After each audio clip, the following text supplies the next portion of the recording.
Welcome, my little couch potatoes, to the comfiest courtroom on the internet. I'm your host, Llama, and it's time for dramatic testimony, overruled objections, and absolutely unqualified opinions. So grab your snuggiest blanket, some delicious snacks, and get ready to watch court with your internet besties. This is Couch Court with Llama.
dealing with this freezing cold weather that I thought that we should pick this trial up and bring it to Florida.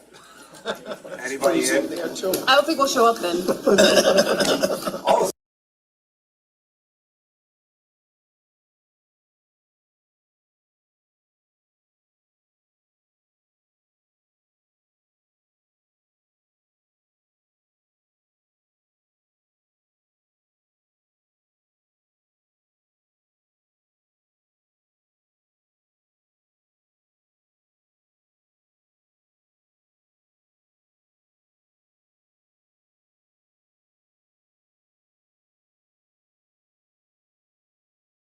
so I had an idea over the weekend.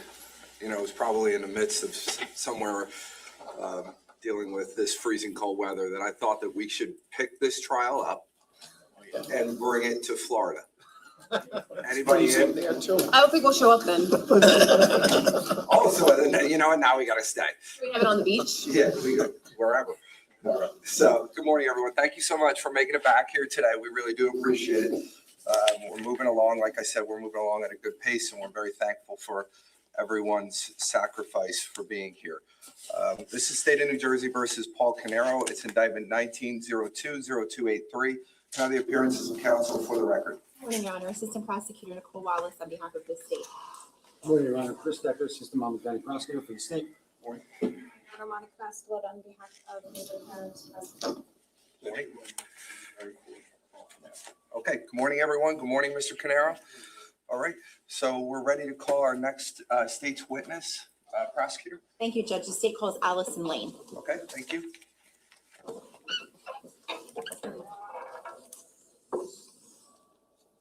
believe it's February already. Yep. Groundhog Day. Anyone know? No, we're still in January. Did you see his shadow? Yes. What's that mean again? 6 weeks. More winter. It'll be 6 weeks either way. All right. Can you just put your left hand on the Bible, raise your right hand for me? Do you solemnly swear or affirm to tell the truth, the whole truth, and nothing but the truth, so help you God? I do. Okay, once you're seated and comfortable, can you state your full name for the record and spell your last name, please? Allison Lane, Lane. Okay, prosecutor, whenever you're ready. Thank you. Good morning, Ms. Lane. Good morning. Where are you employed?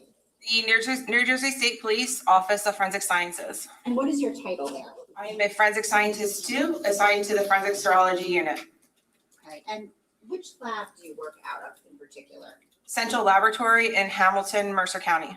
In a nutshell, can you tell us what it is that you do as a forensic scientist too, particularly with regard to serological testing? I analyze evidence for biological fluids such as blood, semen, and saliva. Now, in that regard, what is your role in the process of DNA analysis? I try to identify and isolate potential biological stains that can be forwarded to DNA from potential blood, semen, and saliva. Because DNA cannot be found if there's no biological staining or material, is that right? Yes, So your job is essentially to look for that on a piece of evidence? yes, Now, sometimes do you swab for something called E cells? yes. What is that? E cells, it stands for epithelial cells, which are skin cells. Now, are there certain broad responsibilities that you have when you receive a case to work on, in particular with regard to the chain of custody? Yes. And what is that? We are required to maintain the chain of custody. It's an electronic document of where the evidence is at all times in the laboratory. Okay, we'll talk more about that momentarily, but I'd like to discuss your educational and professional background. I'm going to show counsel you what's been marked as S438. May I approach, Judge? You can. I'm showing you S438. Do you recognize that? Yes, I do. And what is it? This is my CV. Okay, and did you prepare that? Yes, I did. Is it 3 pages? It is. Can you provide the jury with the benefit of your educational background? I earned a Bachelor's of Science degree from the Pennsylvania State University in Science and a Master's degree from Rutgers University in Microbiology and Molecular Genetics. Now, chronologically, can you take us through your professional experience and summarize what you did in each role? I have always been employed in the Forensic Serology Unit at the New Jersey State Police Office of Forensic Sciences. I started in May of 2003 as a chemist trainee. Then I was promoted to a chemist, then to a forensic scientist 1, and now as a forensic scientist 2. Okay. And can you just explain the difference between a forensic scientist 1 and 2 with regard to your role? A forensic scientist 2 does the same as a forensic scientist 1, but is also required for doing peer review and administrative review of other analyst casework, and is responsible for training new hires into the unit that they work in. And what is peer review? The peer review is a review of the laboratory case file to make sure that all of the procedures and protocols were followed in that particular case. So, for example, when you do your work, do you conduct a report? Yes, And then does each report get peer reviewed by somebody else? yes. And what is that peer reviewer looking for? They're making sure that they agree with all the analysis, that all the procedures and protocols were followed for a particular case. And if they were to analyze the case, they would follow the same testing scheme. Now, do you also peer review others' work? I do, Do you hold a certification in biological stain identification? I do. And when did you receive that certification? In March of 2004. What were the requirements to receive that certification? It was a 9-month to a year process where I learned all the procedures and protocols under a senior level forensic scientist. I had to do 2 written exams, 2 practical exams, and a moot court before I could do independent casework. Now, do you have to undergo periodic proficiency testing? Yes. And what is that? Proficiency test is a yearly test that is a mock case with a known target value. I treat it like a regular case, and I have to obtain the target value to maintain my certification. And are you in good standing with all of your proficiency testing to date? Yes, Now, is the New Jersey State Police Lab accredited? yes. By whom? By the American National Accreditation Board. It's ANAB. Okay. And what does it mean in a nutshell to be accredited? It means that we are following all the guiding principles that the accrediting body, they come in, they look at all of our procedures and protocols and make sure that we're doing what they're saying that we should be doing. Are you a member of any professional organizations? Yes. What are those? I'm a member of the New Jersey Association of Forensic Scientists, as well as the New Jersey Homicide Investigators Association. Now, have you worked daily in the fields of serological analysis, specifically biological stain identification, since you became certified? Yes, Could you estimate the number of times that you've analyzed a piece of evidence for the presence of biological fluids and/or stains? it would be tens of thousands. Have you ever testified in Superior Court as an expert in the field of forensic serology/biological stain identification? Yes, In what jurisdictions? in 17 of the 21 counties in New Jersey and 1 time in Pennsylvania. And how many times have you qualified as an expert in Superior Court in that field? Over 165. Judge, at this time, the state would seek to offer this witness as an expert in the field of forensic serology, specifically biological stain identification.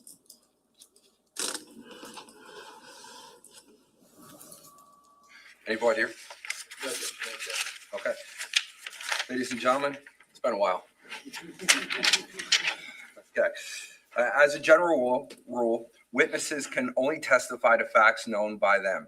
This rule ordinarily does not permit to be received as evidence the opinion of a witness who is not testifying as an expert.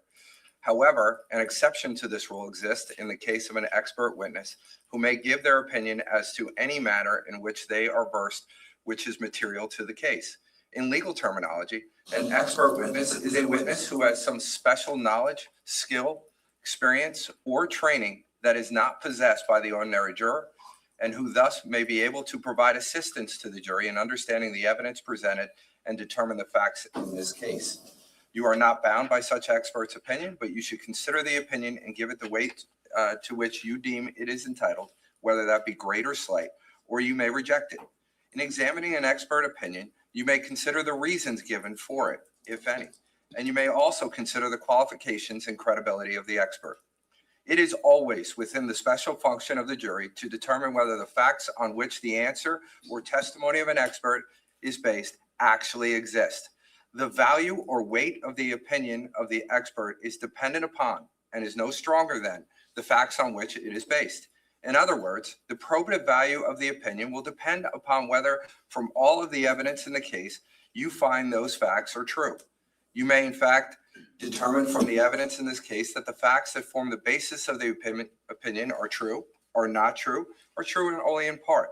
And in light of such findings, you should decide what effect you should decide what effect such determination has upon the weight to be given to the opinion of the expert. Your acceptance or rejection of the expert opinion will depend, therefore, to some extent on your findings as to the truth of the facts relied upon. You and you alone are the sole fact finders of the case. You must be persuaded solely by the evidence presented at trial while determining whether the state has satisfied its burden. My face must be frozen. I can't speak today. I'm sorry. As the sole judges of the facts, you are to determine the credibility of the various witnesses, as well as the weight to be afforded to their testimony, to determine whether the state has proven beyond a reasonable doubt all the elements of the crimes charged. With that being said, I'll accept this witness as an expert in the field of forensic serology, specifically biological stain identification. Go ahead, counsel. Could you tell the jury how evidence gets received into the lab? A law enforcement agency, such as a local police department or a prosecutor's office, brings evidence to the evidence receiving unit at the laboratory. At that time, a unique laboratory case number is assigned to that particular case, and an evidence receipt is generated. That evidence receipt has a summation of the crime that's being charged, and it itemizes every piece of evidence that is coming into that laboratory. The evidence then goes into the vault where it's stored until it is ready for analysis. So when the submitting agency brings a piece of evidence or multiple pieces of evidence, that will have the agency's case number on it? Yes, And then it gets a unique laboratory case number, is that right? yes, And then is there a yellow laboratory sticker that goes onto that piece of evidence? yes, Okay, and then you indicated that an evidence receipt is generated, is that right? yes, And that evidence receipt will have the agency case number as well as your unique lab number, is that correct? Do I have that right? yes. How is it that you, as the serologist, would be assigned a particular case? When I need cases to work on in the laboratory, I go to the case manager. I'm given that evidence receipt that was generated at submission. I take that receipt to the vault where an evidence handler gives me the evidence and scans it into my custody to maintain that chain of custody. And what steps do you take to protect the integrity of the evidence that you receive? In the laboratory, there are examination rooms where only one case is worked on at a time, only one item is worked on at a time. If there's multiple sources in a particular case, if there's items from a scene 1 and a scene 2, those are processed in different locations in the laboratory. The rooms are cleaned with bleach and ethanol, the tabletops with bleach and ethanol prior to and at the end of analysis. The floors are vacuumed. I have to wear a hairnet, face mask, safety goggles, lab coat, and gloves as well. Now, do you, as the forensic serologist, do you do different types of testing depending on what you're looking for in terms of blood, saliva, semen, et cetera? Yes. What are the current testing methods that your lab utilizes for the testing of blood? The laboratory uses the Kastle-Meyer test, the presumptive test for blood. Can you explain to the jury how the Kastle-Meyer test works? 3 different reagents are applied to a suspected blood stain. And if it turns bright pink within 6 seconds after the addition of that 3rd reagent, it indicates that blood may be present. Now, when you swab something for E-cells, which you talked about a little bit about earlier, how do you do that? What does that entail? Sterile swabs from the laboratory are moistened with some deionized water, and the area that is being targeted for potential skin cells, usually it's where it'd be high contact with the skin, is then swabbed with those swabs and then forwarded to DNA for further testing. And do you make the determination as to what gets forwarded over to DNA depending on the results of your testing? Yes. Now, when you perform a test on something, so for example, a swab, does the entire swab get sent over to DNA? No, only a portion of that swab would be forwarded to DNA. And then similarly, how about if you cut something to analyze, would that be sent over to DNA or would the whole piece of evidence be sent over? How does it work? If there is a stain on a large item, then only a portion of that stain is forwarded to DNA. Now, once you complete your testing and analysis, do you create a written report? Yes.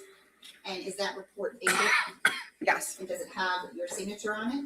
Yes. And how about the unique lab number that's assigned to the case? Yes. And is it ultimately peer or tech reviewed? It is. Okay, will it have that individual's initials on it, that peer or tech reviewed it? Yes. Did you take notes as well in addition, when you're doing your testing? Yes. And would those notes also have that unique case number on it? Yes. Are there times when certain items come to you that wouldn't necessarily be tested by serology, but would nonetheless be sent over to DNA for testing? Yes. And what are those items? Specifically, DNA references that are submitted to the laboratory are not analyzed in the forensic serology unit. Those are known samples from an individual, and they're used for the DNA comparison in the DNA laboratory. So typically like a buccal swab or cheek swab? Yes.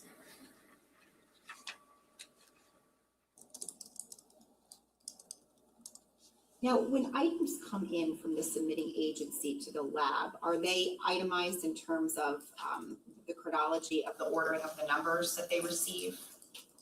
So let me ask a better question. For example, if you get 5 pieces of evidence submitted by an agency, on the evidence property receipt that the lab creates, are those items itemized? Yes, they are. And how would they be itemized? They're itemized based on the submitting agency department case number, item number. Okay. And then when you perform testing on that particular item, are there sub numbers that are assigned? Depending upon the piece of evidence, yes. Okay, so for example, if a piece of evidence comes in and you swab it, and the piece of evidence is number 1, would the swab then become 1-1?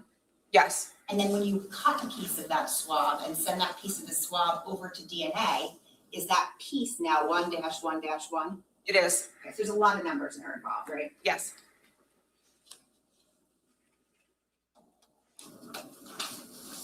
Now, did you have occasion to examine multiple items of evidence submitted to you by the Monmouth County Prosecutor's Office with respect to this particular case, State of New Jersey versus Paul Caneiro? I did.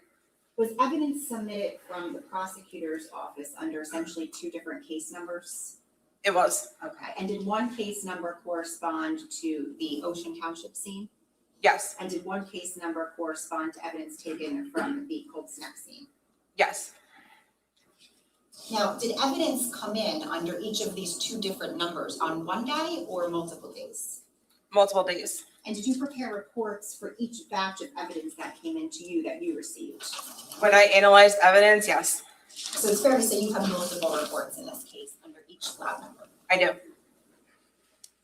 I'm showing counsel, and I will show you where it's been marked as S410, S439, and S433A.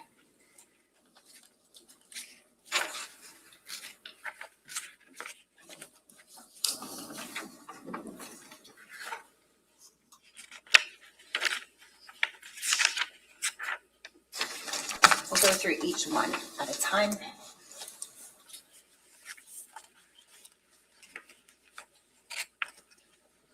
Now, if you could, let's start with S410. Do you recognize that?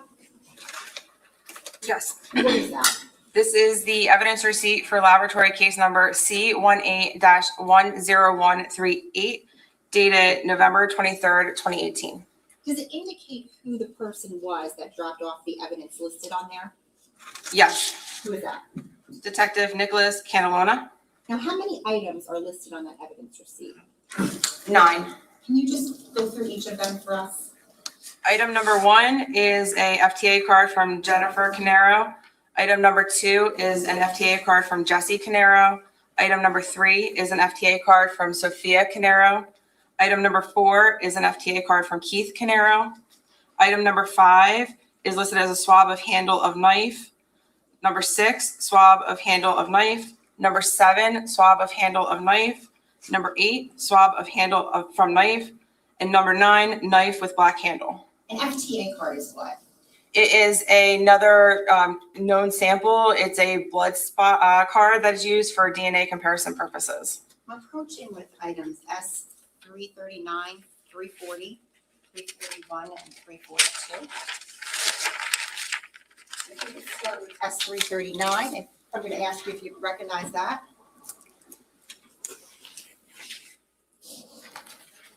I have never seen the FDA cards before. Okay, so they didn't come to you. They went straight to DNA, is that what you're saying? Correct. Got it, okay, so I would take those back. Now, when they go to DNA, when they're submitted, are they submitted in the same area that the other evidence is submitted? Yes, all evidence comes in through the evidence receiving unit and then is stored in the vault. Okay, so just to be clear, actually, let's look at your report. If you could, please turn to S439. What number does your report start with? Number 5. Number 5.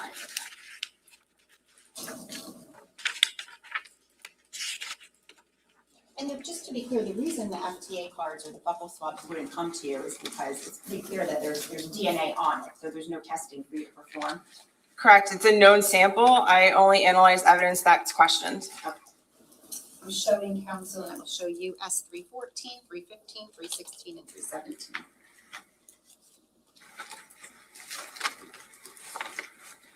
I'm going to ask you, just again, if you could, to take a look at S439.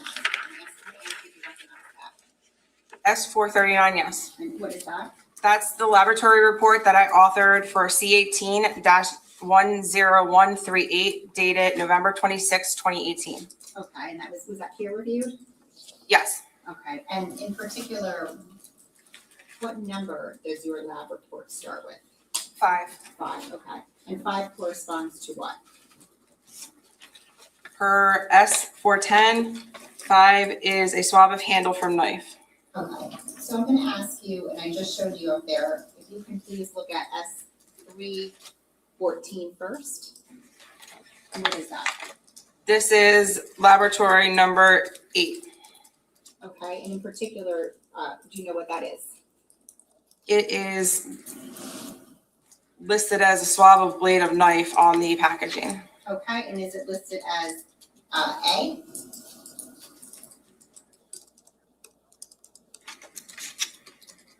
Adhesive marker A, yes. S315, what is that?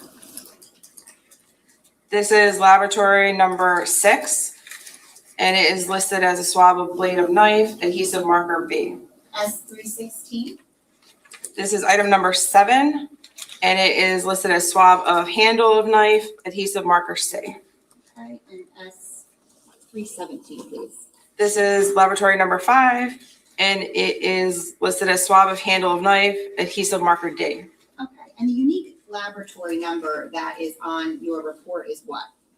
C18-10138. And is that same unique laboratory number on each of those swabs that you just testified to? Yes. Okay, so when we hear the number ending in 38, we're dealing with the Colts Neck scene, is that right? Yes. Okay, I'm gonna ask you to look at S439, which is your report.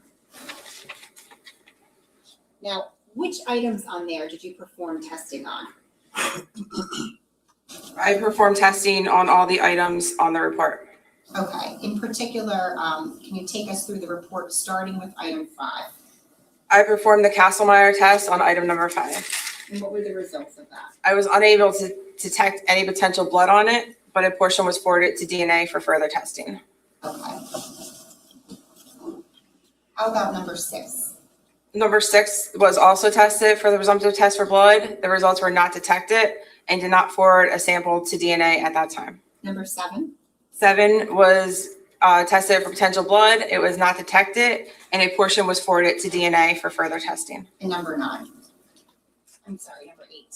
Number 8 was tested for potential blood. It was not detected, and no sample was sent to DNA at that time. Okay, so just to be clear, 5 and 7, number 5 corresponds to, is it S314 evidence marker A? Number 5? Yeah. Number 5 corresponds to adhesive marker D, which is S317. Got it. And how about item number 7? What does that correspond to in terms of the S number? The S number, S316. Okay. Now, when you say you forwarded portions of those swabs to DNA, did you have to cut those swabs? Yes. So did number 5 become 5-1 It did. and 7 became 7-1? For the portions that went to DNA, yes. Now, what is number 9 listed as? A knife? I'm going to show you in council what's been marked as S313. Do you recognize the markings on this box? Yes. And what is that? This is laboratory number 9 for C18-10138.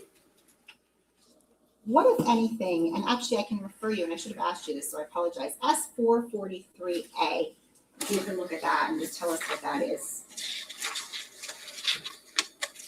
I only have S443, not an A on here. There should be a tab on there that says A. Oh, sorry. Got it. What is that? That is page 1 of my laboratory case notes. Okay, now, what, if anything, do you note about the dimensions of that knife that you examined? I have the dimensions as approximately 7.5 inches by 1.5 inches for the blade and approximately 5.5 inches by 1.25 inches for the handle. Okay, now, even though the prosecutor's office took swabs of that knife and submitted them to you, did you take your own swabs? Yes, How many? I did 3 swabs from the blade and 1 swab from the handle. Okay, so 9-1, is that a swab that you took from the blade? Yes, Was Castlemeyer performed on that? yes. What were the results? I got an inconclusive result. Okay, and nonetheless, was half of that swab cut and did it become 911? It did. Was that sent over to DNA? Yes. What is 9-2?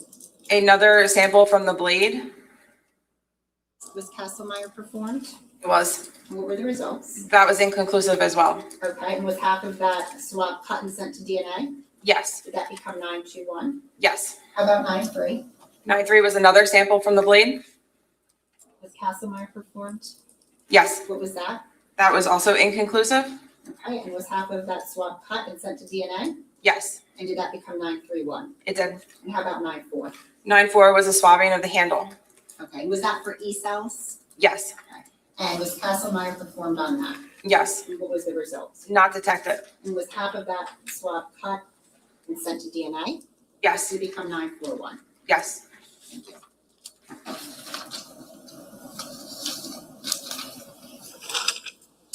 just gonna take this back from you.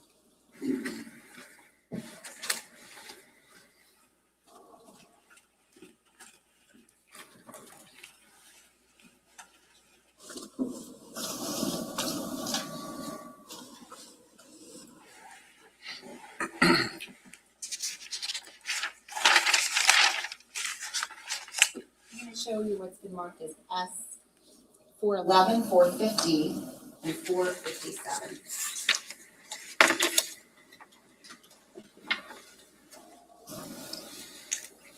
And we'll start with S411. Do you recognize that? Yes, I do. And what is that? This is the evidence receipt for laboratory case number C18-10139, and it is dated 11/23/18. Okay, and so 39, that means we're dealing with which scene? Ocean Township. Okay, and when were those items dropped off? You may have said it, I'm sorry. November 23rd, 2018. And who were those items dropped off by? Detective Nicholas Canalona. And what are the items listed as? There were 8 items submitted. Would you like me to explain each one? Please. Item number 1 was a burnt nitrile glove from scene 1, which is listed as 27 Tilton Drive. Item number 2 is a swab of biological staining from the left side front door frame, also scene 1. Number 3 was a swab from biological staining from foyer wall, which is scene 1. Item number 4 is gray fleece sweatshirt from scene 1. Item number 5 was piled charred clothing from scene 1. Item number 6 was pile of charred articles from scene 1. Item number 7 was a bandage from a cup holder from scene 2, which is indicated as a vehicle with registration plate NJ-DCJ3105. Now, did you start off your testing, well, I'll ask you, which item did you start your testing with? There was one more item. Oh, was fitting. I'm sorry. It's okay. Item number 8 was a piece of a black glove, also from scene 2, that vehicle. Thank you. Which of these items did you start your testing with? I'd have to refer to the laboratory case notes. Okay, so I'm gonna refer you to S457, tab A, if you could. Do you recognize that? Yes, I do. What is that? Tab A is the first page of my laboratory case notes for C18-10139. Okay, and does it indicate what you started with in terms of which item? Yes. Which one? Item number 6, the pile of articles from scene 1. Okay, so you started with 6. I'm gonna come back to that. I wanna ask you about a couple of other items. So if we could start with item number 1, could you just tell us what was that? Referring to S411, the evidence sheet, item number 1 was the burnt nitrile glove. Okay, I'm gonna ask you to take a look at S450, your report. You recognize that? Yes, I do. Okay, and what's the date on there? 11/26/2018. Is that the date you performed your testing? The testing compiled of several days. I started the analysis on November 23rd, 2018, and finished it on November 26th, 2018. Okay, and item 1 on your report is what? The burnt glove. I'm gonna show you what has been marked as S156.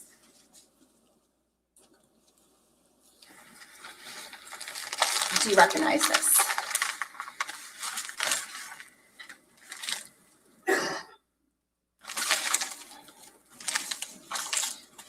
Yes, I do. And what is that? This is item number 1 for laboratory case number C18-10139. And that laboratory case number is on there?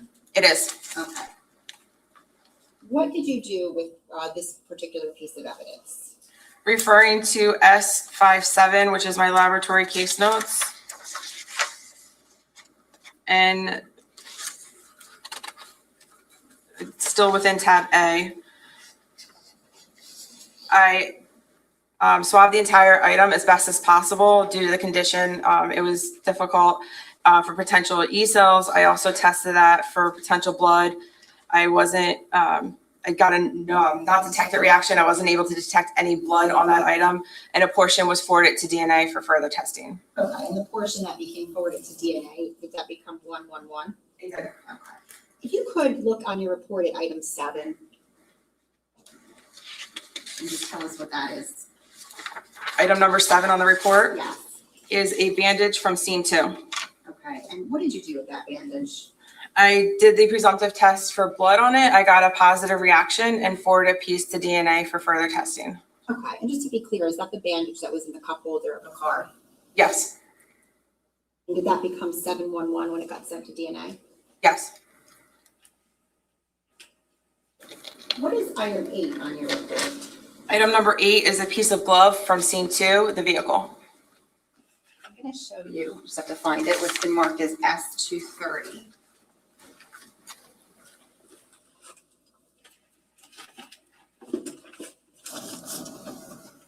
Should I cancel?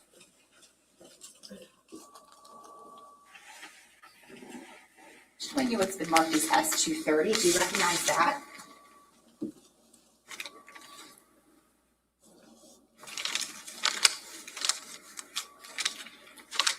Yes, I do. And what is that? This is item number 8, laboratory case number C18-10139. Okay, is that the small piece of the glove? Yes. How do you describe that in your notes? Referring to S57, I indicate it as one small, approximately 1 1/4 inch by 1 5/8 inch piece of black material, possible piece of a glove. What did you do with that item?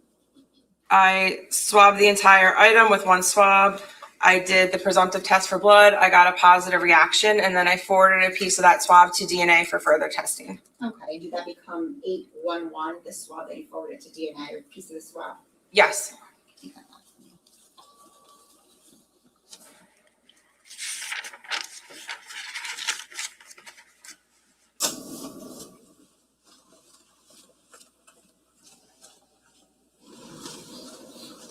If you could on your report, tell us what item 2 is. Item number 2 is a swab. And specifically, does that correspond on the evidence property receipt with a further description? Yes. What is that? Left side of front door frame.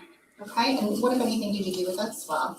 I did the presumptive test for blood on that swab. I got a positive reaction and forwarded a piece onto DNA for further testing. And did that piece become 2-1? It did. How about item 3? What is that? Item number 3 was another swab, and referring to S411, that was from the foyer wall. I did the presumptive test for blood on that swab as well, got a positive reaction, and forwarded that on to DNA for further testing. And did that become 3-1? Yes. What about item number 4? What is that? Item number 4 is a sweatshirt from scene 1. Okay, and was anything done with that? I did not analyze that item. Okay, and just if you could tell the jury why, like why wouldn't you analyze a particular item? The laboratory does the analysis for the entire state of New Jersey, so we employ case management, and not every item in a case can get analyzed at a given time. We know we can always go back and do more analysis if deemed necessary. Now, when you looked at that item, or when it came to, was there any obvious staining or anything like that on it? On the sweatshirt, Yes. I'm going to refer to S457, my laboratory case notes. I did not open that evidence at that time. Understood, okay. Now, I want to discuss items 5 and 6 with you. How are they labeled on that evidence receipt, starting with 5? 5 was listed as a pile of charred clothing. Okay, with potential biological staining? Yes. Okay. And item 6 is listed as what? Pile of charred articles with biological staining. Okay, I think you said you examined pile 6 first, is that right? Yes. Okay. And again, we're talking about, this item comes from the Ocean Township scene, is that right? Yes. What condition was item 6 submitted to you in? Referring to the laboratory case notes, I indicated that they were submitted wet. Okay, and were the items, what if anything further did you note about the items?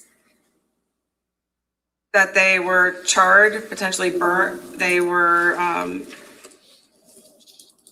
burnt together, potentially melted, and they were all in a pile. Okay, what did you do with that pile? I separated it as best as possible.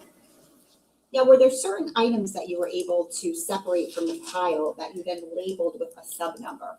Yes. Okay, so just to be clear, that whole pile is item 6, is that right? Yes. And then what did you label as item 6-1? Pair of jeans. How about 6-2? 6-2 was a t-shirt. 6-3? 6-3 were gloves. How do you list them in your notes, I should say? In my notes, 6-3 is indicated as 2 gloves, 1 inside the other, 3 individual gloves, and 1 partial glove. Okay, do you know something about their color? I'm referring you to page 1 of your notes on S457A. I had several black examination style gloves. Okay. Where were they found specifically? In the pile of articles in number 6. Okay. 6-4 is what? A live round? A live round of ammunition? Yes. Where was that found? Within that pile of articles. Okay, and 6-5 is what?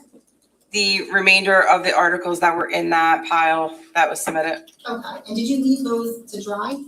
Yes. I'm going to show you what's been marked as S232.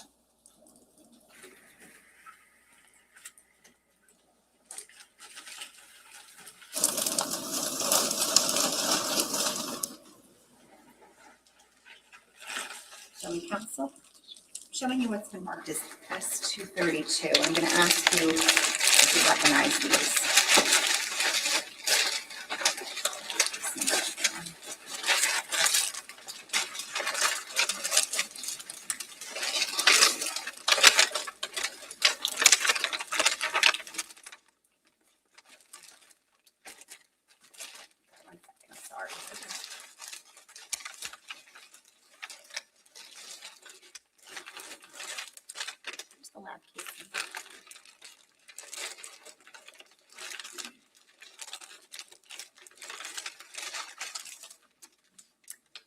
The yellow sticker on it.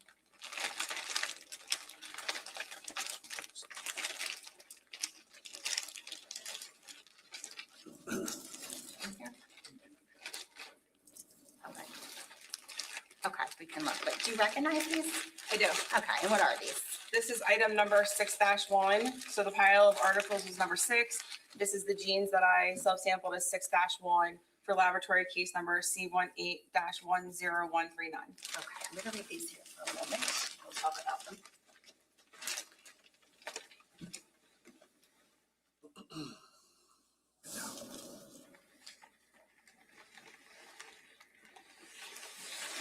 Now, you refer in your notes, I'm gonna refer you to S457A2. How did you note that this item looked when it came to you? I indicated that it was submitted in a charred, semi-burnt condition with rips and tears present. I'm gonna refer you to where you say Levi's brand. Do you see that? Yes. Can you read all of that?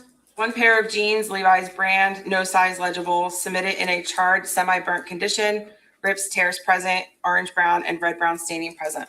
Okay. And do you indicate that the rear of the jeans have several large tears? Further down in my notes, yes. Okay, and you indicate that there are 5 areas of staining. I indicated that I tested 5 areas of staining, yes. Now, did you actually take samples from 6 different areas on these jeans? I did stain testing on 5 of them and then an epithelial or skin cell swabbing on the 6th area. Okay, and did each sample that you took then become a sub number? It did, Okay, so 6-1 is the jeans, right? yes, And then the sample, the first sample would be 6-1-1, is that right? yes. Did you perform the Kasselmeyer test on each of the areas of staining on the jeans, each of the 5 areas that you sampled? Yes, Okay, and what were the results of those? I got positive reactions for the 5 areas on the front of the jeans that I tested and then one on the rear. Now, the areas that you tested on the jeans, did you mark those areas from where you took the samples with anything? Yes, Okay, and what was that? white china marker, Okay, and did you also put little tags on there? yes, And did those tags contain the sub numbers? yes. Okay, just gonna hold up.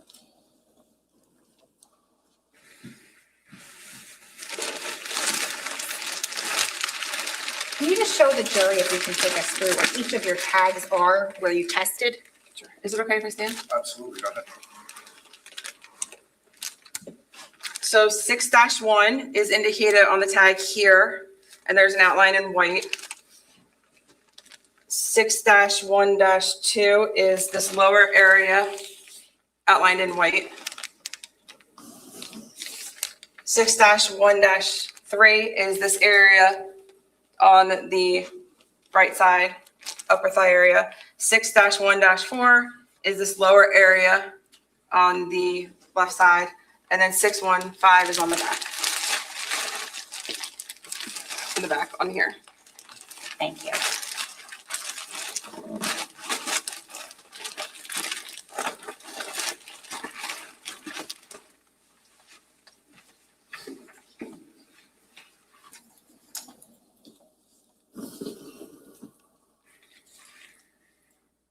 If you could take a look at S450, which is your report in this case.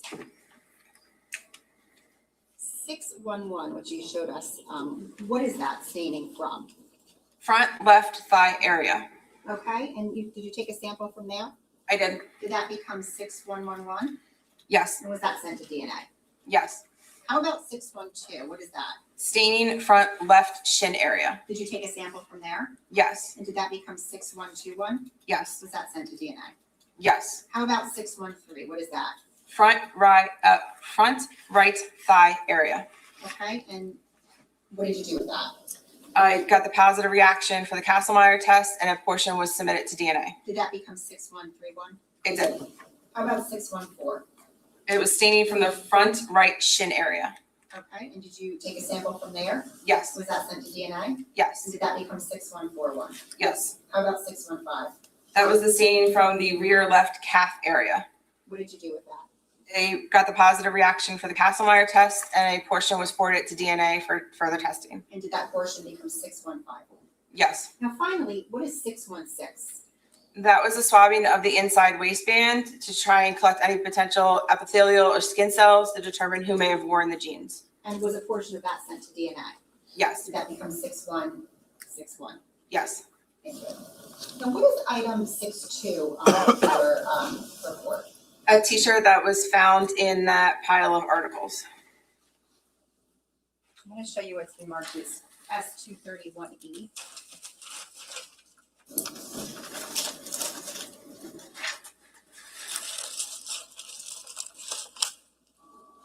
Do you recognize this?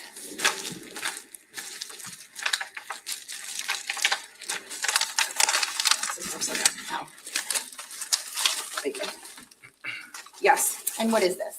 This is item 6-2 for laboratory case number C18-10139. Now, are there also tags on this item as well? Yes, Can you just indicate where those tags are and what the numbers are?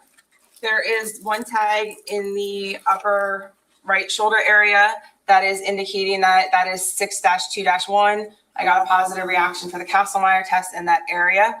And then there's another tag in the manufacturer's information area with the laboratory case number, item number, and my initials. Okay, now did 621 up here, did part of that go to DNA? Yes, Did it become 6211? yes.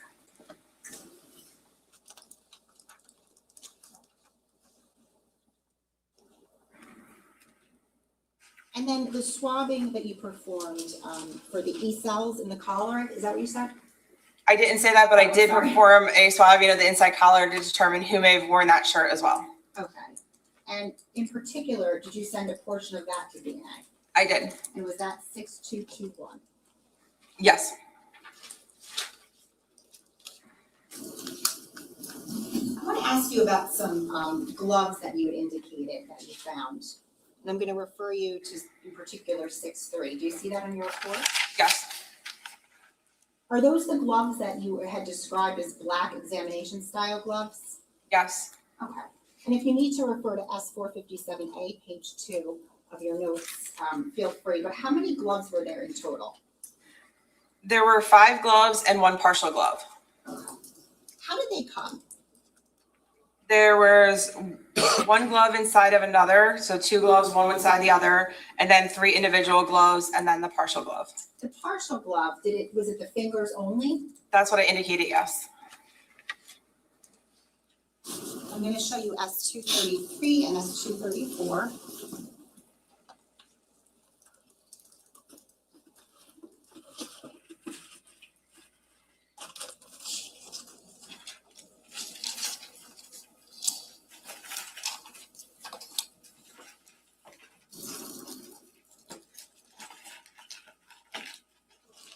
I'm going to show you first what has been marked as S233. Do you recognize that? Yes. And what is that? These are the 2 gloves that were received inside each other. These 2 gloves became 6-3-1, and then they were separated out as to 6-3-1-1 and 6-3-1-2. Okay. Now the other gloves, did you do anything with those? One of the other gloves I did, and then the, no, excuse me, I did not do anything else with the other gloves. Okay. So the only gloves that you performed testing on were the 2 and S233, is that right? Correct. Judge, permission to just publish this to the jury? Objection? No, okay, go ahead.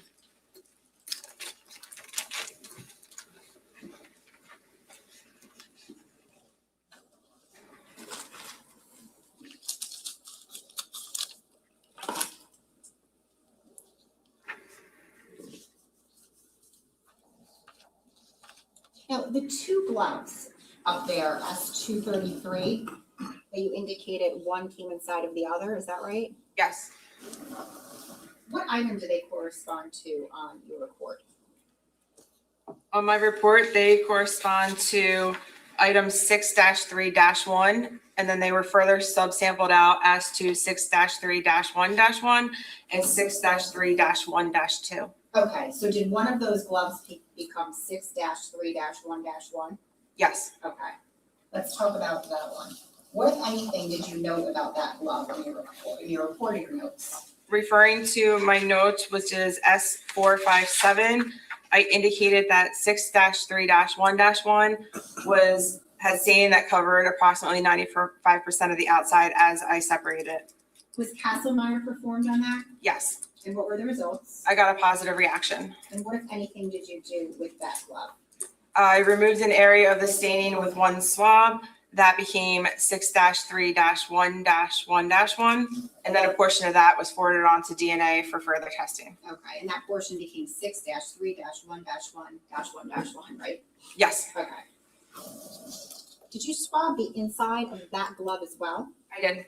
Okay, and did you perform the Castlemeyer test? Yes. What were the results? I was not able to detect any blood on that swabbing, but a portion was forwarded on for potential skin cells. And did that become 6-3-1-1-2-1? The portion that went to DNA, yes. Okay. Now, if you can show us which glove we were talking about, just so we have an idea. This glove to your left is the 6-3-1-1, and the area that I removed staining from is outlined in white. Thank you. Now, the other glove that's on there, 6-3-1-2, was there any obvious staining on that? No, I indicated that there was no obvious staining. Was that the glove that was inside of the other one? I believe so, yes. What, if anything, did you do with that glove? I swabbed it for potential skin cells. I did the Castlemeyer test on that. I got a positive reaction week and forwarded a portion on to DNA for further testing. Okay, and did that portion become 6-3-1-2-1-1? What went to DNA? Yes. Thank you. I'm gonna take this back.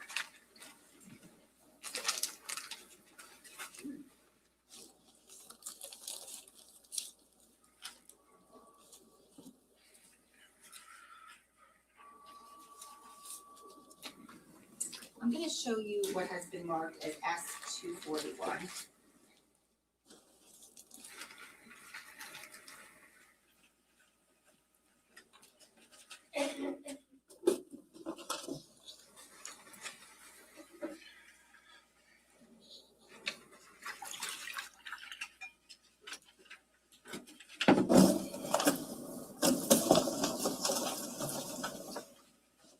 Showing counsel. Do you recognize this packaging?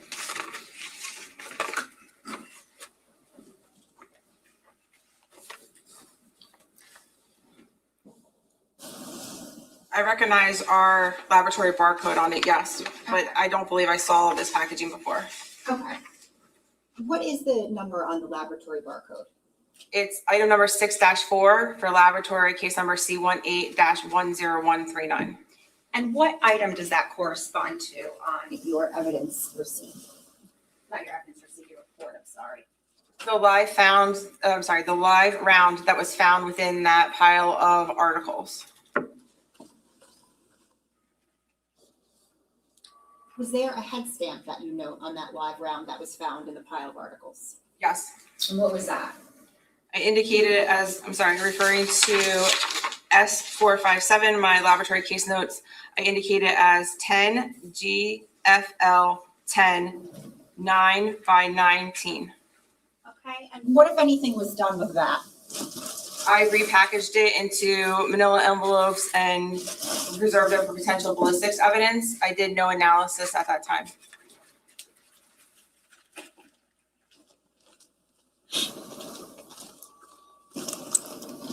Did you make a phone call to anyone to advise them of that? I believe so. Is that somebody from the prosecutor's office? Yes. Now, S231, item 6-5 on your report, what is that? Miscellaneous articles. What, if anything, did you do with those? I did not do any analysis on those articles. I'm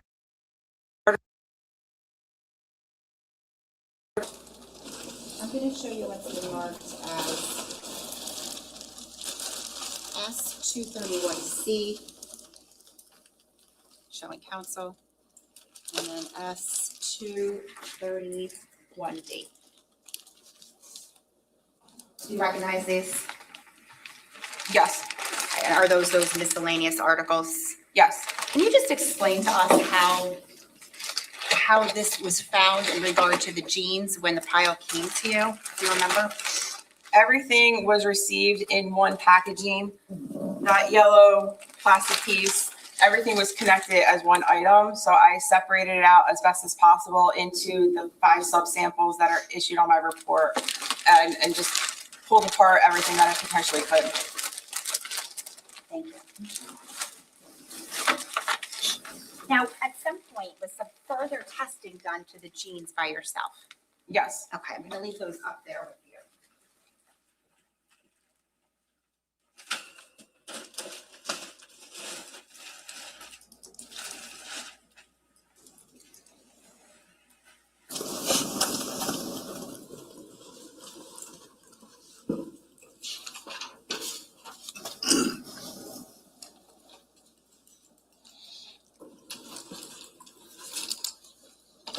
going to show you what's been marked as S39 and S440. I'm showing council. Starting with S349. Do you recognize that? S349. Yes. This is another evidence receipt from the ballistics unit for laboratory case number C18-10138. Okay, and how about S440? Do you recognize that? Yes, What is that? this is a laboratory report that I authored dated 11/28/2018 for C18-10138. Okay, so 38, are we talking about evidence that was taken from the Colts Neck scene? Yes, Do you have S443B or 443 up there with you? I think you might have had it from before, your notes. 443? Yes. I do. Okay, and those notes, are they, specifically subsection B, do those notes go along with this particular report, S440? Yes, Now, what is the date of your report? November 28th, 2018. Okay. And does a swab come to you from the ballistics unit? Yes. And what is that swab from? It is a swab for E-cells from item number 13, 14, 15, 16, 18, 19, and 21. And what are those items that you just listed? Referring to the evidence receipt, which is S349, those are cartridge casings from the property, the grass, and different areas of that location. In Colts Neck? Correct. Now, do you perform any testing on that? On the swab, no. I cut a portion and forwarded it to DNA for their testing. Okay. And in particular, that swab is a swab, one swab of each of those items that you listed? Correct. And that swab or that portion that you cut to send to DNA, is that 13-1-1? Yes. I'm going to show you what's been marked as S350 and S451.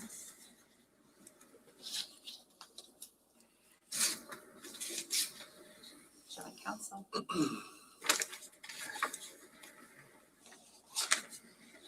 Let's start with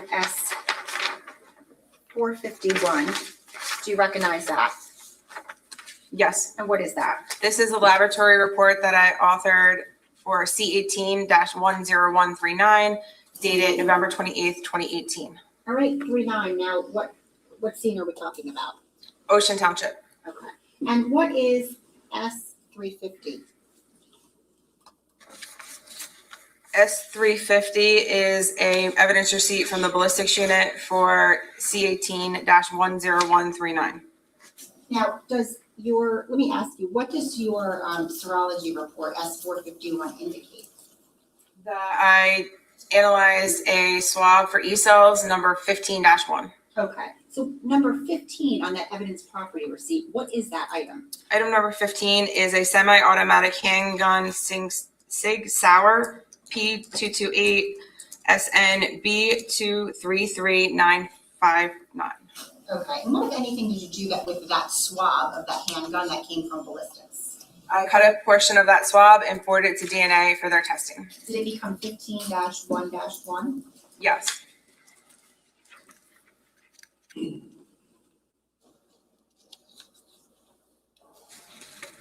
going to show you what's been marked as S432.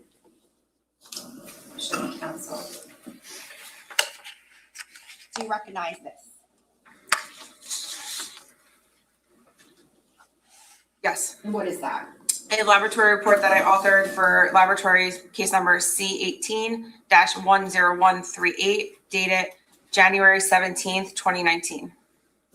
Okay, now, if I could refer you to S349, which we just previously discussed. Do you have that up there? What was the state number? I'm sorry, S349. 349? Yes. Okay, now, on your report, does it list an item that was sent to you? My report, yes, 10-1. Okay, and what was 10-1? A swab for E-cells. Now, on the evidence property receipt, what is item 10 that was swapped? A cartridge from the paved deck. And again, this is number, it ends in 38. Yes, So we're talking about the Colts Neck scene, is that right? yes, And you said there was a cartridge from the paved deck there. yes. What, if anything, did you do with the swab 10-1? I cut a portion of that swab and submitted it to DNA for further testing. Okay, and did that become 10-1-1? Yes. I'm going to show you what's been marked as S412 and. Can I just go back for 1 second? Slane, can you go to S442 for a second? 442? Yes, please. Yes, Just to discuss it. Can you tell me the date of that report? yes. It is January 17th, 2019. 2019. Okay, thank you. Prosecutor. Thank you, Judge. I'm going to show you what's been marked as S413 and 4.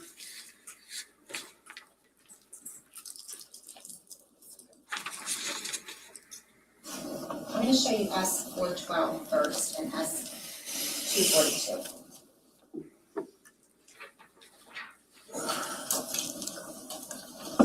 Let me show you what's been marked as S412. Do you recognize this?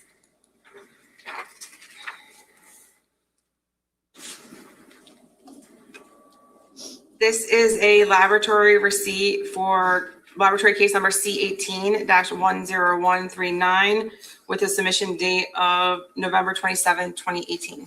Okay, and what in particular is listed on there? It is a buccal swab from suspect Paul Caneiro. Okay, now you didn't actually receive that buccal swab, right? Correct. Was that sent directly to DNA? I assume so, yes. Showing you S413. You recognize that? Yes. What is that? This is an evidence receipt for laboratory case number C18-10139 dated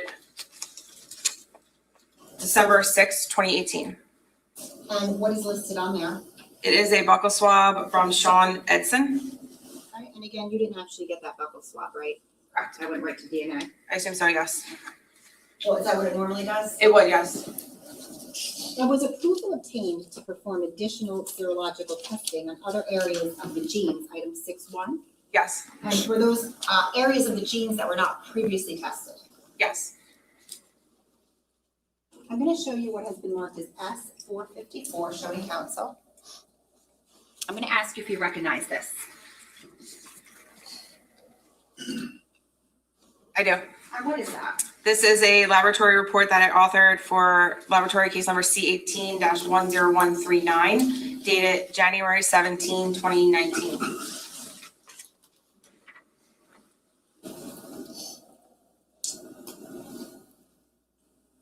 Now, do you have S457 up there with you still? I believe you do. Yes, Okay. And in particular, I would just refer you, if you need to, your notes are subsection C. Okay. Now, on S454, your report, in particular, how many more areas of those genes were tested by you? I tested 2 additional areas for potential blood and forwarded those samples to DNA for further testing. And I swabbed different areas to try and isolate potential epithelial or skin cells. Okay, so on your report, what is the first item there that's listed that you tested? Staining front left thigh area. And does that correlate to 6-1-7? Yes, Did you submit a portion of that? And I think you said you did, but did you submit a portion of that to DNA? yes, Did that portion become 6-1-7-1? yes. Okay. And just by the way, I should have asked you earlier, but is it swabs that you're taking or are you doing something else to those areas? For the staining, I take a small portion of the staining on a sterile swab in the laboratory to do my Kastle-Meyer testing. And then a portion is actually cut out of the genes and forwarded to DNA for their testing. Okay. And then what is 6-1-8? Staining from the front right shin area. Okay, what if anything did you do with that? I got the positive reaction for the Kastle-Meyer test, and a portion was forwarded to DNA for further testing. And did that portion become 6-1-8-1? Yes. And how about 6-1-9? I did a swabbing of the inside pockets and knee areas to try and collect any potential skin cells from who may have worn or used the jeans, and did the Kastle-Meyer test on that swabbing.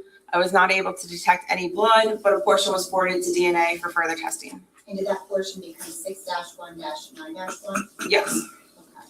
And then is there an item listed on there, 6-4-1? yes. And what is that? That is a swab of the live round. Okay, and the live round, are we talking about that was found in the jeans earlier? It was found in the pile of articles. Okay, understood. And did you do any testing with that swab? No, I cut a portion of that swab for DNA for their testing. Now, do you know who took that swab of that live round? What unit? It was somebody in the ballistics or the state police CSI unit. Now, did the portion of that swab that you cut for DNA testing become 6-4-1-1? Yes.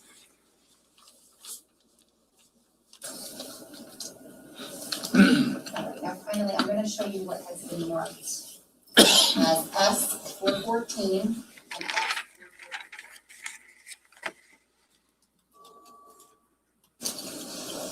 as well as S-446. Let me show you.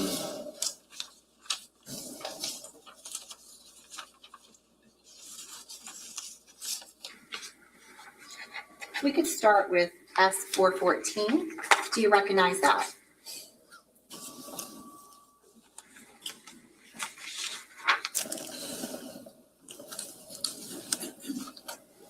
Yes. And what is that?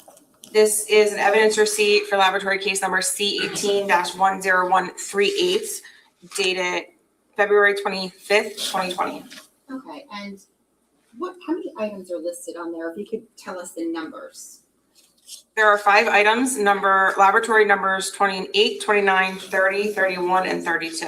Okay, and who delivered those items on February 25th of 2020? Detective Stephen Boot. And again, just, I know you said it, but the lab number on there, your unique lab number, is that 10138? Yes, Okay, so we're talking about the Colts Neck scene. yes. Can you just read each of those items on the evidence property receipt? Tell us what they say. Laboratory 28 is DNA swab of reddish stain from door frame in between foyer and kitchen of 15 Willowbrook Road, Colts Neck, New Jersey. 29 is DNA sample scraping of reddish stain from door frame in between foyer and kitchen of that same address. Item number 30 is DNA swab of reddish stain from south side of kitchen island of the same address. Item number 31 is DNA swab of reddish stain from the lower kitchen cabinet on the north side of the kitchen next to the garbage disposal and that same address. Item number 32 is DNA swab of reddish stain from the pull out drawer just below the sink on the north side of the kitchen and the same address. Now, on your report, let me ask you, if you could take a look at S-444. Do you recognize that? S444, yes. And what is that? That is a laboratory report that I authored for C18-10138 dated March 9th of 2020. Okay, and do the items that you just read on that evidence property receipt correspond to items listed that you tested on your report? Yes. So item 28 on your report is what? Item 28 is the swab of the reddish stain from the door frame in between the foyer and the kitchen. Show me council S-334, 335, 336, 337, and 338. I'm approaching you with those items. I'm just going to leave them here for a moment. But if you could just, I'm sorry, go down the line. So you indicated item 28. What is item 29 in your report? 29 is the DNA sample scraping of reddish stain from door frame in between foyer and kitchen. Okay, how about item 30? 30 is a swab of the reddish stain from the south side of the kitchen island. How about 31? 31 is the swab of reddish stain from the lower kitchen cabinet on the north side of the kitchen next to the garbage disposal. And how about item 32? 32 is a swab of reddish stain from the pull-out drawer just below the sink on the north side of the kitchen. Now up there with you, you have S-334. I'm going to ask if you recognize that. Yes, And what is that? this is laboratory number 28 for C18-10138. Okay, and does that correspond to the swab of the door frame from the kitchen? Between the foyer and the kitchen. How about S335? Do you recognize that? Yes, What is that? this is laboratory number 29. Okay, and does that correspond to the sample of the scraping from the door frame from the foyer in the kitchen? Yes, How about S336? Do you recognize that one? yes. What is that? This is item number 30, which is the swab of the kitchen island south side. Okay. And how about S337? This is item number 31, which is a swab of the lower kitchen cabinet north side of the kitchen. Okay, and S338. S338 is item number 32, which is the swab of the pull-out drawer just below the sink of the north side of the kitchen. Now, on each of those, S334 through 338, is your unique lab number on each of those? Yes, Now, of those 5 samples that the prosecutor's office sent to you, how many of those did the lab choose to test? I analyzed one. One. Okay. Now, how do you determine which one you're going to analyze?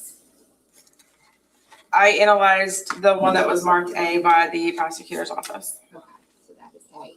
And now, if Detective Vogt had taken 10 more samples from all around the kitchen and sent them to you, would you have tested all 10 of them? No, Why not? it goes back to that case management that I spoke of earlier, where we have limited resources and can always go back and do more testing. Now, let's talk about the one that you did test, item 28, the swab of the door frame from the foyer in the kitchen. What did you do with that? I performed the Castlemeyer test on that swab. I got a positive reaction and forwarded a portion on to DNA for further testing. Okay, and did that portion that you forwarded it, was that 28-1? Yes. Lastly, I'm going to show you what has been marked as S416, S447, and S449, and that's your counsel.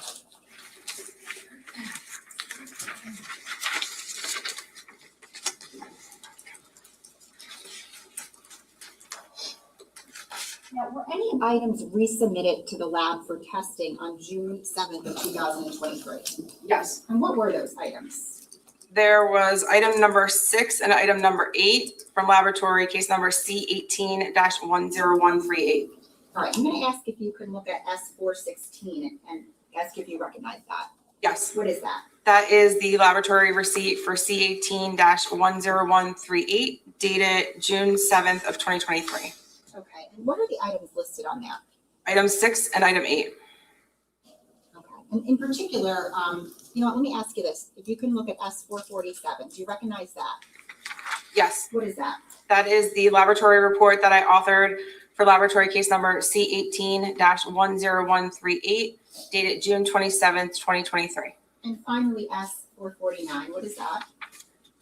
These are the laboratory case notes that I generated for the testing dated 6/26/23, which correlates to the 6/27/23 report. Okay, now on your report, what are items 6 and 8? Swabs from the scene. Okay. Are they swabs in particular from the blade of a knife? Yes, Okay, and are those the swabs that were not initially tested from that blade that you discussed earlier? they were the swabs that I did not initially forward to DNA. Understood, okay. And was it agreed that those would be retested or re-forwarded? It was agreed that they would be submitted to DNA. What did you do with item 6? I cut a portion of the swab and forwarded it to DNA for their testing. And did that become 6-1? Yes, And then how about item 8? What did you do with that? I cut a portion of that swab and forwarded it to DNA for their testing. Thank you.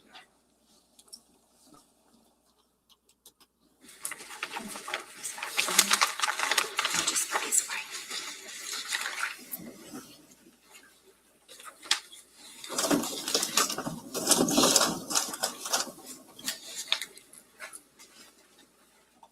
Thank you.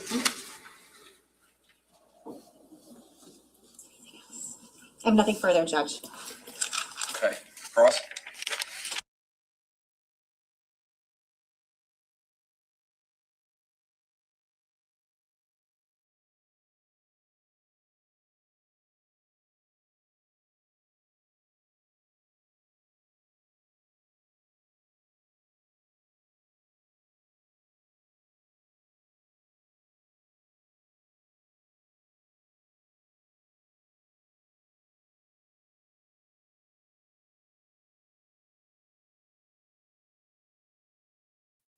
Okay.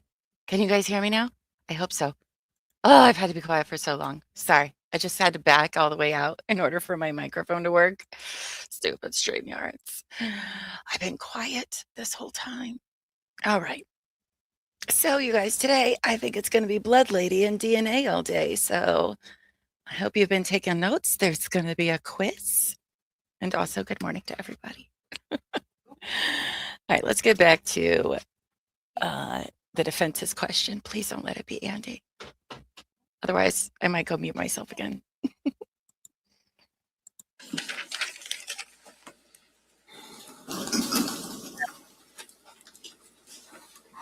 Yay! Oh, no. So, okay, Ugh. what you were doing in this case obviously was cataloging a lot of evidence that you were getting in from the prosecutor's office, correct? I was analyzing the evidence for potential biological fluids. And specifically, you were looking in a lot of cases here for blood, right? Yes, And obviously, this is a screening tool that the lab uses to determine if there's biological materials on an item and if further testing is warranted, right? yes, Now, the presence of blood would not be enough, obviously, to indicate that a particular individual touched an item, correct? can you repeat your question? Sure. This process that you're talking about is called serology, right? Yes, And serology is the determination of whether biological material is on an item, correct? yes, And the biological material we're talking about could be blood, but it could also be saliva or things like that, right? correct. It depends. Go ahead. But the tests that I perform in the laboratory are specific to the body fluid that I'm analyzing that evidence for. Okay, because the different tests produce, they have different reagents that do different things on the item, correct? Yes, Because there's different chemicals in saliva than say there is in blood, right? that we're testing for, yes. Right. Now, these are obviously, we should say, presumptive tests, right? Correct, These are not confirmatory tests. correct, Now, the difference between a presumptive test and a confirmatory test is that a confirmatory test confirms that the substance is in fact blood or saliva or whatever the case may be, right? yes, But a presumptive test just means that we can presume it is that substance, but we don't know with certainty. Hence the word Correct. presume. And we don't know with certainty because there is a certain amount of false positives that we could get from a presumptive test. correct, And so when we talk about something like blood, for example, we could get a false positive because of other chemicals that are present on an item of evidence, correct? yes, And certain other organic material like plants and whatnot could create a false positive for blood. yes, And also, we wouldn't be able to distinguish animal blood from human blood in a presumptive test. Is that right? correct, Now, obviously, we can from these tests determine that there's a presumption that blood is on certain items, but the serology itself doesn't tell us whose blood it is. correct, So it can't tell us, for example, if we're looking at something we presume to be blood, it can't tell us when the blood was deposited on an item, right? correct, It can't tell us how long it's been on the item. correct, It can't tell us how it got on the item. correct, It can't tell us who deposited it on the item. correct, And so it really doesn't tell us, it tells us something about a chemical reaction that you observe based on applying these reagents to the item. But it doesn't really tell us anything as far as the story of how that presumptive material got to be on the item in the first place, does it? correct, And so it also doesn't really tell us anything about an individual. So when we compare this to something like DNA testing, we see that DNA testing is more of an attempt to determine whether we can infer whether an individual person may have been a contributor to the DNA on an item of evidence, correct? I do not do the DNA analysis, so I cannot speak to how they report out on their results. Okay, well, let me rephrase that. Obviously, I think that in terms of DNA analysis versus serology is kind of broader in the sense that what we get as far as results are blood in general, but not a conclusion about a particular person's blood.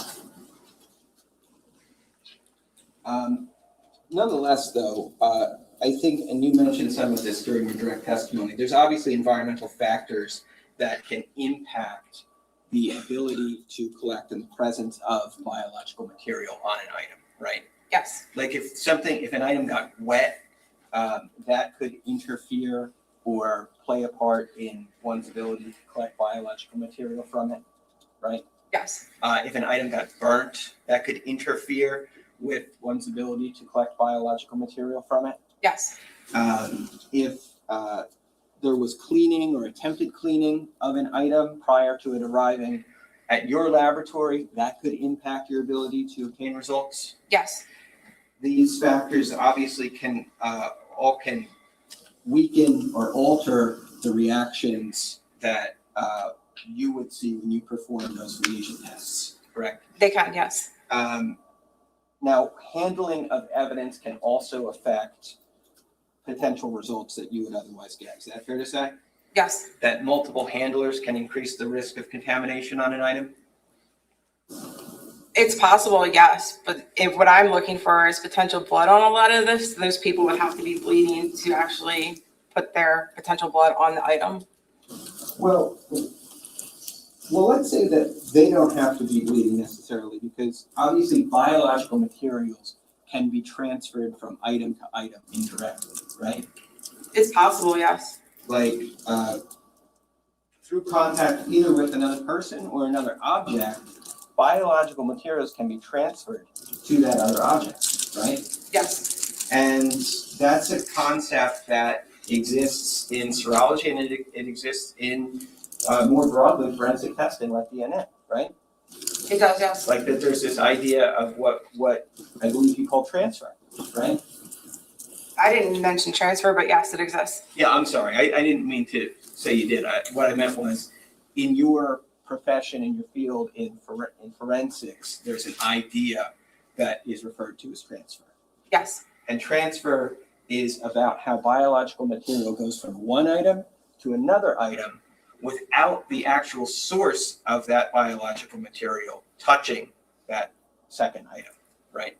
that is one use of transfer, yes. And I think that's what's referred to as secondary transfer. I believe, yes, Okay, so like if I was to, let's say, shake hands with you and my skin cells get onto your hand and then you touch the Bible and my skin cells get onto the Bible, that's an example of secondary transfer, right? correct, Now, I never touched the Bible, but because I touched your hand and your hand touched the Bible, my skin cells got onto the Bible. potentially, yes. Fair point, Sandy. But also So, say some of these questions. The from idea, DNA. one of the ideas I think that's supported then by this concept of transfer is that my biological material can get onto an item which I never touched because it got on there through means other than me actually touching it. Possible, yes.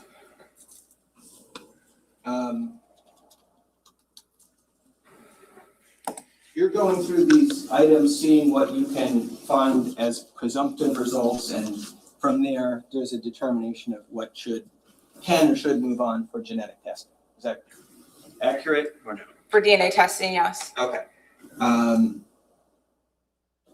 Now, obviously, you followed all laboratory protocols in this case.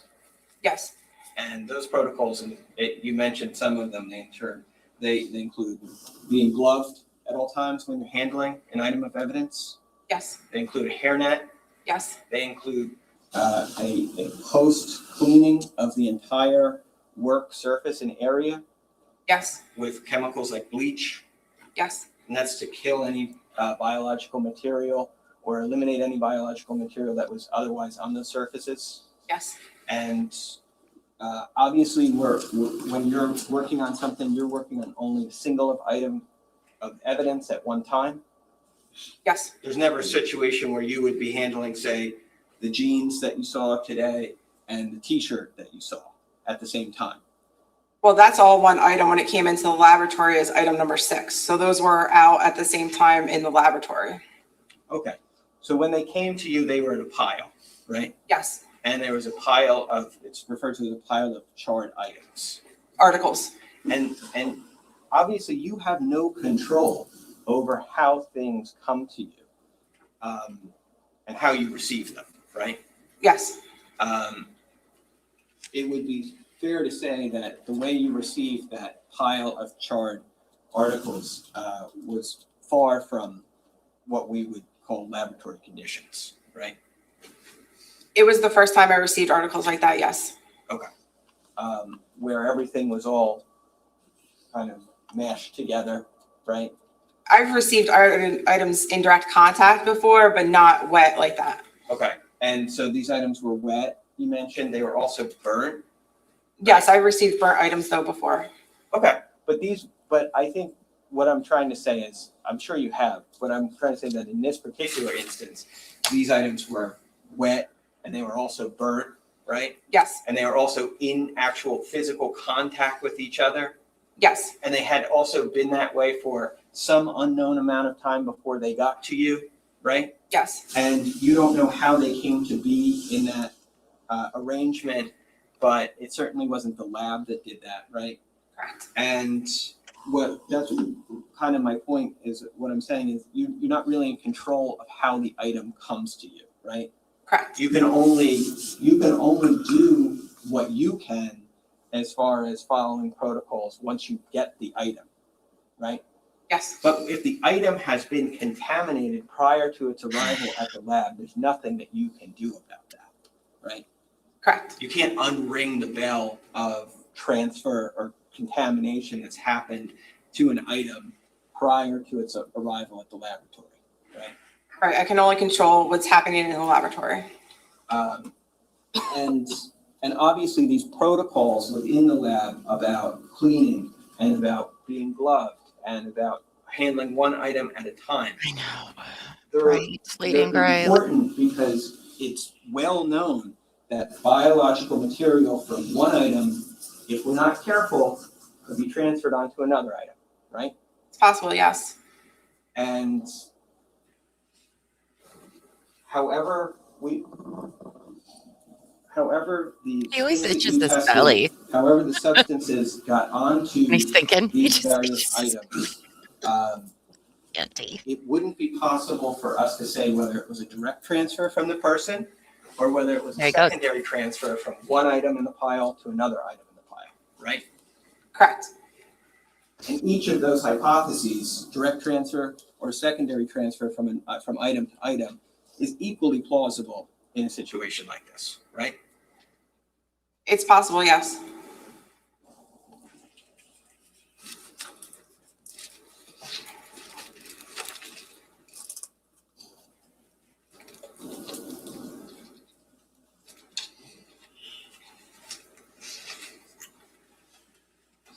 Now, you tested,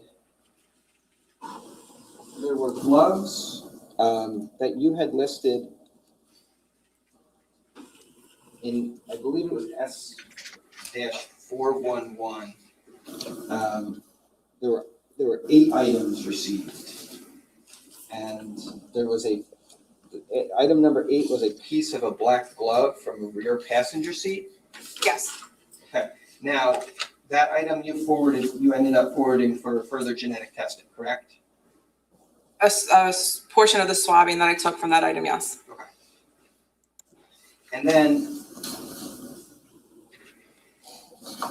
in item S-410, that's another properties receipt where we saw the swabs, what are referenced as the buccal swabs from Jennifer Caneiro, Jesse Caneiro, Sophia Caneiro, and Keith Caneiro. Those were FDA cards. Their references were FDA cards. Okay, and those FDA cards, were those the items that you said you had not seen before today? Correct, Okay, so you didn't have anything to do with processing those items? correct. Oh, Zoe. And then S-450, I think was your report on the presumptive results that you received regarding the jeans, item 6-1, and the gloves, item 6-3. I issued a report. I don't know what the state number was. Okay. Okay, but you remember that during your direct testimony, I think you said that on sample 6-3, there was a presumptive result for blood? 6-3, I believe, were the gloves, and then they were subbed out as the 6-3-1, and then 6-3-1-1 was one of the gloves Right. that had the presumptive test for blood, Right. and then 6-3-1-2. Good morning, I Daria. believe I have the numbers right. I don't have it in front of me. And Okay. Teresa. Maybe Good I can morning. find it for you. Maybe I can find it for you, Andy says. Andy, we don't need to go on all morning with her. We're going to have the DNA person on. And that's probably who Andy's going to cross them to. Judge, Oh, I'm gonna no. approach with S-450. Okay. Thank you. That's what you were talking about, right? Yes, thank you. Okay, and then on the second page there, we do have a presumptive result for one of the gloves in 6-3. Yes, that was the 6-3-1-1. Okay, and that was blood? It was presumptive positive for blood. Okay. And that was, do you have that listed as the inside glove or the outside glove? I don't have it listed as one or the other. Well, can we infer from what you have the other glove listed as? They're both just listed as gloves. Okay, I see that you have the word inside in quotation marks. Yes. What does that word mean? That was referring to the one glove, 6-3-1-1. The inside of that glove is what was swabbed versus the outside of that glove. Okay, so that word is not indicative of that glove being inside the other glove? Correct. So which of those two gloves was inside the other? Based on this, I'm not sure. Okay.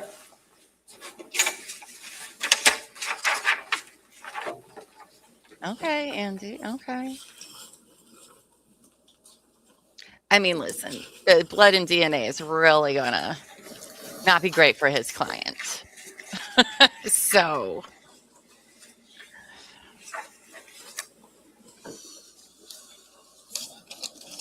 You said that you measured the blade of the knife Yes. and that it was 1.5 inches? I don't have that documentation in front of me, Okay. but I know that it was approximately 7 inches as one dimension. Mhm. I don't know the rest of the dimensions off the top of my head. Okay. Do you remember where along the blade you measured it? It would be from the one point to the other point of the blade, the farthest points possible. Okay, that's the length, right? Yes, Where would you have measured the width of the blade? from the widest points of the blade.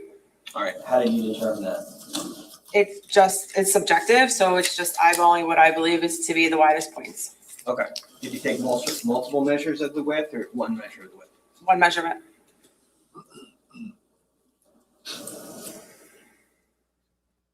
And that was, I should clarify, that was item 9, correct? That was the knife from the foyer, I believe it was item number 9, yes. and that was found in Colts Neck, correct?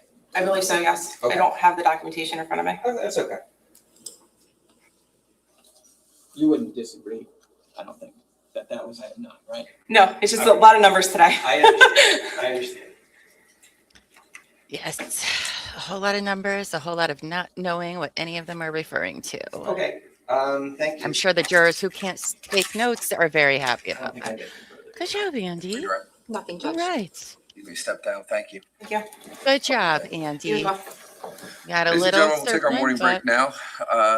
If prosecutors, if you don't mind just moving the evidence, please, I appreciate it. We're going to take our 15-minute break. Stretch it to 20 if you guys need it. Just let us know when you're ready, and we'll come back out and we'll continue with the testimony. Thank you. Please don't discuss in case you're doing research. Okay.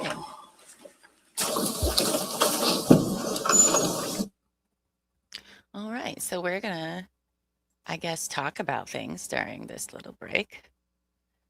By we, I mean us, not the judge and the attorneys. Maybe, I don't know. We'll see. He looks like he's contemplating a lot. What is he thinking about, you think? Probably his windshield. Wonder if he got that fixed over the weekend. Probably not. Oh, look at her jacket. It's like marble or something. Oh, they're having a bench conference. Fine.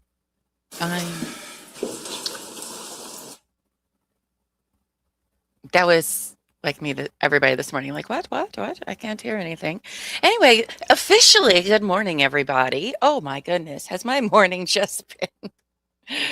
Oh boy, it's a Monday. We're just going to put it at that. All right. It's a Monday, but we're all here. So thank goodness. Oh boy, hope you all had a great weekend. It wasn't long enough for me, to be quite honest. Wasn't long enough, but that's okay. Well, so we heard from the blood lady. I don't know what else to call her, blood lab lady, this morning, where she tested a bunch of stuff. Some stuff came back with nothing, particularly the knife, but it was also in a fire, so not surprising. Pretty much everything she sent to the DNA lab, so this is how they set up for the DNA person anyway, right? This is just a chain of command witness, really.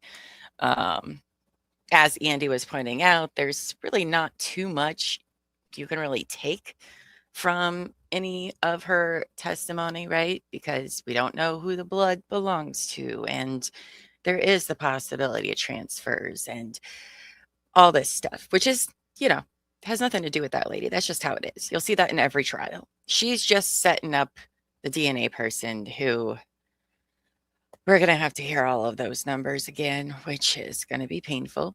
It's going to be very painful for everybody, but should be interesting because for this case, we've heard that they used a new type of DNA testing that I'm not familiar with. I'm not even familiar enough to even try to explain why it's different. So I'm sure somebody will, and we'll see if we can follow along. I feel so bad for the jury who can't take any notes, and they're just sitting there like, okay, you keep saying these numbers. The only people who know what these numbers mean are you two, but I guess we'll just sit here and all pretend we're listening. So cool. Yes, her role is to receive presumptive test and send it on its way. So I don't have a problem with her as a witness. I mean, he did kind of like point out with the gloves, like she didn't label which one was which. The question is, would it matter? I don't know. It's never long enough. Oh my gosh. Yeah, could you imagine? No notes on this? I mean, oh my goodness. My guess is the DNA person is next. That would make sense. However, the order of our witnesses have made little to no sense this entire trial, so maybe we shouldn't presume anything. We'll see. Usually the first, oh my gosh, I don't know. DNA testimony isn't one of my favorite things to listen to either for the first hour and a half until they start speaking in, layman terms for the rest of us. Because once you hear it once, you're like, all right, I get it. But I am interested in this new DNA technique that they're using because I think, don't quote me because I'm only 40% sure that it's the same kind that they're using for the Rex Heuermann case. So we'll see. But remember this week, they may not have court Thursday or Friday, one or the other. I'm thinking it's going to be Friday because why are they like, oh, you know what? We'll just have no court Thursday, but come back Friday. Nobody wants that. Nobody wants that. But I'm going to let my dogs in real quick. But I can do this and talk because I have headless or wireless headphones, which is nice. All right, come on, ladies. By the way, it's the warmest it's been in weeks. And by warm, I mean not that warm. Okay, I'm back. Oh, okay. I know. Oh, their faces. My dogs are so funny. They literally put their whole head in the snow. Okay, see everybody at around 10:20. So funny. It's genetic genealogy. Oh, interesting. Yeah, I know it involves like some sort of math. And I'm like, I don't know. Hi, Lainey. Good morning. Oh, you know what I just remembered? We're behind. So let's see. Oh, it's fine. We're behind, but they still have 3 more minutes. So that worked out. Yeah, sorry, guys. This morning, I woke up, my computer, for some reason, like my computer didn't want to work, didn't want to do anything. And I woke up very late, so late, in fact, that my son wasn't up and missed his bus.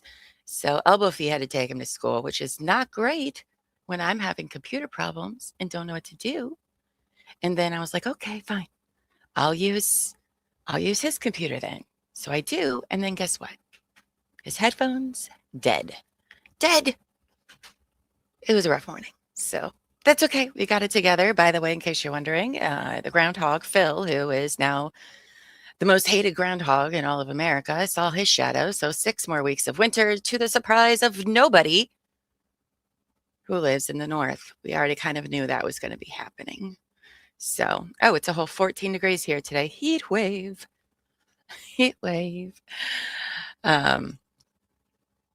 Yes, it was devastating. Should have been here. What a shit show it was. Oh, but you know what else today is? Today is the 18th anniversary of the Lane Bryant murders from 2008. It's the 18th anniversary today. And Thursday, we're back with True Crime and Wine Time. Me and Terry, it's our podcast that we record every Thursday here on YouTube and then release to all podcast platforms the week later. So we'll be talking about that this Thursday. So I'm very excited for that show to be back. We have quite an interesting lineup of cases for you guys. That's what we've been spending a lot of our time on the last few months working on because we do our diligent research, we write them out and everything. So that'll be back this Thursday at 8 p.m. Eastern. Yes, I think it's that. I think it's 8 p.m. Eastern. We'll be back with that show, which I'm very excited about. And that case is still unsolved after all this time. So maybe one of you guys can listen and maybe you might help get some of these families answers. I'll warn y'all, I wrote it and it's very sad. It's very sad. You're probably going to cry and I apologize. But it's a very interesting story. Lainey says, saw our first groundhog an hour ago next door. He crossed through our yard, but escaped to the next when we let Beanie out. We were all surprised to see it, then realized it's Groundhog Day. We have a groundhog in the neighborhood as well. Yes, even in the city. And he is big. He's probably very close to the same size as Zoe, just not as tall. But he's a big groundhog, and he lives across the street in my elderly neighbor's garage. And yeah, he's pretty big. I haven't seen him for a while, but oh, 2 separate families of groundhog. That's the only groundhog I've ever seen here. I mean, I've seen I've seen groundhogs before, but I've been in my neighborhood, so I think he's just a lonely bachelor groundhog, which is kind of sad for him. But also, screw you, Phil, the groundhog. Also made my morning crap. I blame him for everything. Blame him for everything. What else do we have going on this week? Let me pull up my calendar. We got this trial going on. Oh, that's not even the right week. Get it together. Oh, so we have True Crime and Wine Time coming back Thursday night at 5. Then We have a TMI public show, which we're talking about Brittany, because y'all need to know what's going on with Brittany. We need to talk about it. Mr. That'll be for everyone. So excited about that. It's a little slow at the switch over here. Coffee. Oh, I agree with you there. Okay. Oh, just want to be friends. You ready to call your next witness? Yes, Judge, the state calls Christopher Simkoviak. Oh man. Christopher.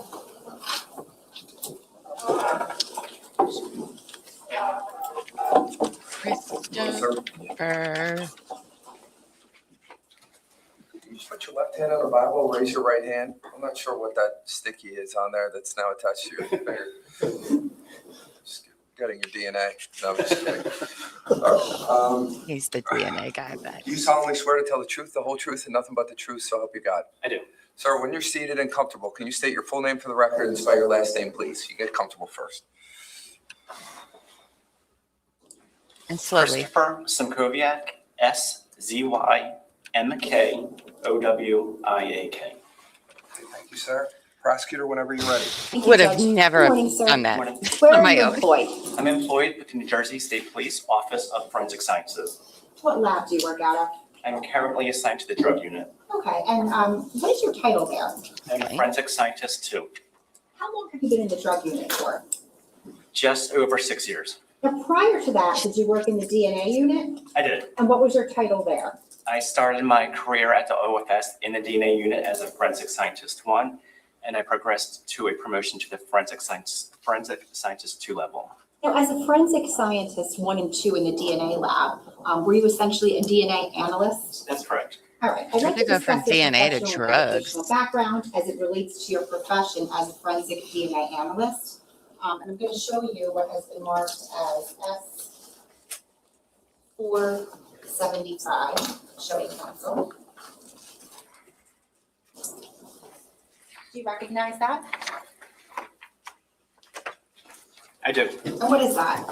This is my resume or CV. It's 2 pages. Did you create that? I did. Okay. Now, can you tell the jury about your educational background? Yes, I started my education at Penn State University. I was there for 2 years before I transferred to Drexel University, where I obtained a Bachelor of Science degree in biology. Now, chronologically, could you take us through your professional experience and just summarize what you did in each of those places and those roles? Yes. Upon graduating college, I had my first job at Merck Research Laboratories. That was in 2000. I worked there for 4 years until 2004. I was a biochemist there, where I was working on vaccine research, utilizing techniques that I utilize techniques at Merck that I utilized in the DNA laboratory. Upon my completion at Merck, I started my career at the Office of Forensic Sciences. I started in the DNA laboratory, where I was a forensic scientist 1, and progressed into the forensic scientist 2 level. And both titles, I was generating DNA profiles, preparing a report of my findings, and testifying in court as needed.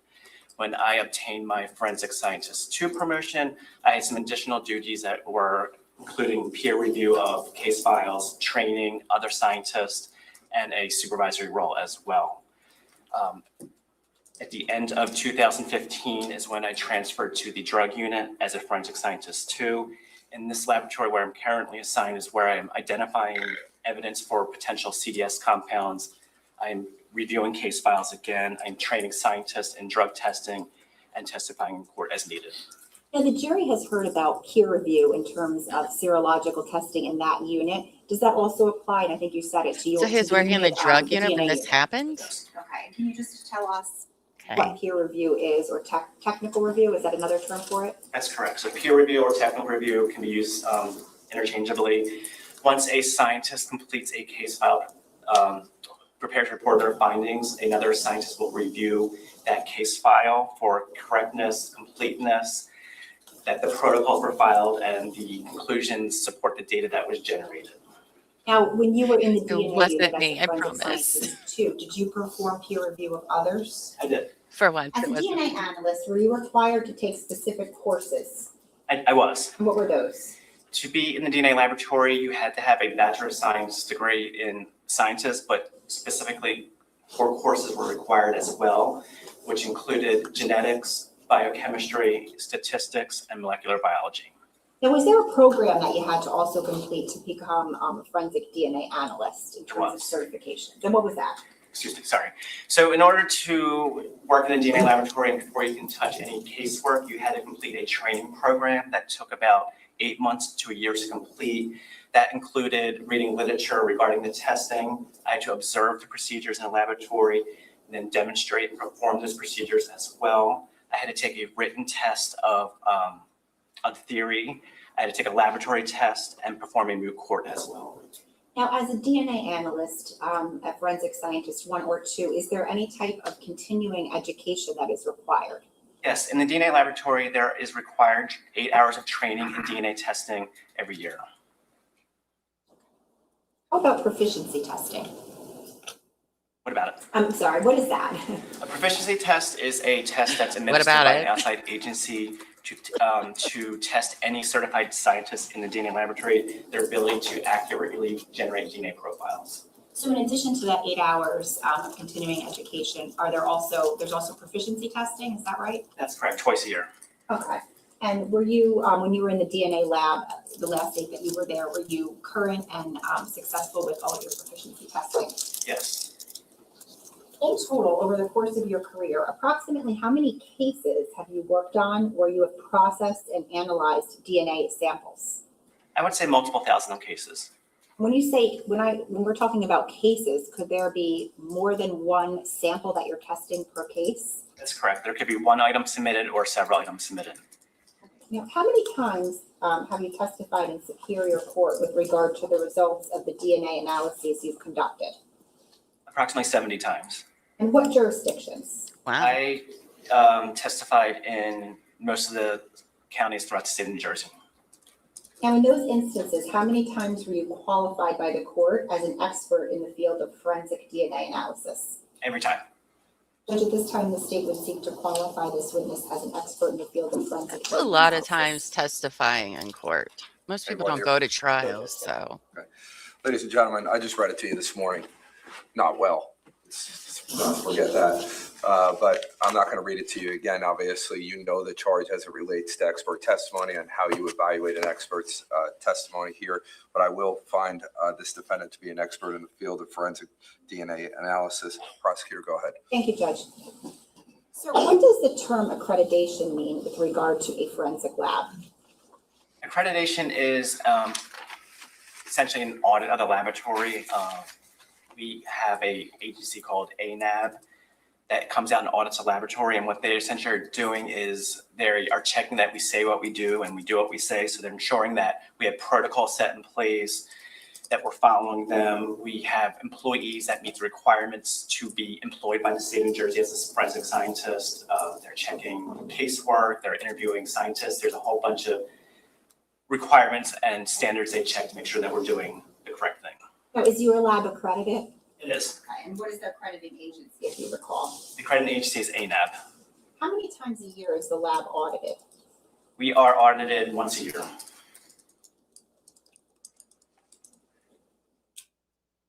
Now, we've heard a little bit about how evidence is received initially into the lab. Once evidence is received into the lab, how does it get to you as the DNA analyst? Evidence first comes to the evidence receiving desk by the submitting agency, where those items are inventory and barcoded and given a unique laboratory number. Once that is established, assignments are created. Generally, in a DNA case, this evidence will go to the serology unit first, where they'll screen the evidence for potential biological evidence that's suitable for DNA testing. If that is the case, they will then prepare samples for DNA testing. They may go back to the vault or submit it directly to the laboratory. At that point, a DNA assignment will be created, and then a scientist will be assigned that case to work on the evidence where they pick it up from the vault or would it be in the DNA laboratory at that time. Okay, now as a DNA analyst, what, if anything, did you do to ensure the integrity of evidence? In other words, to prevent contamination, mix-ups, et cetera? Yes, we have a entire quality control procedure. We utilized to protect the integrity of evidence. That includes things as wearing protective equipment, a laboratory jacket, face mask, hairnet, gloves. We will clean our surfaces with bleach, water, and ethanol. We have controls during our testing, so we'll have a negative control that is just a blank sample of our reagents we use to ensure that our reagents are clean. We have a positive control to show the testing is working properly. You're getting a result that is expected to be the same every time. We have a review process during our testing, and we have a review process during our case file. So there's a ton of steps we do to ensure that reliability. Now, what does DNA stand for? DNA stands for deoxyribonucleic acid. It's considered the master molecule of life. It's the genetic material that's located throughout the cells of your body. And it's the same throughout all those cells in your body. So any DNA found in the hair cell will be the same as your DNA found in your skin cell or your blood cell. Your DNA is unique to you. So no two individuals have the same DNA, with the exception of identical twins, and it stays the same throughout your lifetime. Now your DNA is inherited from your parents. So half your DNA comes from your mother and the other half is coming from your father's. In your body, your DNA is located in those cells on structures called chromosomes, which are just regions of compacted DNA and protein. We have 23 pairs of chromosomes, half coming from your mother, the other half coming from your father. Now, at a particular location or locus on your chromosome is a gene. A gene is a specific DNA sequence that encodes for a particular function. So, for example, if you take hair color, in a very specific location on one of your chromosomes, you have the gene for hair color, which is a specific sequence. When that is expressed, you get blonde hair, brown hair, black hair, for example. Since you get different colors, you say you have an allele for that gene. So Just you leave have red that out of particular it. location Sure, of a buddy. particular sequence. And if you have brown hair, you have the brown allele. If you have blonde hair, you have the blonde allele. Now, in the laboratory, when I'm generating DNA profiles, I am not generating profiles of particular traits. I am looking at regions called short tandem repeats. These are short segments of DNA that contain a repeated sequence. And I'm counting the number of repeats you have at several different locations on different chromosomes. So when I generate a profile, you essentially see a set of numbers at several different locations. Thank you. Now, when we talk about forensic DNA analysis, at its most basic form, is it essentially a forensic tool of comparison? That's correct. So just your job, kind of just to summarize it, are you looking at evidence that is taken from a piece of evidence at a scene and developing a DNA profile from that? Correct. And then if there's anything to compare it to, any buccal swabs or reference samples, are you then comparing that to the developed DNA profile from the buccal swab? That's correct. Now, just a couple of definitions just to define. What is an evidentiary sample? An evidentiary sample is one where I do not know the source of that DNA, and that could be coming from the scene or comes from maybe a particular person's clothing, that you know the source of that clothing, but I don't know how that DNA got there, so it's considered evidentiary. It's unknown to me at the time. What about a reference sample? So a reference sample is one where I know where the source of that DNA profile is coming from, and they usually take the form of a buccal swab, which is essentially a Q-tip swabbing of the inner cheek, or a blood sample. Now, when a comparison is done between an evidentiary sample and a reference sample, what are the options in terms of the DNA analyst's conclusions? Yeah, so there's essentially three conclusions I can make when I do my comparisons. The first one could be an exclusion where the reference material does not match the evidentiary material, so they're not a contributor there. There's an inclusion or a match where the evidentiary profile matches the reference material, or the profile generated from the evidence is inconclusive. There's not enough information for me to make a comparison. Okay, so when there is an exclusion, does your analysis end there? It does. Now, when there's a finding of an inclusion, in other words, that the person of interest is a match to the evidentiary profile, does your analysis end there? It does not. So once I have a scenario where someone matches, I need to provide some kind of association or strength to that match. And that's when I'll do a statistical analysis to provide a strength to that match. Okay, so just to be clear, you don't just say that the person is an inclusion or a match. You have to provide some sort of statistic to demonstrate the rarity of that match. Is that right? That's correct. What is the statistic that you used back in 2018? The statistic I used was called a random match probability. So that's the chance that an individually randomly selected from the population of unrelated individual matches that profile of interest. Could you give us an easy example of that? Yes. Let's say, for example, I did a comparison and I generated a profile, and that profile then matches the reference material. So I have a match. I decide what I have to do with that match now as my statistic, provide a weight. So let's say, just for example, the stat comes to 1 in a million individuals. So what that is essentially saying, if I had a random population of 1 million people, I would only expect one person to match that profile. Now, in terms of the reason for providing a statistic, is it fair to say that you can have a match and the statistic, though, for the match could be very different in terms of the strength of that? Is that right? So, for example, you can have a match and the statistic could only be 1 and 2. Is that right? That's correct. That is very different from a match where you have a statistic of 1 in 1 quintillion. Is that right? Correct. And so essentially the purpose of providing the statistic, like you said, is to give weight to any sort of inclusion or match. Correct. Time for made up number time. I'm just kidding. Now, as human beings, how much of our DNA is the same? In other words, how much DNA do we all share with one another? Over 99% of our DNA is similar between individuals. And is that why we all have, for example, 2 eyes, 2 ears, nose, etc.? That's one way of saying it. So if so much of our DNA is the same, and I know you touched on this before, but if so much of our DNA is the same, then how is it that forensic DNA analysis is able to be used as a tool of comparison? Yeah, so we have a small region of our DNA that is useful in distinguishing individuals from each other. And that was those short tandem repeats that I was talking about. So that those regions of your DNA are different from one another for enough. Their difference is enough for me to be able to say whether someone matches or doesn't match, and then a statistic if needed. So when you're looking at DNA analysis, are you looking at that little small region that's different among all of our DNA? That's correct. And is Good there morning, a lot Dave. of variability among individuals within that very small region that you use for DNA analysis? There's enough variability for me to make those distinguishing between individuals. Now, I think you said it, but when you do DNA analysis, you're targeting specific non-coding regions within that within that small percent. Is that right? So I didn't specify that, but those short tandem repeats are in regions of our DNA that are not coding for any particular function. When you say repeats, what does that mean? Yeah, so when I was talking about the short tandem repeat, you can kind of think of it as like beads of a necklace. Some necklaces might be longer than others, so one necklace might have 11 beads, one necklace might have 12 beads, one might have 20 beads. So what your repeats are just a block of repeats. I'm counting the number of repeats of a segment of sequence. So let's say your sequence is this, for example, A, B, C, D.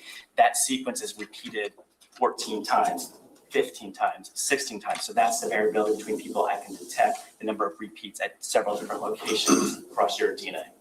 Now, how many repeats do we all have at a particular area? I am not sure I understand the question.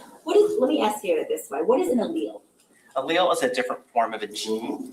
In terms of STR testing, we're going to refer to the allele as the number of repeats. So at one particular location, you could have anywhere ranging from 10 to 20 repeats. So if you had 10 repeats, I will say you have a 10 allele at that location. If you have 15 repeats, you have 15 allele at that location. And when we talk about a location, is that called a loci? Loci is plural, locus is singular. Okay. So at each, we'll call it each locus, we all have 2 alleles, is that right? Correct. Is one inherited from mom and one inherited from dad? That's correct. And just to be clear, are you looking at that small percentage, that small region where we all differ to look at the alleles that are present? Correct. Okay, so for example, at a particular locus, you might be a 13 and a 14, and I might be a 1 and a 2, is that right? Correct. And then do you look at, is there a certain number of loci that you look at in DNA testing? Yeah, so the kit that I'm using in my testing tests 27 different locations.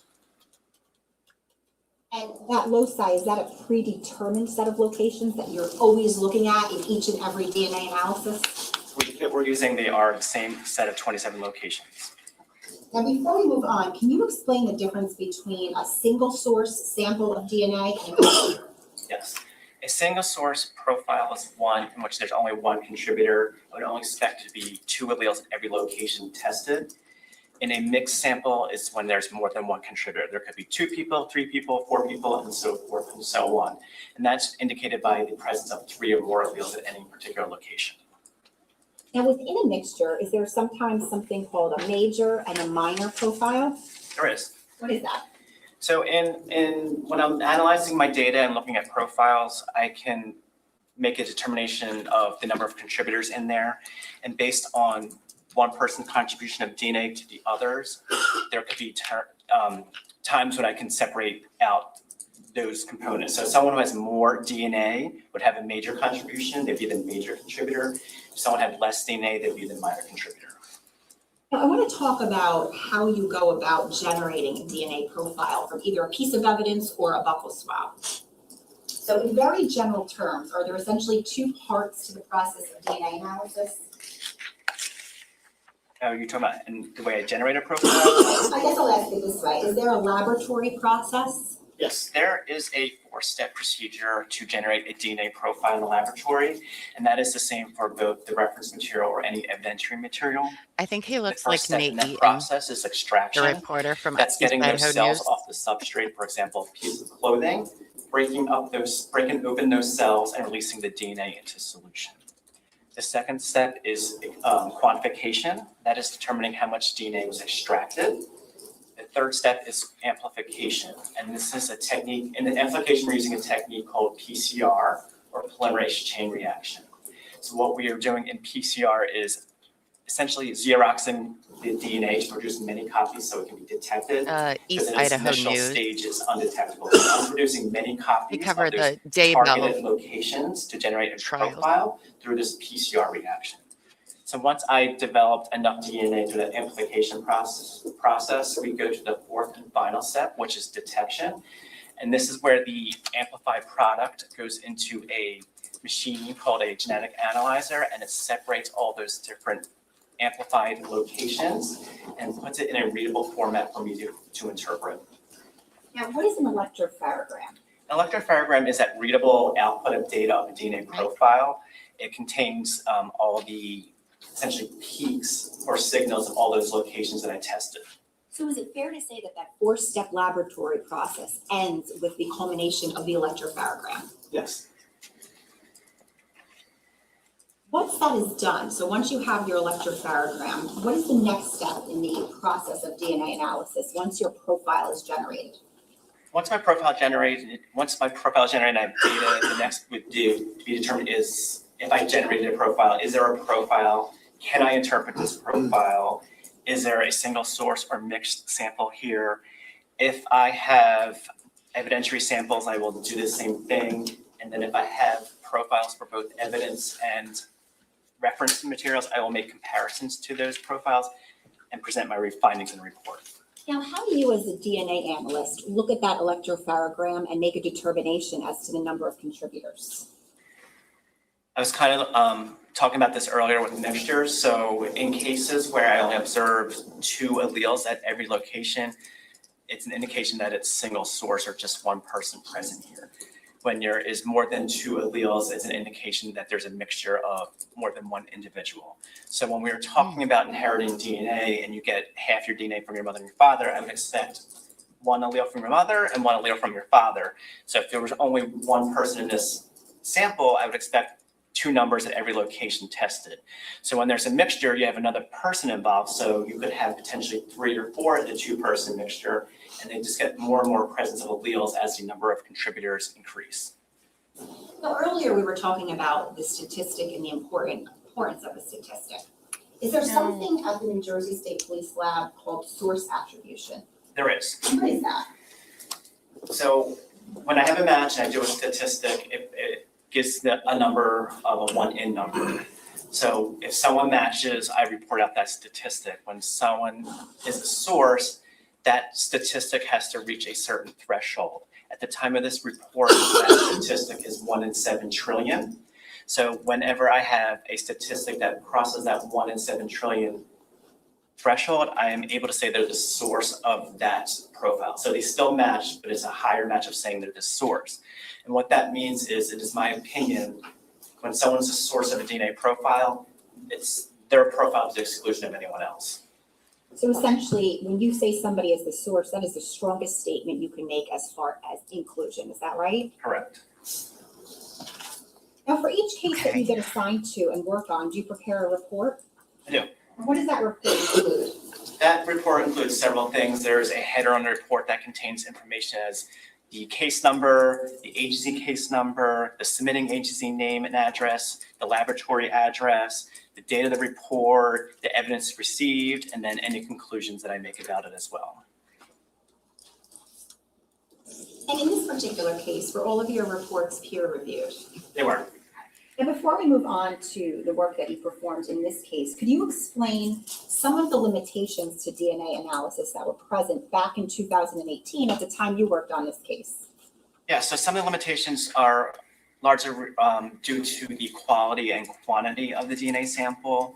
So the tools I had at my time Maybe. were affected if there was poor quality or a very low Science level nerds DNAs. know how to party, It some of them. also was affected by the number of contributors, the statistics I could do, or interpretations or deconvolution of mixtures weren't possible once I got about 3 contributors.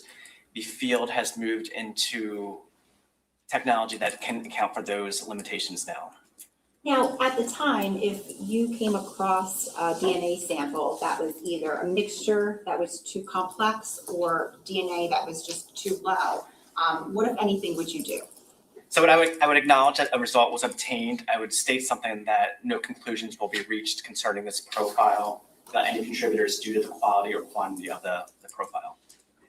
Now, turning to the present case, were you assigned to perform DNA testing and analysis on certain items of evidence relating to state of New Jersey versus Paul Caneiro? Yes. Now, were there 2 case numbers under which you performed your analyses in this case? There was. And did the work that you performed include items under each case number? It did. I'd like to try to go through this chronologically with you. So I'm going to show you what's been marked as S476. Show me counsel. All right, do you recognize S476? I do. And what is that? S476 is a copy of a report. It's a 1-page report for laboratory case number C18-10138, and the report is dated 11/27/2018. The items on the report, are they listed as items 1 through 5? It's 1 through 4, then 5-1. Sorry. And then what are the other items? Get ready for a whole lot of numbers, -1, Chris. 9-1-1, 9-2-1, 9-3-1, and 9-4-1. Now, items 1 through 4, what are those? Items 1 through 4 were reference materials. Item 1 was a reference material for Jennifer Caneiro. Item 2 was a reference material for Jesse Caneiro. Item 3 was a reference material for Sophia Caneiro. And item 4 was a reference item for Keith Caneiro. Okay, and were DNA profiles developed for each of the 4 individuals? They were. And was that for comparison purposes? That's correct. I'm going to show you what's been marked as S477. The whore. Do you recognize that?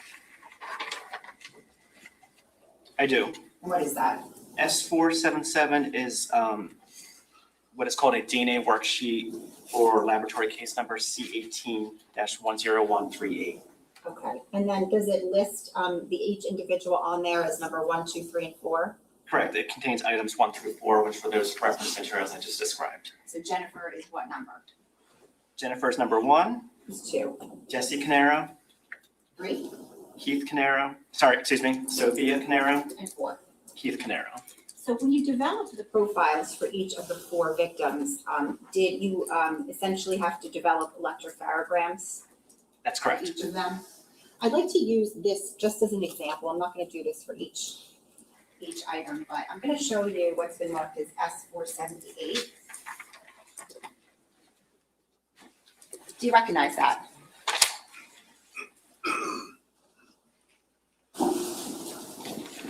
I do.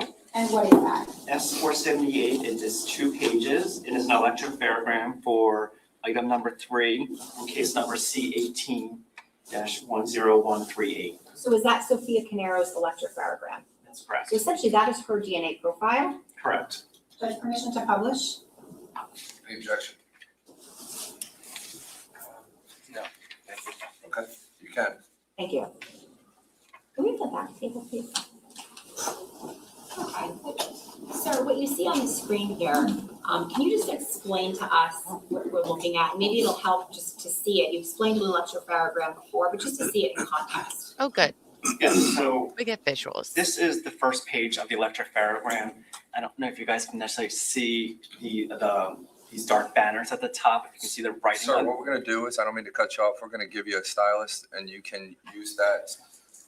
Yeah, So He's like, yeah, this is can I just great. touch it or? Yeah. Is that working? Okay, oops. You could just, you can do it on the side button. So if you look, okay, It's right over here. One of Oh, the I do? side buttons. You can get it. Yeah. Thank you. technology, guys. Okay, so we're zoomed in right now. So if you see this top banner up here,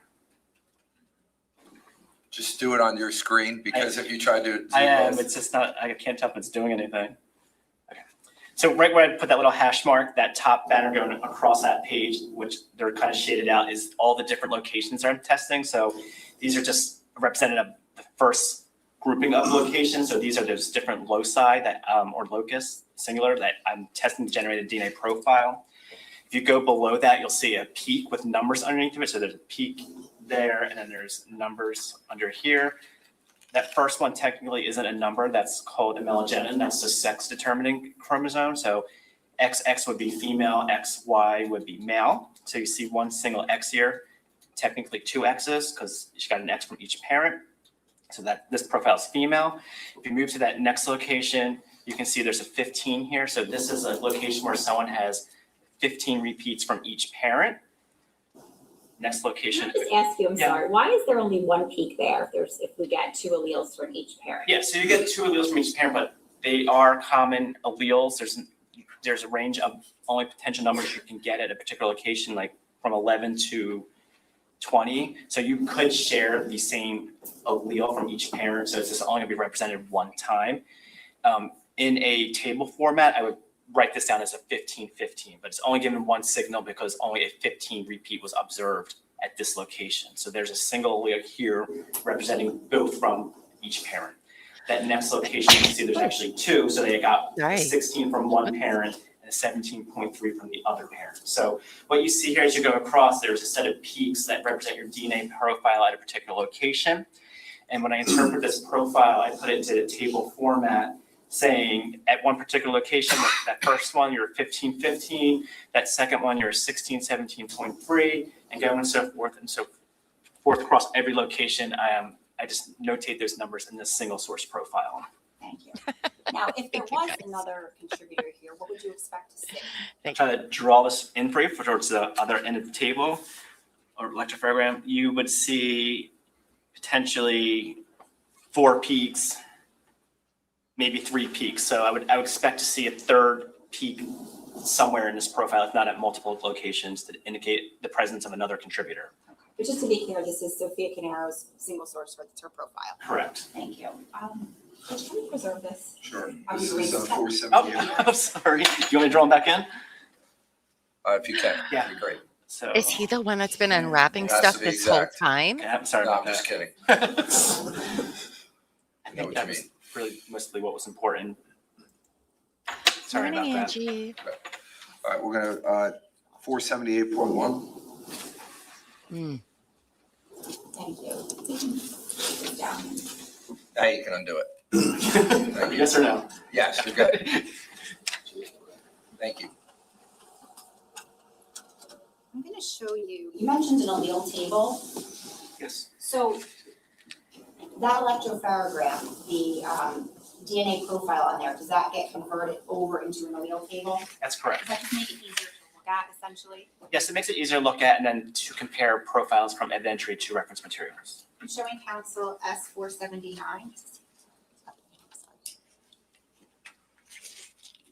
I'm going to ask if you recognize this. I do.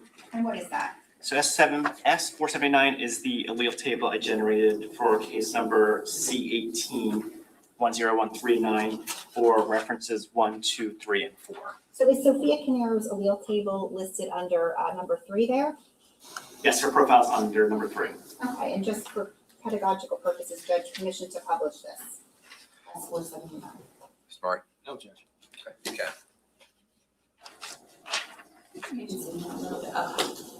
So if you could point out to us where you see Sophia's allele chart.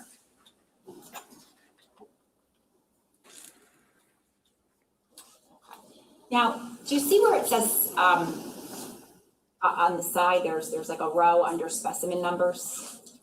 Yes. Are each of those a locus? Yes. Okay, so each of those represents a location on that small percentage of DNA that differs among all of us. Is that right? Correct.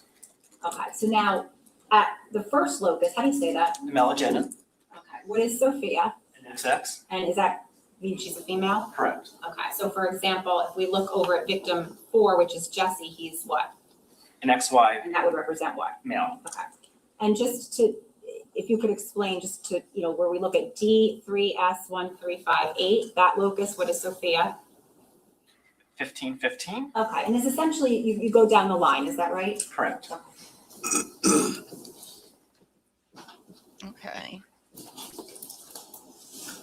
Now, I want to keep this up, but if we could go back to your report.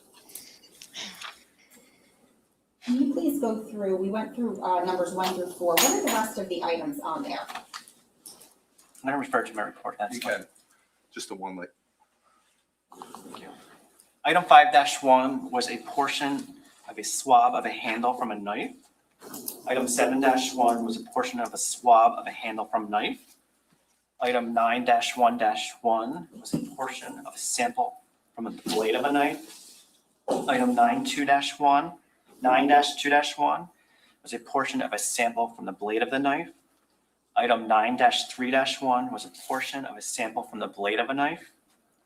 Item 9-4-1 was a portion from swabbing from a handle of a knife. Now, items 1 through 4, the reference samples, next to that where it says comments, what does it say under those comments for each of them? Results obtained. Okay. And then what about item 5-1, the swab of the handle from knife? What is the comment there? Results obtained. Okay. What does that mean, results obtained? That means I got some kind of data, some kind of profile for that item. Okay. Now, when you have results obtained, it doesn't necessarily mean you're able to make any comparisons, right? Correct. But you've got some DNA from it. Correct.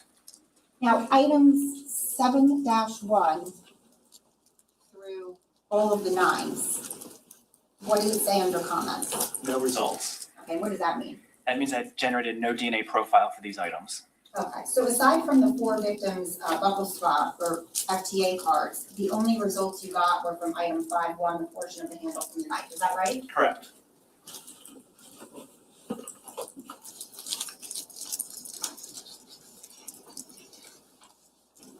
Was there an allele chart created for that?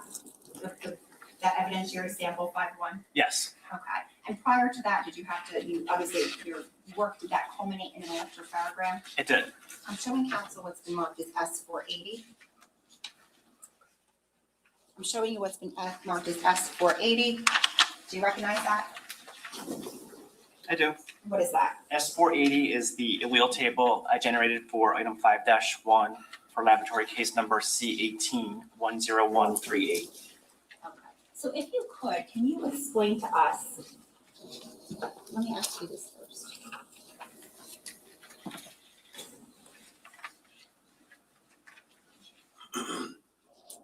When you generated your profile or the profile on 5-1, what did you do with it after that profile was generated? So in other words, after you had your electropharogram? So once I had my electropharogram, I determined, was there DNA present? the number of contributors, is this single source or mixture? Is this profile interpretable? Okay, and was it? Yes, it was. What, if any, comparisons did you do? So I took the profile generated from 5.1 and compared it to any reference material that was available for this case. Okay, so just to be clear, you compared that profile from 5.1 to Jennifer Caneiro's profile Correct. and each and every of the 4 victims, is that right? That's correct. Okay, what, if any, conclusions did you make? Yes, I'm going to refer to my report if that's fine. Okay, just tell us the number. Yes, so for State Exhibit 476, with regards to item 5-1, my conclusion was that the STR DNA profile of Sophia Caneiro matches the STR DNA profile from item 5-1. The calculated frequency of the STR DNA profile is 1 in at least 726 million for randomly selected unrelated individuals.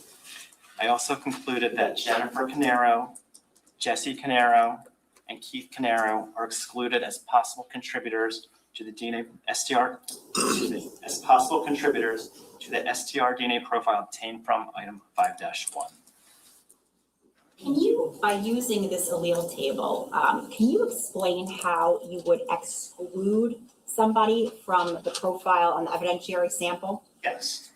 So what I do is I will look at the evidence profile, which you can see that's displayed up here. So for example, if you look at this second location that is D3S1358, item 1 was a 1517, and the reported profile for item 5-1 was a 1550. In a single source sample, I only need one of these numbers to differ to exclude. So in the case of the evidence, I have a 1515, that reference has that 17, so it's not consistent with that individual location. And I do that at every location that I generated a profile to see how they match or don't match to determine if they include or exclude.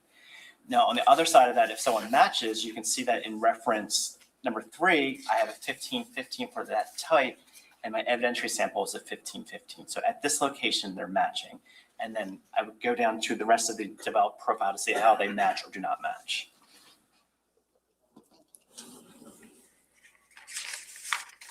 I'm gonna leave that with you. Just to conclude, on this particular, on your report, you included, your conclusion was you included Sophia Caneiro on 5-1. Yes, And you gave random match probability of at 1 in at least 726 million. correct. I'm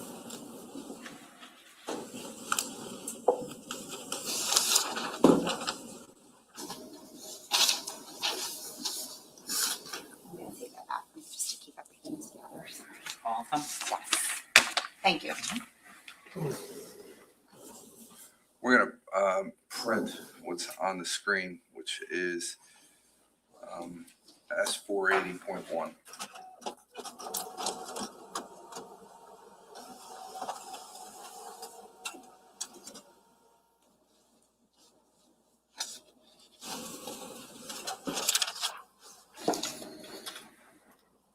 I'm going to show you. 479. 479, sorry about that. 479.1. I'm going to show you what has been marked as S411 and S481. Starting with S481, do you recognize that? I do. And what is that? 481 is a 2-page copy of the report I generated for laboratory case number C18-10139. It's dated 11/27/2018. And what is, do you recognize S411?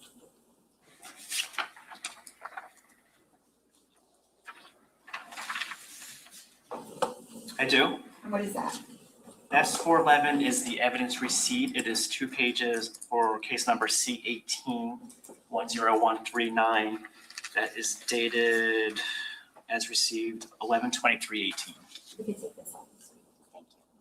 All right, so I want you to, I'm going to ask if you could look at your report, item 1-1-1. Do you see that? I do. What is that? It's a portion of a swabbing of a glove. And what does that correspond to on the evidence receipt? Item number 1, What is that? I had to Item look that number up because it one didn't is ring a a bell. burnt nitrile glove black. And were any From results the dark obtained? crystal. That's funny. Yes. Can you explain?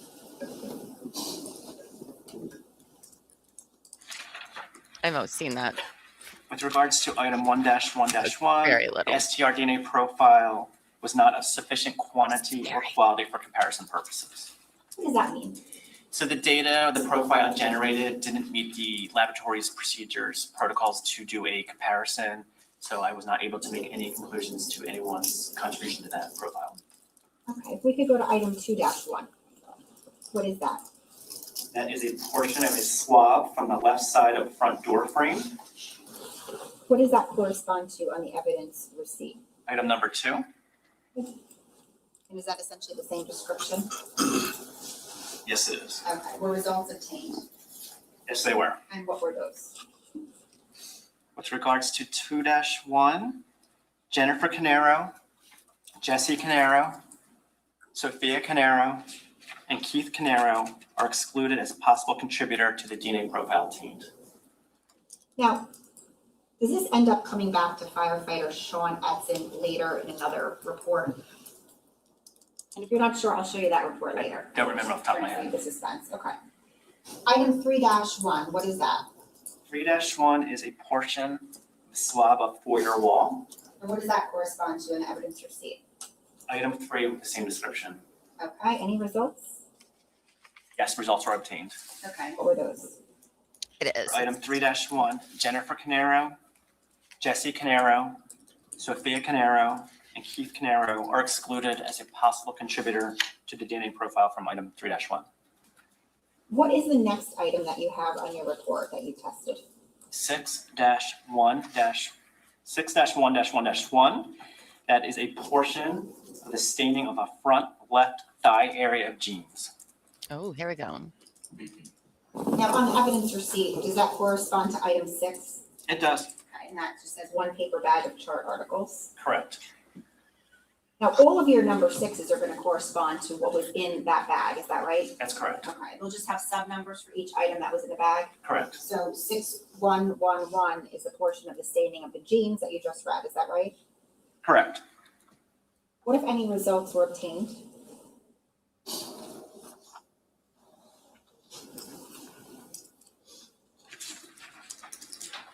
With regards to 6-1-1-1, the STR DNA profile obtained is not of sufficient quantity or quality for comparison purposes. Oh, The next item is what? okay. 6-1-2-1. And what is that? That's a portion staining of front left shin area of jeans. Were results obtained? They were. And what were those results? With regards to 6-1-2-1, Sophia Caneiro is identified as the source of the STR DNA profile obtained. Ooh, those Now, were I the see from that the jeans there's in no the basement statistic there, is that at correct? Paul's. There's no statistic directly under this conclusion statement. It is covered by a footer at the end of the report. And again, why is that? So with regards to source attribution, I have to cross the statistic of 1 in 7 trillion. And that's always going to be the same number. So we just have that listed as a footer at the bottom of the report. Whenever source is mentioned, it's referenced at the bottom of that report. And here, are you identifying Sophia Caneiro as the source? That's correct. What is the next item? 6-1-3-1, that was a portion staining of front right thigh area of jeans. The results obtained, They were. and what were they? With regards to 6-1-3-1, Sophia Caneiro is identified as the source of the STR profile obtained. How about 6-1-4-1? That is a staining of the front right shin area of jeans. Were results obtained? They were. And what was the conclusion of that? The STR profile obtained from 6-1-4-1 was not of sufficient quality or quantity for comparison purposes. What is the next item listed? 6-1-5-1. That was a portion of staining of rear left calf area of jeans. Were results obtained? They were. And what was the conclusion? Sophia Caneiro is identified as the source of this STR DNA profile obtained from 6-1-5-1. And again, just to be clear, no statistic is given because these have actually reached source attribution, is that right? Statistic is given, but it's in the footer of that report. The next item, what is that? Oh, do we, Pam? Guess what? I already have. 6-1-6-1. It's my version. That was a portion swapping of inside waistband of jeans. Any results? No results were obtained. Now, what is the next item? 6-2-1-1. That's a portion staining of front right shoulder area of t-shirt. Okay, any results? Yes. And what was that?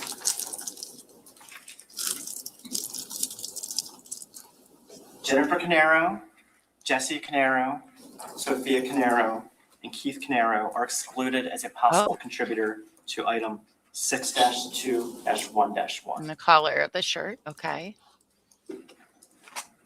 How's it only Sophia's blood, though, that they're getting on the jeans? Mention That's anything about any interesting. further comparisons? Or anything being needed for further comparison? Yes. What is that? So on page 2, I stated that no conclusions can be reached concerning another possible contributor to the STR DNA profiles obtained from the items examined without submission of a buccal swab reference. I'm showing my counsel it's been marked as S482 and S483. I'm going to show you the same. If we could start with S482, what is that, if you recognize it? I do. S482 is the DNA worksheet I generated for laboratory case number C18-10139. It is item 20, and it's a reference sample from Paul Caneiro. From Paul Caneiro? Correct. And what is the date on there? Or is there a date? The date on my worksheet is 11/27/18. Okay. S481, do you have that in front of you? Yes. All right, and do you recognize that? S481 is the report I was just talking about for C18-10139 that was dated 11/27/2018. Well, actually, I should ask you, what is item 20? What is that listed Okay. as? So, item 20 was from State Exhibit 483, which was a report I generated for C18-10139. That report date is 11/29/2018, and that is for item 20, the DNA reference from Paul Caneiro. Okay, are there any conclusions on that report made by you? There are. What is that? Paul Caneiro is identified as a source of the STR DNA profile obtained from items 6-2-1-1 and 7-1-1. I also concluded that Paul Caneiro is excluded as a possible contributor to the STR DNA profile obtained from item 2-1 and 3-1. Okay, now you indicated that Paul Caneiro was identified as the source of the STR DNA profile obtained from 6-2-1-1. Can you just remind us, what is that? So that is a match or a conclusion, and the statistic for that source attribution is when it reaches that threshold of 1 in 7 trillion. But in Okay, what item is that? Oh, Just to sorry. remind us, we've been going through the lot. It's okay. The item 6-2-1, Yes. that is the swab, the portion staining of front right shoulder area of the t-shirt. Okay, thank you. Okay. What about the collar? I'm going to show you what's been marked as S484. Show me pencil. Do you recognize this? I do. What is that? S484 is a copy of a report I generated for C18-10138. It's dated 11/29/2018. Okay. What, if any, conclusions do you make in that report? I concluded that Paul Caneiro is excluded as a possible contributor to the STR DNA profile obtained from item 5-1. Now, 5-1 was what you previously concluded, or made conclusions as to, is that correct? That's correct. And that was specifically the handle of the knife, is that right? Correct. Which, You can go okay, back now and go through. if you're finish wearing the items gloves, On your report S481. wouldn't be on there. Okay. We finished off, or we left off with item 6-2-1-1, which was the front right shoulder of the t-shirt, which you already told us about. Can we take a look at the next item underneath that? Yes. And what is that labeled as? 6-2-2-1, that is a portion swabbing of inside collar of t-shirt. Any results obtained? Yes. And what was that?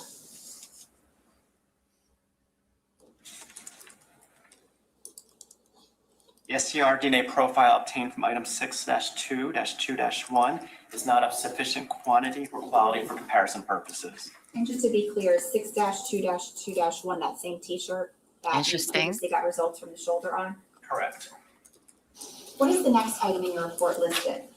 6-3-1-1-1-1. And what is that?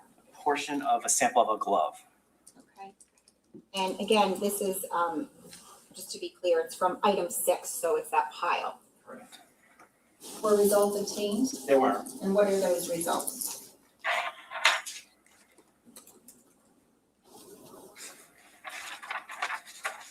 A mixed STR DNA profile consistent with at least 2 contributors was obtained from item 6-3-1-1-1-1.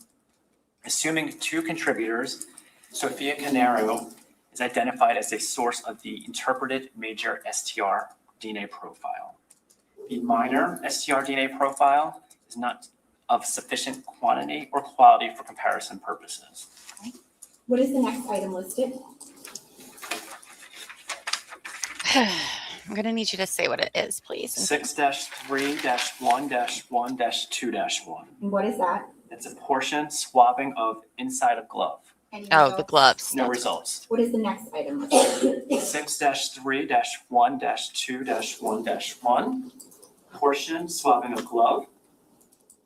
Any results obtained? Yes, they were. And what were they?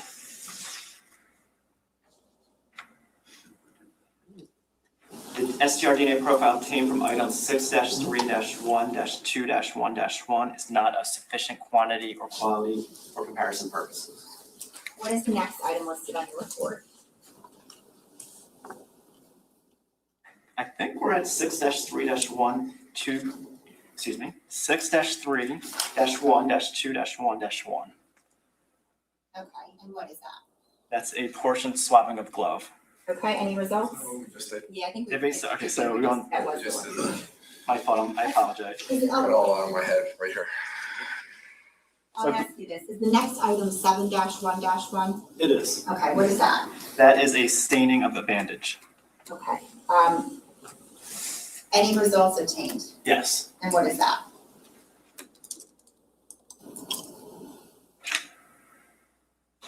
Jennifer Caneiro, Jesse Caneiro, Sophia Caneiro, and Keith Caneiro are excluded as a possible contributor to the STR profile obtained from 7-1-1.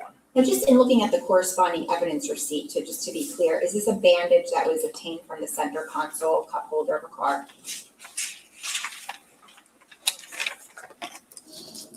That's correct. Okay. Now, if you can go and look back and look at S483, which is your report dated 11/29/18. Do you see that? I do. Okay, and the number is 10139. What does that, your report, indicate with respect to the results of 7-1-1?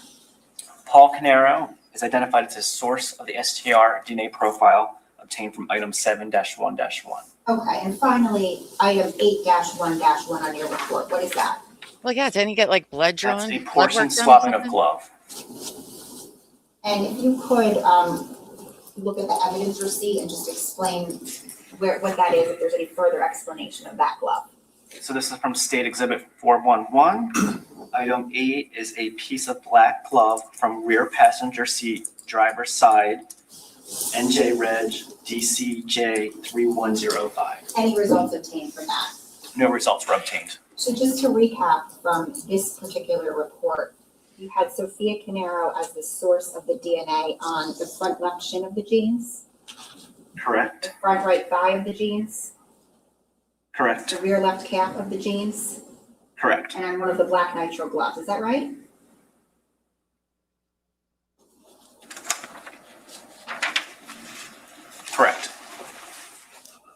I'm just gonna, Not great for you, Paul. I don't have a specific objection, but I'm just going to say that obviously these are all leading questions that are coming from the state's direct. Okay. I agree that they are leading. However, I'm going to allow it based on the fact that just trying to get through these numbers sequentially and making sure that the jurors can understand it. I'm going to allow the leading form of these questions for now. Obviously, when we get beyond this, Mr. Murray, if you want to stand up again and object, I'll make sure that I listen carefully on that. Okay? Thank you. All right. Thank you, sir. It's like, objection. This isn't great for my client. Hold on, I'm gonna take this back for a minute. Sir, can you just hit the undo on there if you don't mind? We just have a random circle. Thank you.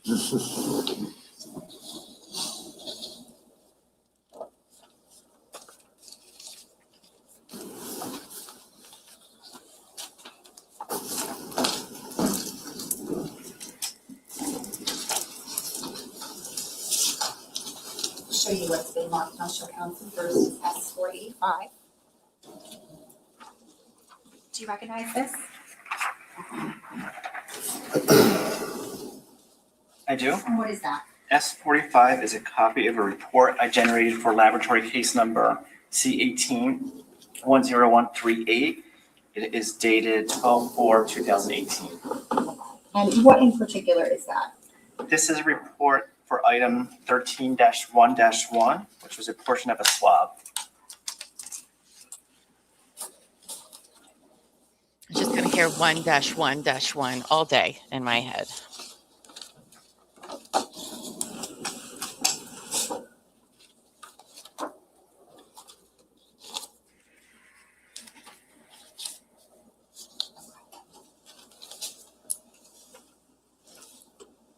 The portion of the swab, were there any results obtained from that? Yes. And what were those? My conclusion was the STR DNA profile from item 13-1-1 is not of sufficient quantity or quality for comparison purposes.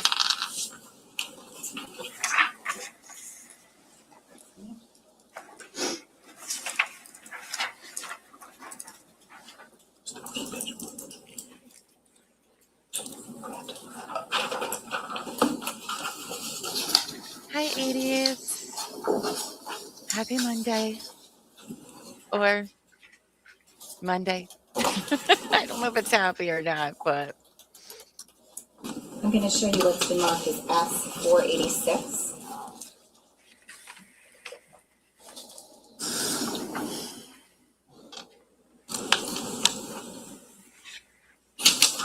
Showing counsel.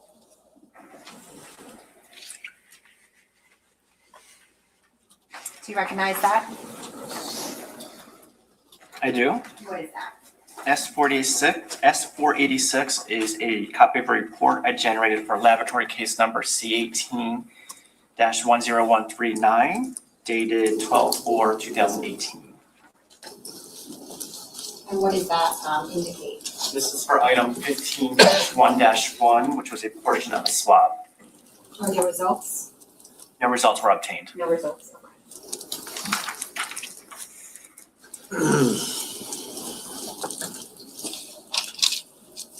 I'm going to show you what has been marked as S487, showing counsel. Do you recognize this? I do. What is that? S487 is a copy of a report I generated for laboratory case number C18-10138, dated 2/11/2019. Okay. Specifically, are there any item numbers listed on there? Yes, there are. What is that? Item 2, the DNA reference from Jesse Caneiro. Item 4, the DNA reference from Keith Caneiro. And item 10-1-1, which was a portion swab for E-cells cartridge. And the case number on there is, what is the case number, if you could tell us? C18-10138. So we're talking about the Colts Neck scene, is that correct? Don't remember off the top of my head locations. Were any results obtained nonetheless from that swab? No results were obtained. Thank you. right, so nothing on the cartridge. I'm just going to mix them up.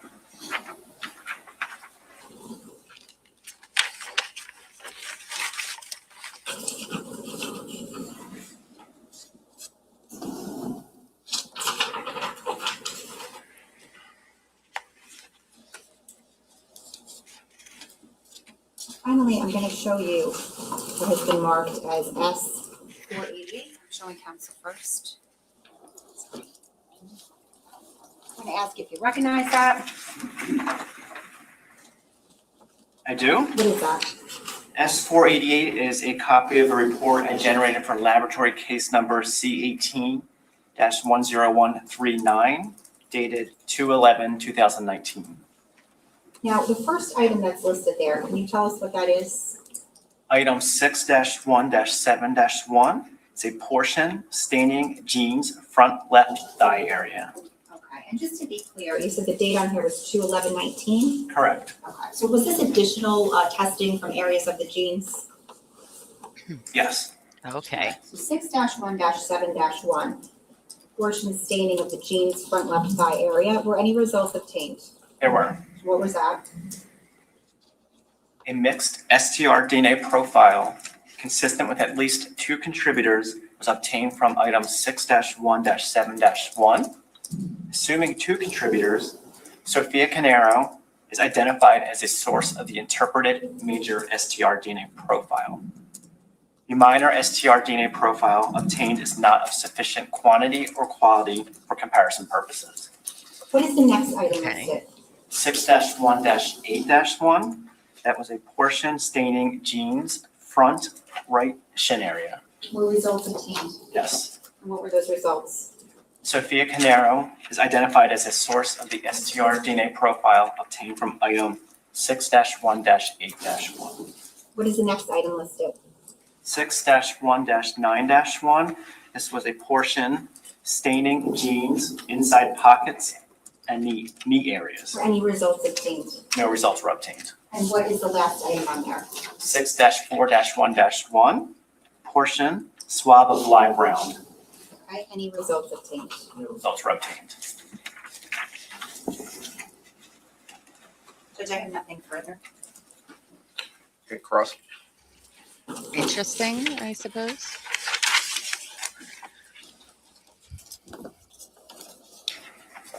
Do you guys think it was mostly Sophia because maybe she was like the last one killed or something? Just kind of weird. These allele tables for the major contributors that you were looking at, did you make allele tables also for the minor contributors? I don't believe I did so. I'd have to look at my actual data to see if I did or didn't. Yeah, Oh, okay, because I'm looking at 6-1-7-1, I see a major, but I don't see a minor. Yeah, so generally, we didn't always report in the allele table the minor alleles that was deemed not useful for comparison purposes, so we didn't list it in the table. Okay, so places where we've heard you testify, I think it was in 6-3, 6-1-7, where there was not enough information at the time, at least, to engage in further testing.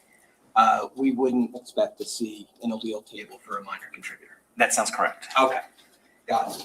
And obviously, if we don't know anything about the genetic profile of the minor contributor, we can't make any statements about who is or isn't a potential contributor. Yeah, based on our protocols, the quality of that profile was not suitable for any comparison, so I'm not saying anyone matches or doesn't match included or excluded. It's just inconclusive. Right. It could be anybody. Possibly. Okay. So let's just go back here.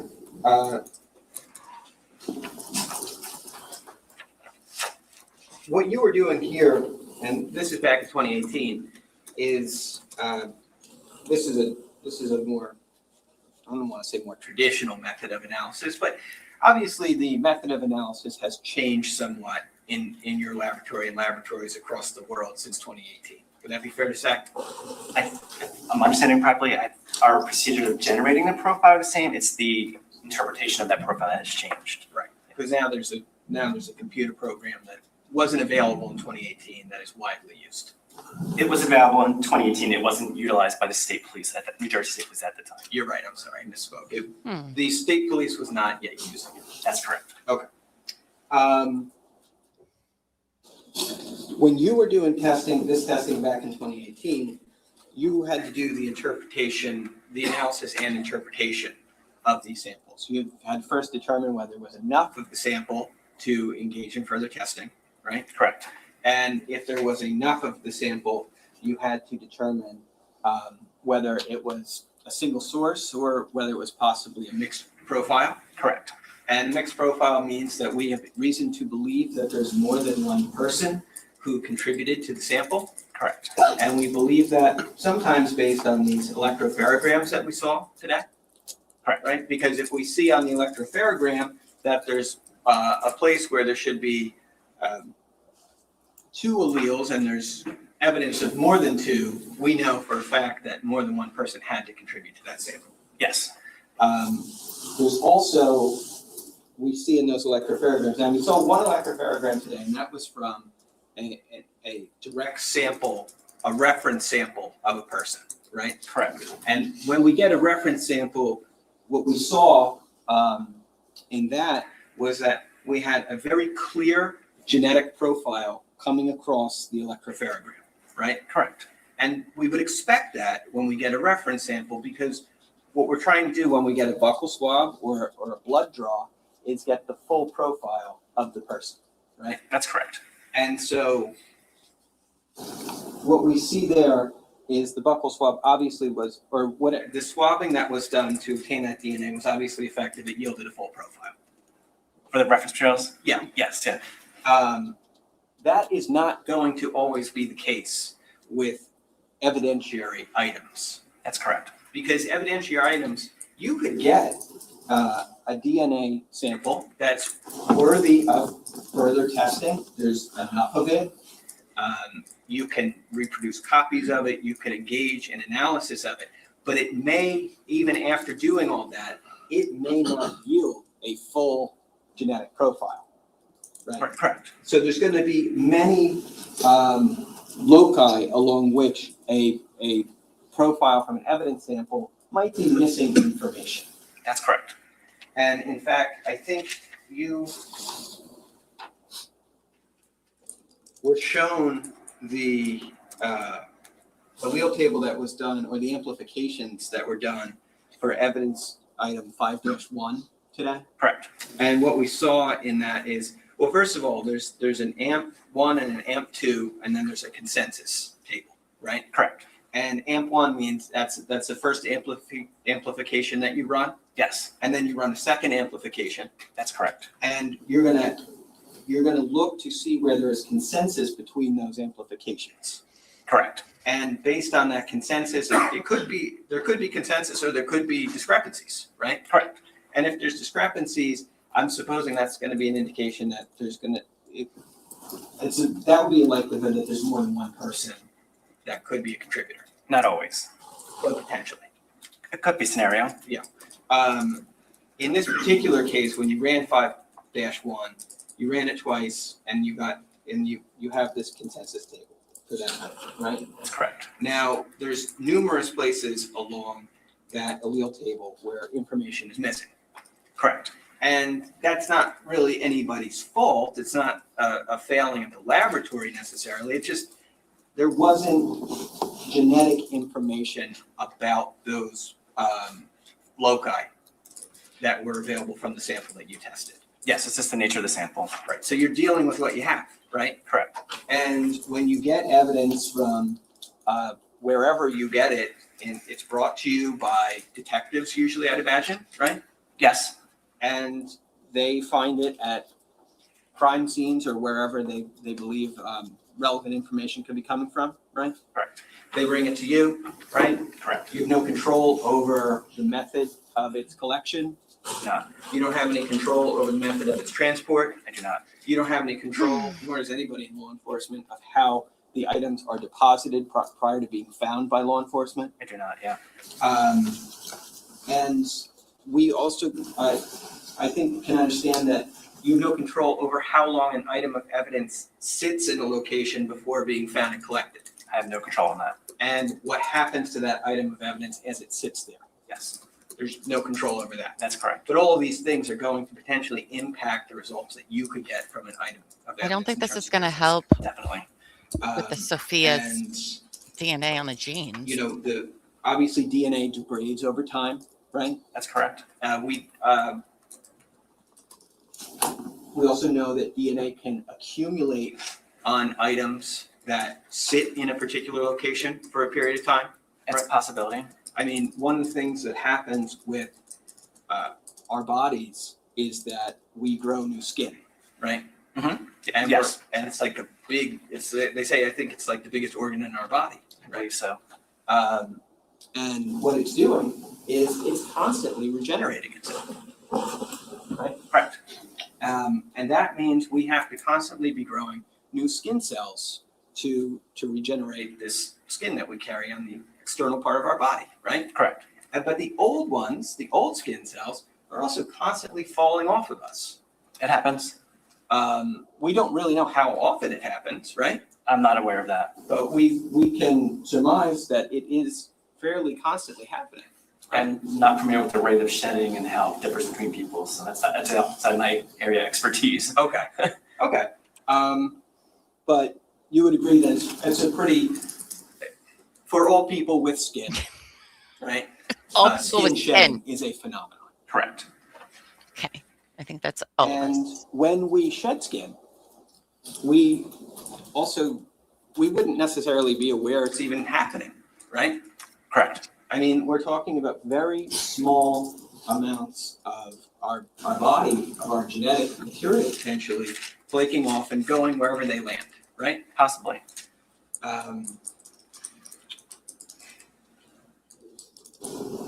You were able, the testing methods back then in 2018, obviously you said that some of these samples were insufficient for further testing. There just wasn't enough of it, right? That's one particular scenario that could have been a reason. But even back then, you could get a very, very, very small sample of DNA and potentially magnify that, make copies of it, make it sufficient for further testing, right? That's possible. And, you know, even back then, I think you were dealing with, in terms of measurements of the amount of DNA you were getting, there's something called picograms, right? Correct. And picogram is what? Picogram is 1,000 of a microgram, which is 1,000 of a milligram. So these are still very small values. Like think of like granules of salt, essentially. So it's 1,000. But smaller than that, yeah, of that. So think of like the starting value at a gram of the salt, and then smaller than that. Excuse me. Right. Yeah. So it's 1,000 of a gram of salt. That's 1,000 of 1,000. of 1,000. Right. So we're talking about a very, very, very small quantity from which we can derive potential information in terms of your testing, right? Correct. And from that very, very small quantity, we can potentially determine results like what you were talking about, random match probability, right? Correct. On an item, source attribution. Yes. So when we say that, or when you say today that, you know, some items weren't sufficient for further testing because possibly in some scenarios there just wasn't enough of it. I think you would agree with me that as a starting proposition, you can potentially take a very, very small sample of DNA and find that that is sufficient for further testing, right? Correct. And when we talk about picogram, These are the or several days of our picograms, lives. of a specimen, we're essentially talking about, you know, a handful potentially of skin cells, right? I forget the number of skin cells to generate a profile, but it's number of cells is, I think, if I remember properly, like around 20 cells you need to get a profile. Okay. I believe it's around that number. I think Andy 20 learned the word cells. picogram and is And trying to 20 use that as cells. much as possible. Obviously, we can't see a skin cell. No, to naked eye. We would need, obviously, magnification to even look at something like that. Correct. If we deposited skin cells 20 skin cells on an item that we touched, we would never even know that we did that. Right? We wouldn't be able to see it. Yes.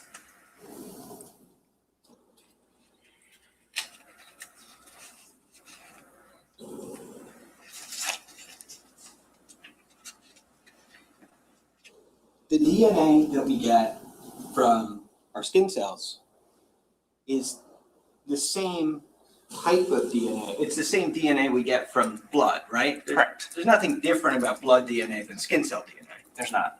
And you could get a full profile from skin cell DNA, potentially, right? Potentially. And you could get a partial profile from skin cell DNA. Now, would you say that it's more likely that you get a full profile from blood DNA versus skin cell DNA? No, it's just the amount of cells that are there. So it's not easier to get from like a skin cell or blood cell. It's just the quantity of cells that are there that will generate the quality of that profile. Okay. So for example, something could be presumptively looked at as blood and yet not be sufficient for genetic testing because of the cell quality in the sample. Yes.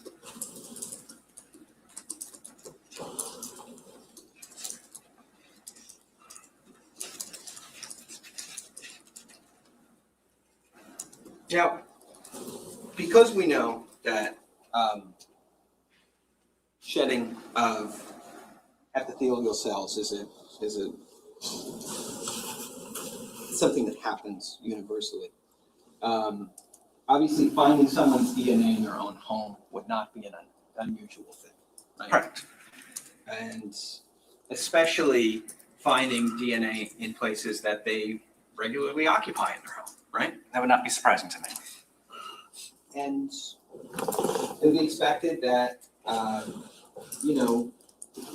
if we conducted an investigation, let's say, at my house and we swabbed things, and we swabbed, the kitchen counter, it wouldn't be surprising if my DNA was found there, right? It would not be surprising. It would be more surprising if your DNA was found there Yes. because you've never been there. Exactly.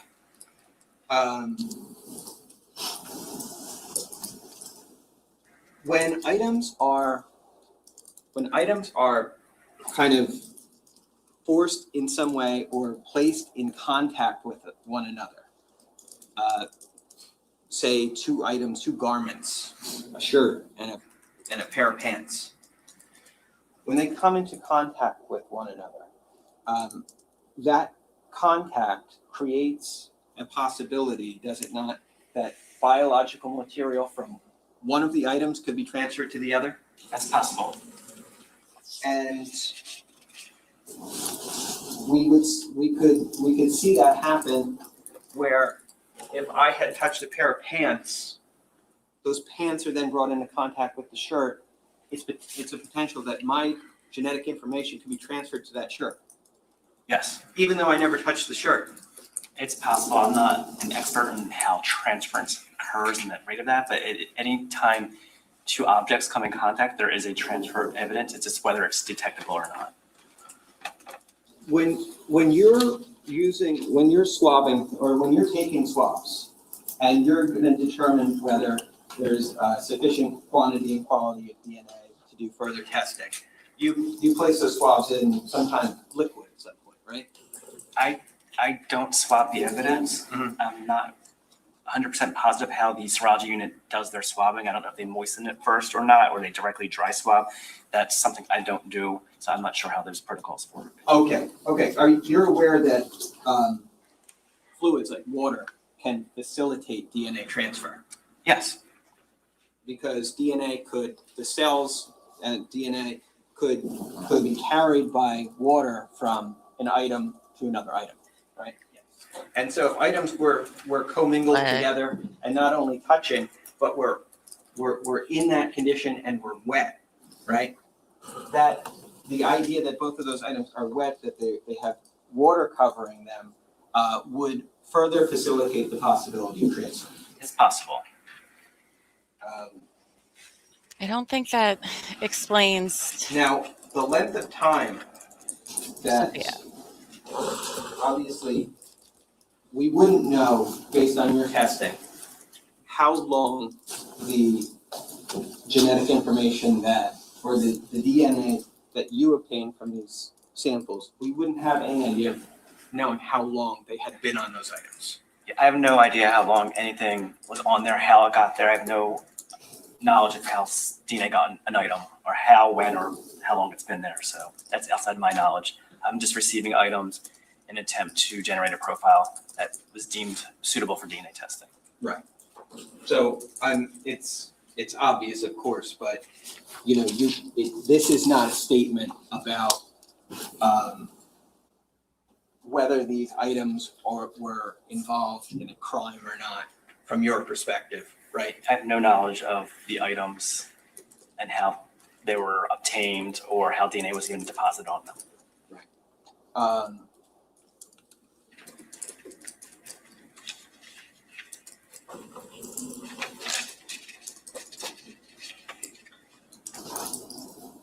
I think you also talked a little bit and touched on your laboratory protocols today.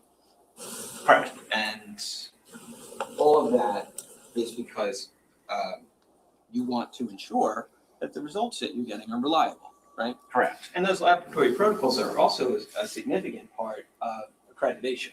That's correct. Because if your lab doesn't meet sanitary standards, I would imagine that you'd be at threat of losing accreditation. That's correct.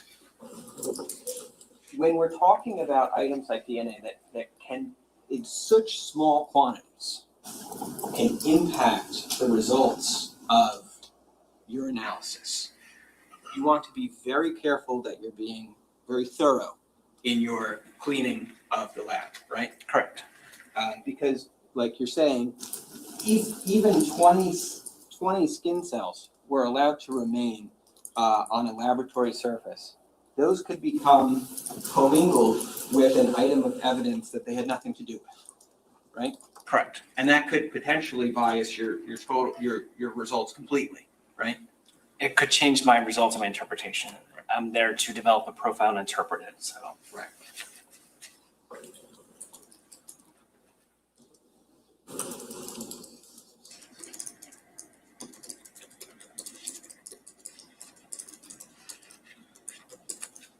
I think, just the takeaway is that, even minor deviations from lab protocol can have consequences in terms of the low-level nature of DNA samples.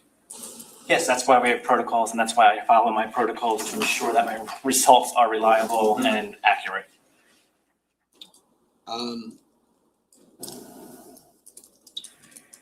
Now, you talked about some statistical calculations, and the threshold I think that you had in these reports was 7 trillion. 1 in 7 trillion. And that this back then you were doing something called random match probability, Correct. and that's not really the thing anymore, right? It's still a statistics that's utilized. I believe being out of the unit for several years too, I'm not as fresh on the current technologies, but it is a statistic that can be used. They are moving towards this probabilistic genotyping that is using the computers and using different types of statistics. So it's still valid. It's still an accurate representation. It's just the trends moving to a different type of analysis and interpretation and statistic. Gotcha. When we're talking about a random match, what you're basically saying is the expectation that somebody in a given population would share the profile that you're seeing develop through your interpretation of the DNA.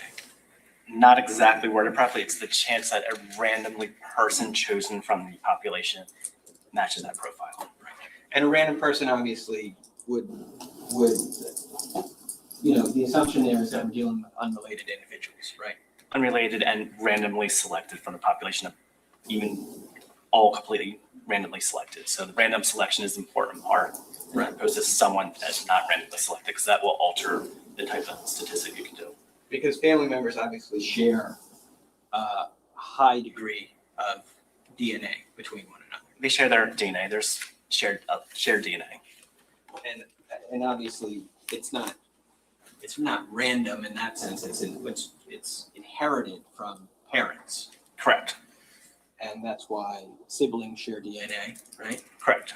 And so they're not really, in terms of analyzing of siblings one versus the other, they're not really a random segment of the population. Their DNA is going to be much more closely aligned because they're related to one another. Correct.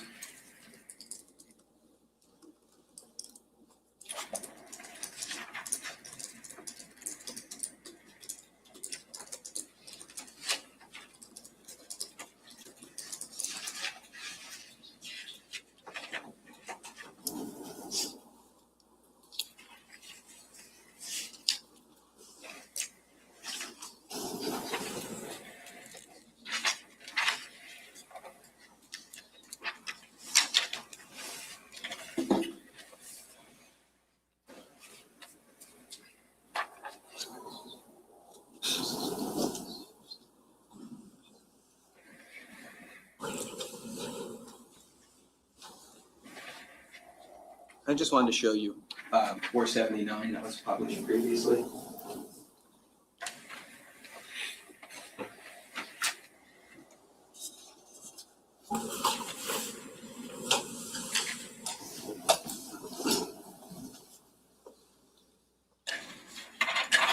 If you can see that, okay.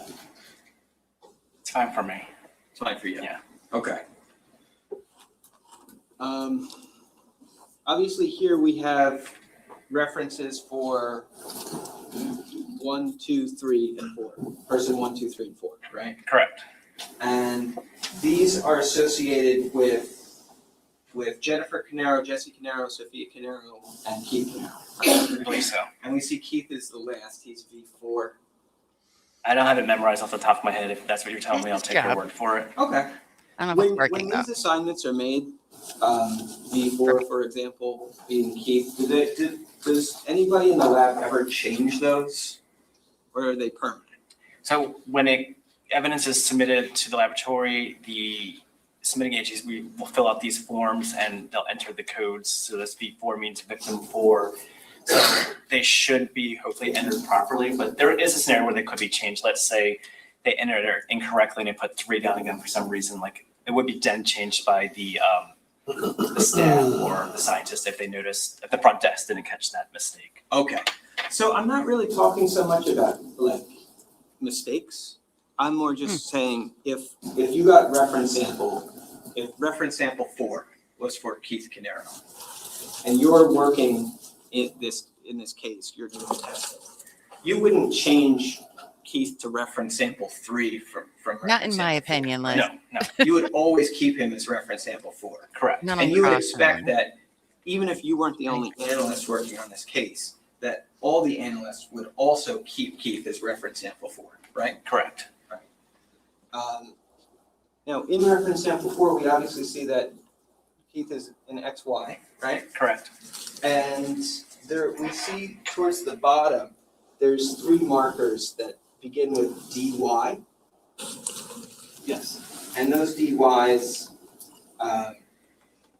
those are YSDR? That's correct. Okay, so now with those are a little different than the other DNA we talked about today because that DNA, This coffee's cold. a male would inherit specifically from his father. Yes. And we would expect that, for example, if my father, I would inherit the same YSTR profile that he has. That's correct.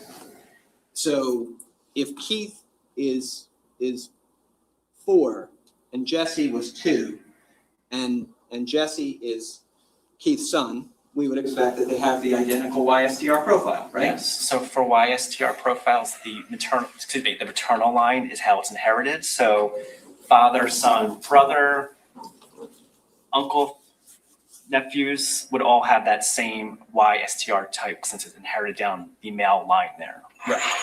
Right. Okay, so that's thank you for that. Right. So that indicates why Jesse and Keith have the same profile at each of those locations, For right? those YSTRs, correct? Right. And then, as you said, we would also expect that any siblings of Keith that share the same father would have that identical YSTR profile. Correct. Now we see here that these you said there were 27 total locations previously that you do testing on, right? Correct. But if we take out those YSTR locations, then we have essentially 24, right? Correct. And then if we take out the melanogenin section, we're at essentially 23. Correct. Okay.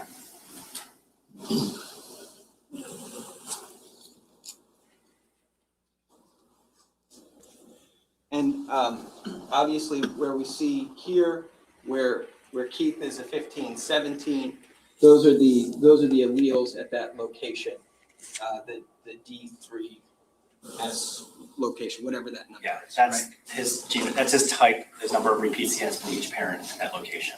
Okay. And what's the significance of these letters and numbers here? Oh boy. So we were talking about the locations on different chromosomes. So loci, locus is singular. So D is the designation for on chromosome 3. And then at point location 1, I think it says 135. They say 8 after that. It's a little blurry on my screen. So it's just saying on this chromosome at this location is where I expect to find that essentially G or STR. Okay. It's just like designation of the location on the chromosome where this is found. And all the testing in this case, in terms of these locations, the laboratory used these same exact locations, is that right? Yeah, so this is in the amplification process, we have a kit that's given to us by a supplier, and that kit has all these locations. So that's the same kit that's used for evidence or references and amplifying all these same locations every time I did an amplification. Okay, thank you.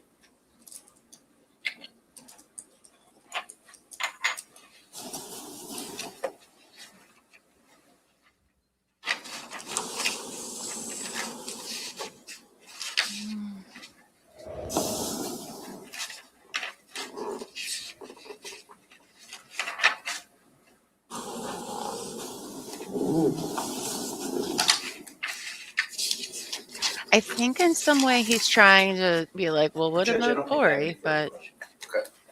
Redirect. his DNA wasn't really on anything.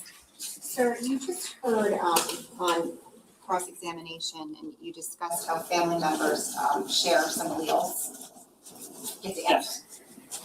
Now, in the instances in this case where you were able to conclude that Sophia Caneiro was the source of the DNA on certain items, were you able to exclude her brother Jesse? Yes, And how about her mother and father Jennifer and Keith?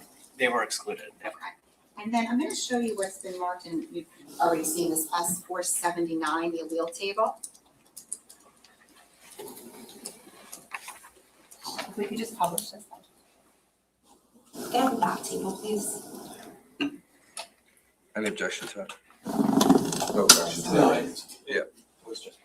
Just making sure. Can you scroll up a little bit? I want to look at VWA. You see locus VWA? I do.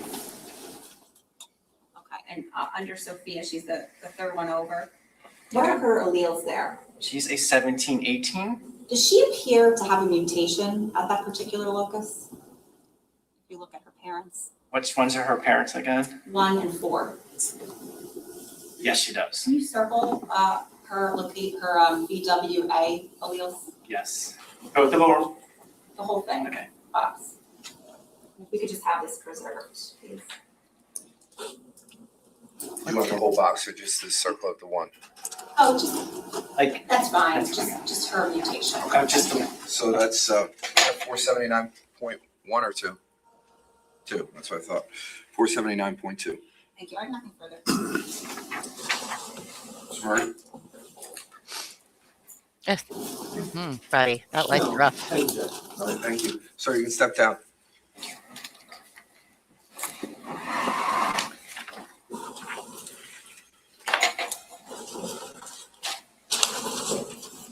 Well, that was only Prosecutor, wanna call your next semi-interesting. Judge, the state calls Teresa Nazizon. Okay. DNA.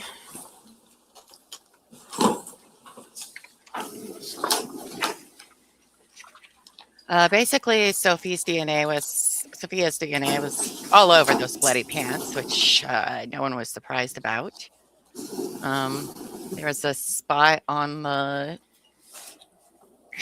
front shoulder of that black shirt that tested positive for Paul's DNA. I don't think they really caught anything. Come on up. You can come around here. Oh, Just watch your Sophia's step as you're DNA coming up was to the in one of witness those stand. gloves. All that were If you found in the don't mind. basement. So, If you who's could this put your lady? left hand on the Bible, raise your right hand for me. Do you solemnly swear or affirm to tell the truth, the whole truth, and nothing but the truth, so help you God? I do. Once you get seated and comfortable, can you tell us your full name and spell your last name, please? Absolutely. My name is Teresa Nezazon. Last name Nezezon. Okay, thank you so much. Prosecutor, go ahead. Thank you, Judge. Good morning, Ms. Nezazon. Morning. Where are you employed? I am employed by the New Jersey State Police Office of Forensic Sciences DNA Laboratory. Okay, Oh. what is your title there? I am a Forensic Scientist 3, and I'm also the Assistant Laboratory Director. Another What unit DNA. did you say you currently worked in? I work in the DNA Laboratory. Okay. Interesting. I'd like to discuss your professional background and education with you. I'm going to show you what's been marked as S489 showing counsel. Do you recognize that? Yes, that is my CV. Could you tell the jury about your educational background, please? Absolutely. I have a Bachelor's of Science in Microbiology and Immunology from the University of Rochester in Rochester, New York. And I have a Master's of Science in Forensic Science from the John Jay College of Criminal Justice in New York City. Now, could you take us through your professional experience chronologically? Yes, absolutely. Would you like me to speak to the jobs that I had before this, or just the current? If you could start with your CV lists, the jobs that the first job that you took out when you graduated. So start there. After I graduated from college, I worked in a vaccine immunobiology lab in Rochester, New York, where we worked on pathogens that cause ear infections in children. After that, when I was working on my master's degree at John Jay College, I worked in one of the labs as a laboratory assistant, doing ordering and making sure the lab functioned correctly. And after that job, I did obtain a job at the New Jersey State Police Office of Forensic Sciences. Now, how long have you been with the New Jersey State Police? I have been with the state police for about 23 years, How long have you worked in the DNA unit? all of those 23 years. Okay, can you take us through the different roles and titles that you've had while you were there? Sure. I began my career as a Forensic Scientist 1. During that time, I was mostly doing lab work and authoring of case files. I then was promoted to Forensic Scientist 2, and in that capacity, I was performing technical reviews of case files as well as lab work and authoring case files. And finally, I was promoted to Forensic Scientist 3, which is a supervisory title. And in that capacity, I still author lab reports and I still peer review lab reports, but I also supervise a team of scientists. Now, was there a program that you had to complete to become a forensic DNA analyst? Yes, the New Jersey State Police Office of Forensic Sciences DNA Laboratory has a very extensive training program. It usually lasts about a year. During that time, I was required to watch caseworking scientists perform all aspects of our job. I then had to demonstrate that I could perform those techniques independently. I also underwent a laboratory practical and a written exam, and finally a mock court before being certified. Do you have to keep up with any continuing education for your profession? Yes, we are required to complete 8 hours of continuous education training per year, but we often complete much more than that. Okay, and did you have to take any proficiency testing? Yes, each scientist in our laboratory has to be proficiency tested twice per year. And how do you stand with regard to your proficiency testing? All of my proficiency tests have been satisfactory. Now, you indicated that you're the assistant DNA laboratory director. Yes, that's correct. And what does that role entail? That role is a really like jack of all trades kind of Be role. careful. We've learned it in assist Karen our Reed. laboratory I don't know. director. There are a lot of administrative tasks that have to be carried out. I help with that. It could be anything from doing the meat and potatoes of what we do, like so writing up cases, reviewing, all the way up to taking care of building and maintenance issues. So. Now, in total, over the course of your career, about how many cases have you worked on where you've processed and analyzed DNA samples? It's true. Many, I would estimate maybe 2,500. Now, when we're talking about cases, can a case have more than one DNA sample? Yes, absolutely. I don't know why this lady's here. How many times have you testified in Superior Court with regard to the results of those DNA analyses that you conducted? 35 times in different courts throughout the counties of New Jersey. Okay, and do you also peer review others' cases? Yes, I do. Okay, and how many times have you peer reviewed cases involving DNA analysis? Multiple, many cases that I've peer reviewed. I would say, again, it's in the thousands. Now, 3,000. Sorry. In the jurisdictions that you testified, actually, can you tell us, what are those jurisdictions?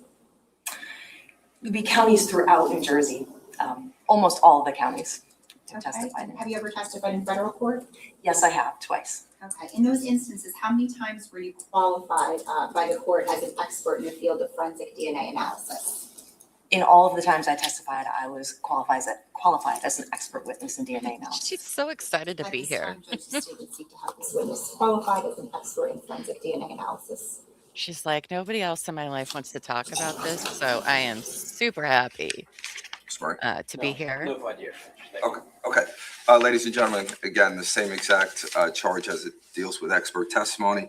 You have to evaluate the expert's opinion. He does. Evaluate that based on the information that they're relying upon, just like I've told you in the past. You would decide their credibility. You decide the facts on which that their information that they're using, whether it exists or not. Then you'll compile it all together and make that ultimate determination.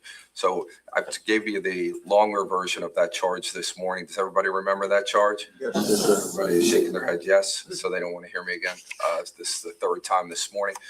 So we'll continue. You're qualified as an expert in forensic DNA analysis. Go ahead. Thank you, Judge. Turning to the present Can we case. just for 1 second take the circle off my eyeball? Did you guys put that up there? I'm gonna make you Batman. Thank you.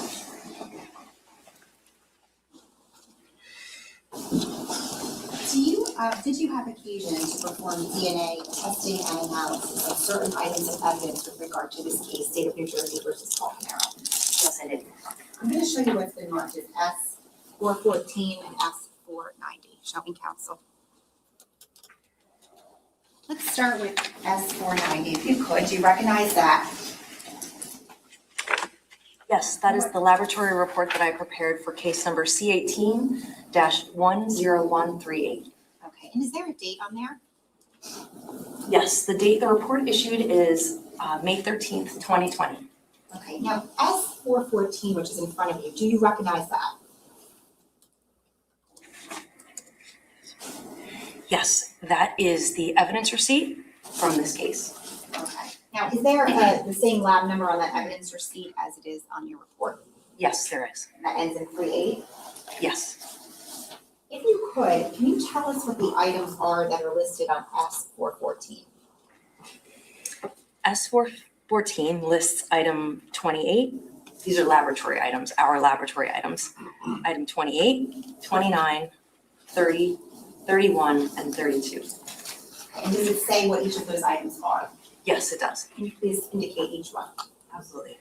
Item 28 is one envelope containing biological specimens, question DNA swab of reddish stain from door frame in between foyer and kitchen of 15 Willowbrook Road, Colts Neck, New Jersey. Item 29 is one envelope containing biological specimen, question DNA sample, scraping of reddish stain from door frame in between foyer and kitchen of 15 Willowbrook Road, Colts Neck, New Jersey. Item 30 is one envelope containing biological specimen, question DNA swab of reddish stain from the south side of the kitchen island of 15 Willowbrook Road, Colts Neck, New Jersey. Item 31, one envelope containing biological specimen, question DNA swab of reddish stain from the lower kitchen cabinet on the north side of the kitchen next to the garbage disposal at 15 Willowbrook Road, Colts Neck, New Jersey. Item 32 is one envelope containing questioned DNA swab of reddish stain from the pull-out drawer just below the sink on the north side of the kitchen at 15 Willowbrook Road, Colts Neck, New Jersey. Now, of those items, which, if any, did you perform DNA testing on? Our laboratory performed testing on item 28.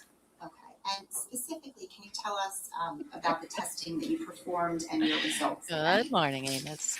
Afternoon. Yes. So item 28, a portion of that would have come into the DNA laboratory and we would have performed the 4-step process to obtain a DNA profile on that item. So those 4 steps, they include extraction, quantification, amplification, and detection. And we were able to obtain a DNA profile from item 28. Okay, and what, if any, comparisons did you make with regard to that profile? The STR DNA profile of Sophia Caneiro matches the STR DNA profile obtained from item 28-1. Okay, now, what, if any, statistic did you assign this? The calculated frequency of the STR DNA profile is 1 in at least 2.18 million for randomly selected unrelated individuals. Can I take that back from- Oh, yes, I can take it. Thank you.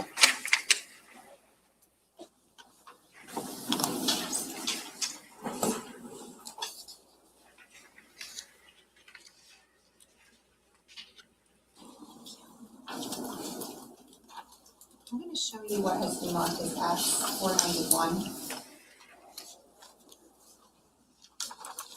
and S416, and I'm showing counsel.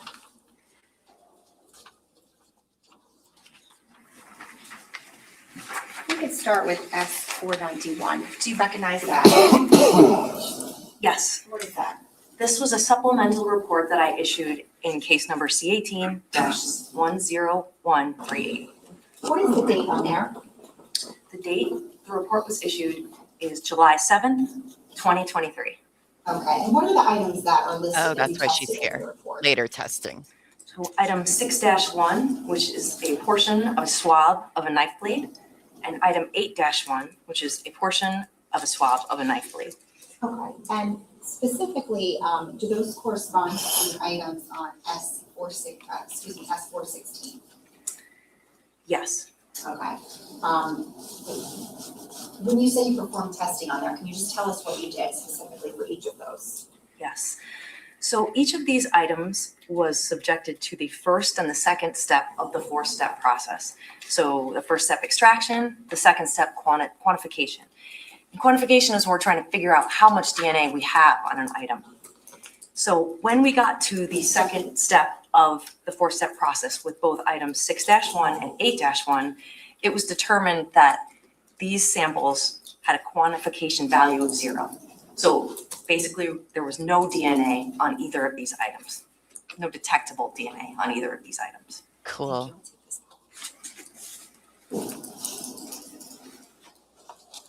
Judge, I have nothing further. Mark, across. So nothing.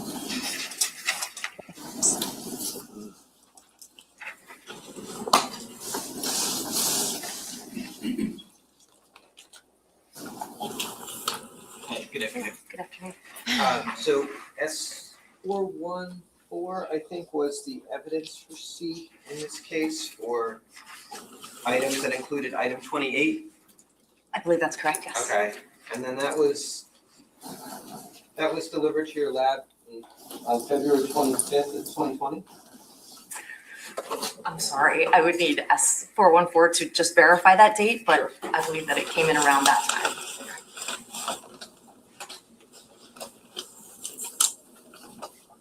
What do you think?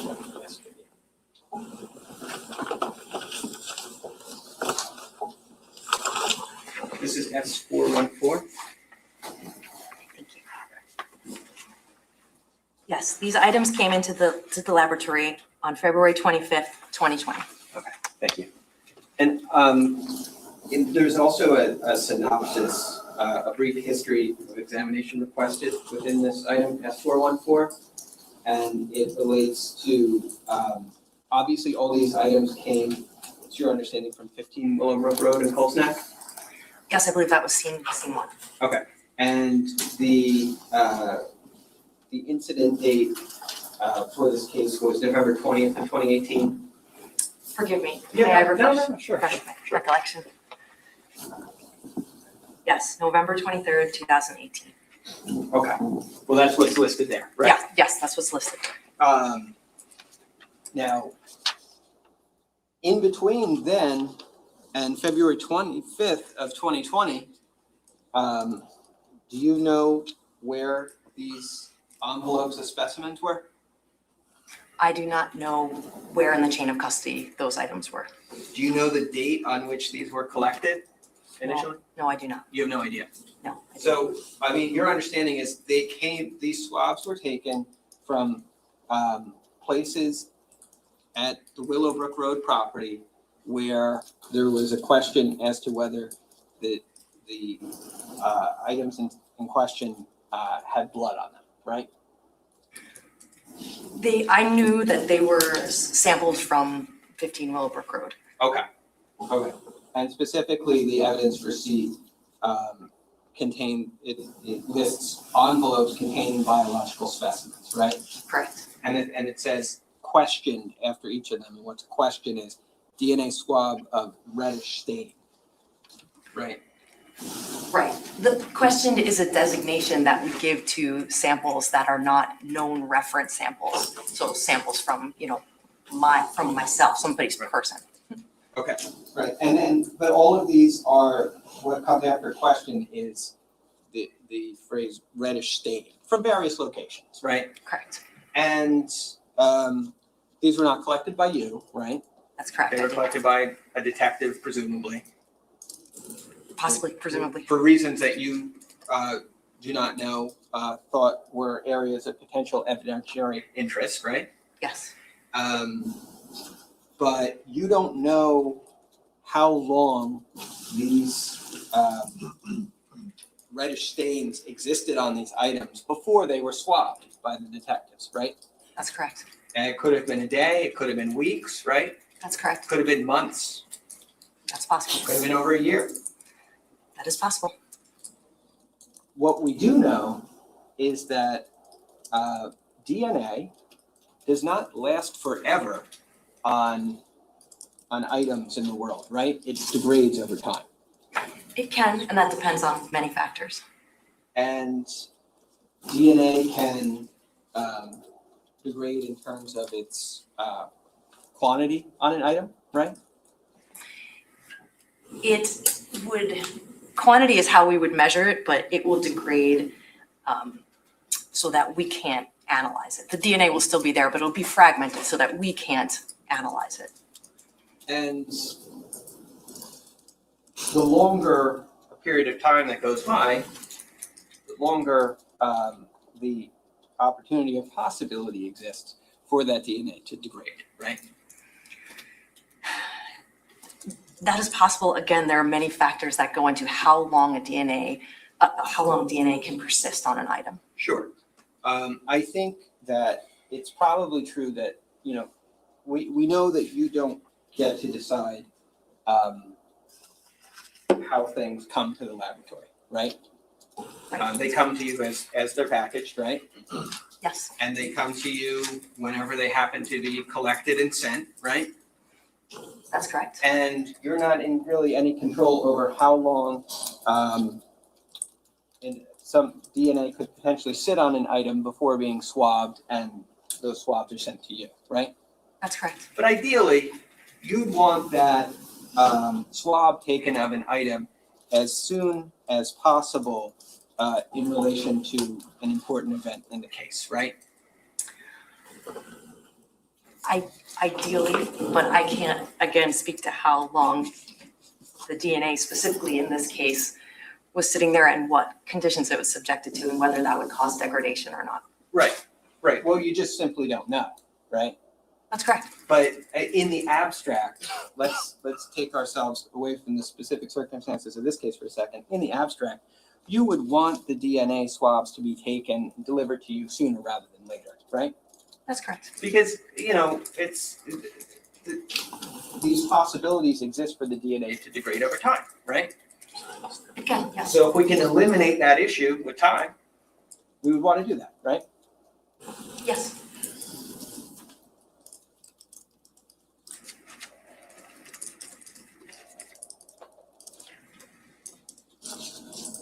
The results you got for item 28, I believe you said it was a match to Sophia, right? Yes. But then the likelihood ratio was somewhere around 2 million? That was the random match probability, so not a likelihood. Sorry. 2.18 million of randomly selected unrelated individuals. 1 out of 2.18 million randomly selected unrelated individuals would be expected to share the profile that you found. Yes, that's Okay. correct. Now, you did not get a full profile from item 28. That's correct. You got a profile where many locations, many loci did not return any information whatsoever. Yes, there were some that did not have a result.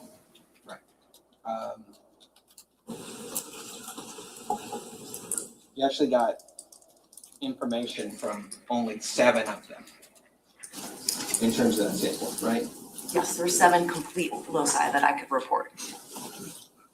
7 total, complete or somewhat complete. Yes, there were other, yes.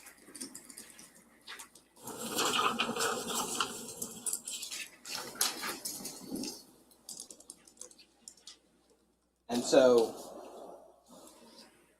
and I guess we should say that the sample obviously appeared to be an XX sample in terms of the alleles. You believed there was a female contributor.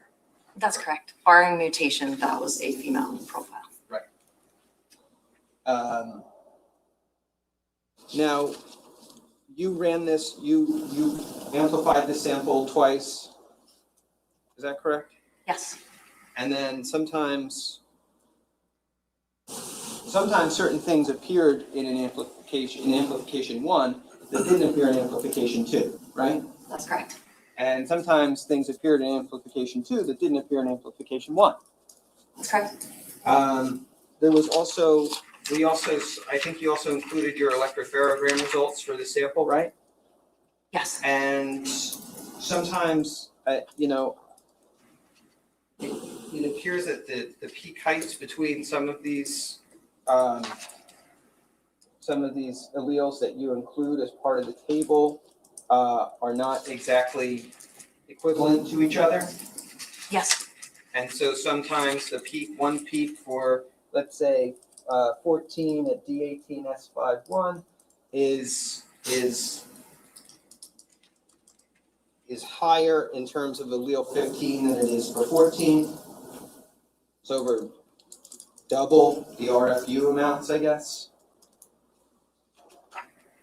I don't have the information in front of me. Okay.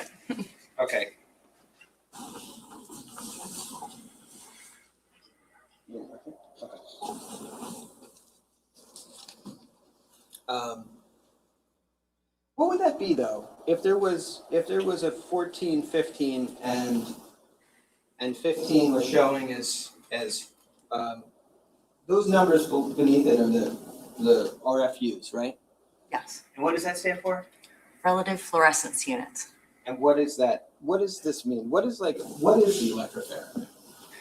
The electropherogram is a graphical representation of the DNA. So the RFUs represent how strong of a signal each peak is. Okay. Sorry, I'm going to give the jurors a break. It's around lunchtime now, so I'm going to stop you here. So ladies and gentlemen, we're going to stop you for the morning here. Oh my God.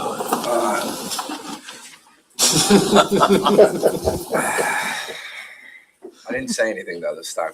They must be like us too. Like, oh my God, make it stop. Don't discuss this case. Don't do any research. I'll bring you back at about 1:35. I do have one thing that I have to do during the lunch hour. So if I'm running 5.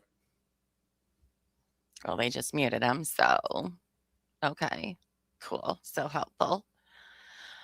Oh my gosh, you guys. Oh, it's so hard. It's so hard.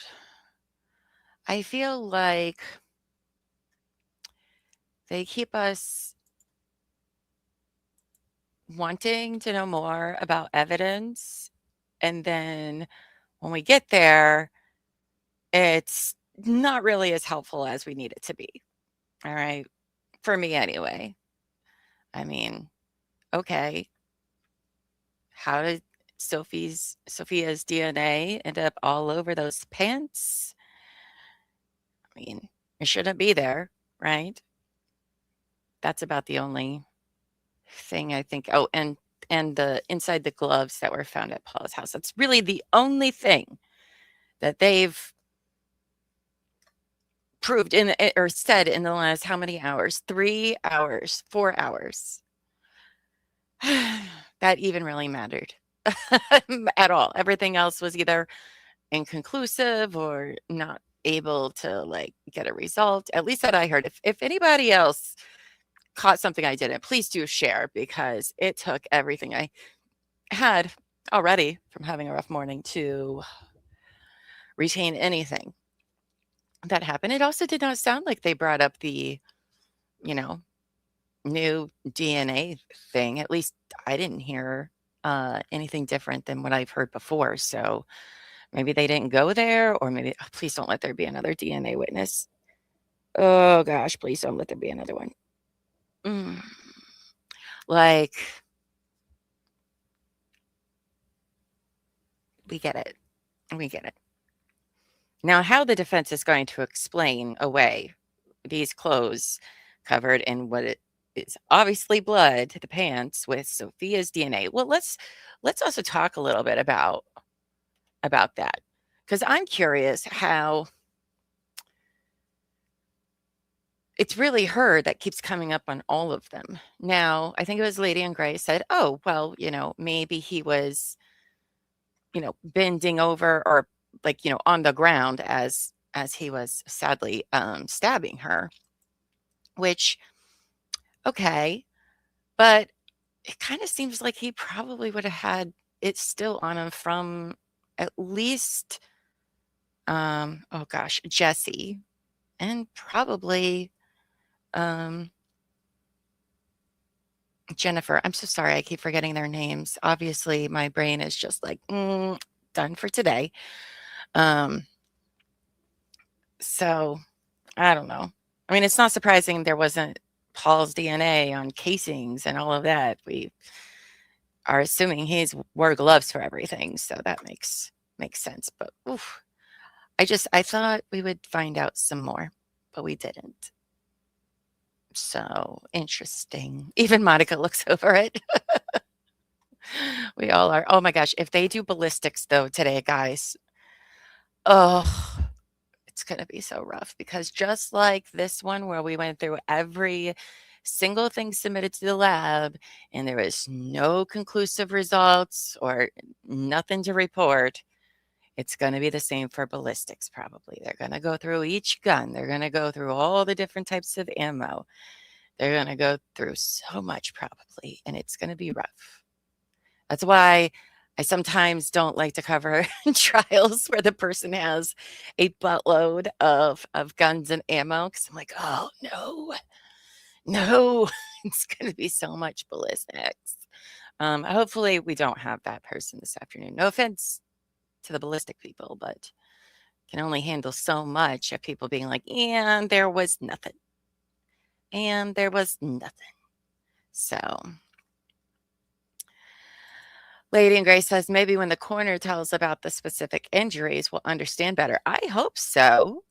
I hope so. Because, even with the blood expert and the DNA, I was hoping that we would find possibly some ish order, right? Like if one area was mixed, but they believe it was like Jennifer and Jesse or Jesse and that maybe we could draw some ideas of how that went. But I think the medical examiner is going to have all the answers. I don't know if I need them today, though. While that would be riveting, it's going to be so sad.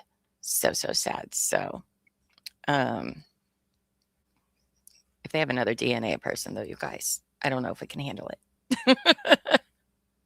Don't know if we can handle it. I've drank a lot of coffee today, and I'm still like, but, well, you guys, I just like the judge, do have something that I have to take care of during lunchtime today for little Llama school stuff. So I got to make sure all of that is taken care of. So, lady, are you still here? Because guess what time it is? It's Words with Friends time. Or no, Words on Stream time. I'm going to set you guys up with some of that and some music while we step away for lunch. I will be back when I can. Yep, just for you, babes.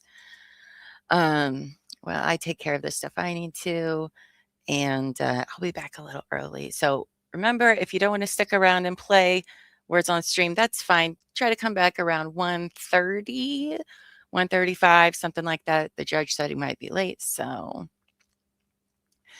let's see. It's almost crystal light time.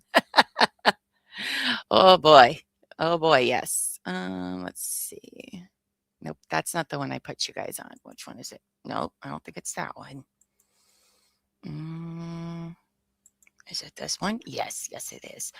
All right, friends, let's make sure that it works because with the way today's going for me, it probably doesn't.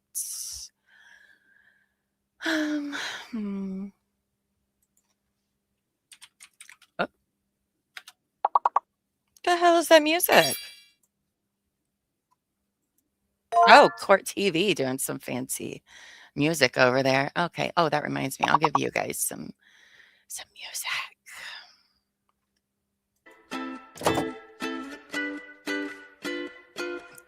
Or do you guys want no music? Oh, whatever. I'll do that one.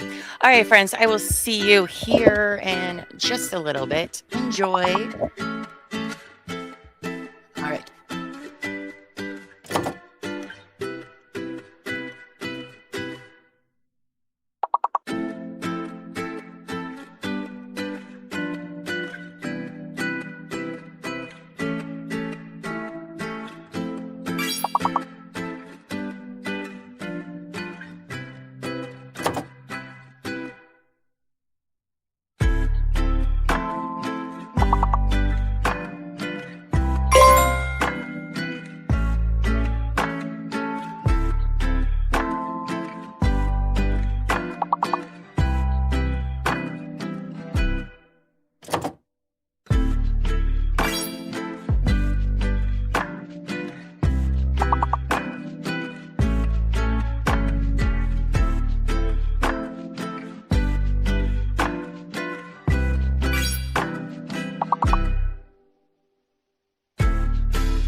hello, friends. There you go.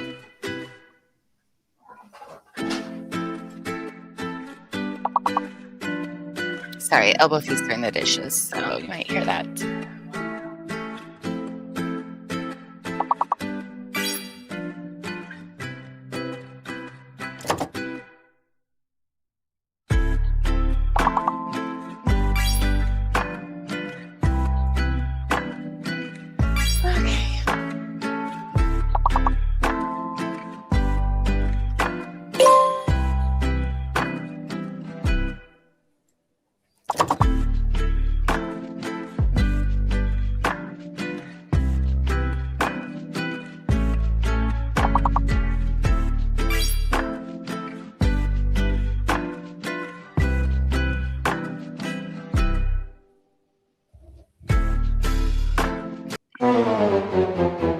Oh no. Sorry, guys. Well, we will make that the last one then, since they should be back in like 2 minutes, according to Court TV. But congratulations, Lainey for first place, Savage with 67 in second, Lady in Gray with 60 in third, and fourth, Kelly. You guys get all of the bragging rights for today. Congratulations. You can go boast and tell the whole world. Look at what I did today. Okay, friends. Well, we shall wait then for court to start. Hope the rest of you had a good lunch. Does anyone else here get like form anxiety? Like filling out a form of any kind, like breaks me. I don't know why, but I'll just be like, I don't even know what they're asking for this question. I'll like overthink forms. And then for some reason, my brain thinks, well, if you get it wrong, you're going to jail, right to jail, even though that's absolutely not what would happen. But it's silly, but the brain is silly. What can you do? Surely I can't be the only one. Lady in Gray was trying to write for Midday Missing, and then the music dragged me in. Oh, you've been rocking it? Excellent, excellent. You got Excel spreadsheet anxiety? Oof, can sometimes be that as well. I don't know. I had to fill out some forms for Little Llama because it's like his school choice lottery. And like, I don't know why. It was only like 4 questions. 4 questions. And they were like, does your student need special services? And my brain's like, I don't even know what that means. You know, because what if you mark yes and your kid doesn't? Then you look like an a-hole. But then you're like, you don't mark it. And then what if your kid does? Because he does have some like certain things without saying too much to everybody. But the answer to that was no. Actually, it didn't qualify for what they were asking, but I was just like, I don't know. Anyway, it's very silly. Yes, I love good spreadsheet as well.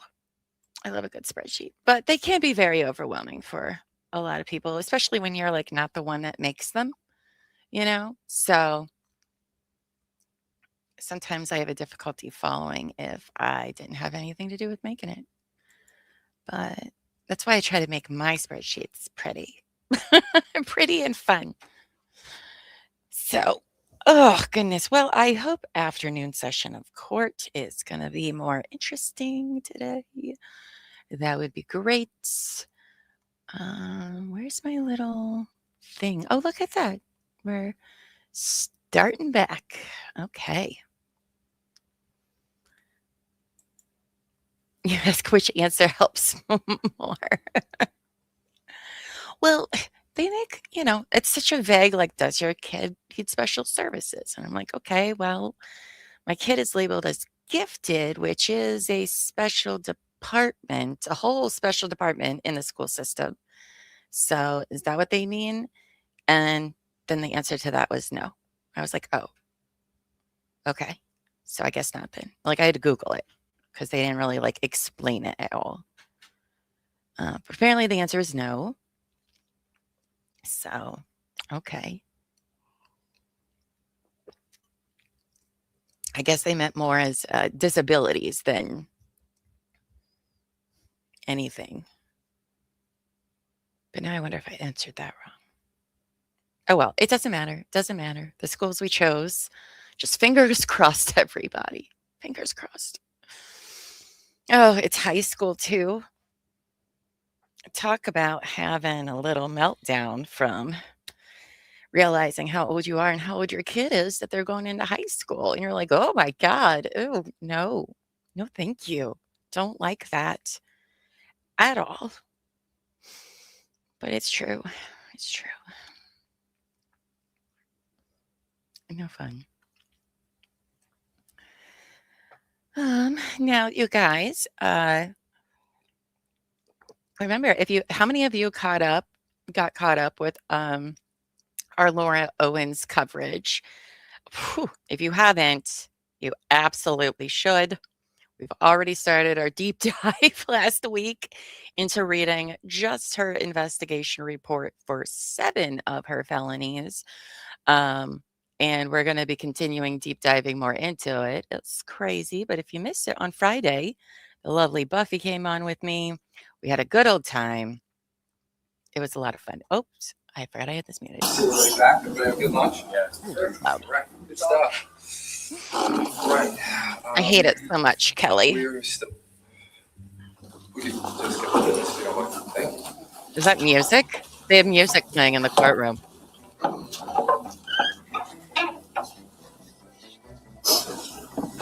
Somebody has music playing.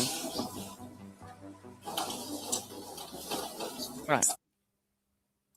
Oh, it's definitely court TV. Well, I'm glad you got to do your gig, though, and you weren't snowed out again. I'll definitely go catch up. It's... Whew. Oh, boy. Oh, boy.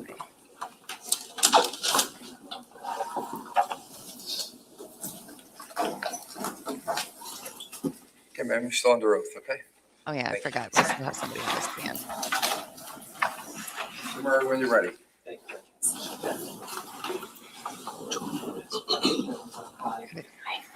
So when we left off before lunch, I think we were talking about item 28-1. And that was an item that you had tested and come to a conclusion about regarding Sophia Caneiro being a match to that item. That's correct. Now, we were also talking about the fact that there were electrocardiograms from the testing that you did on that item, right? Yes.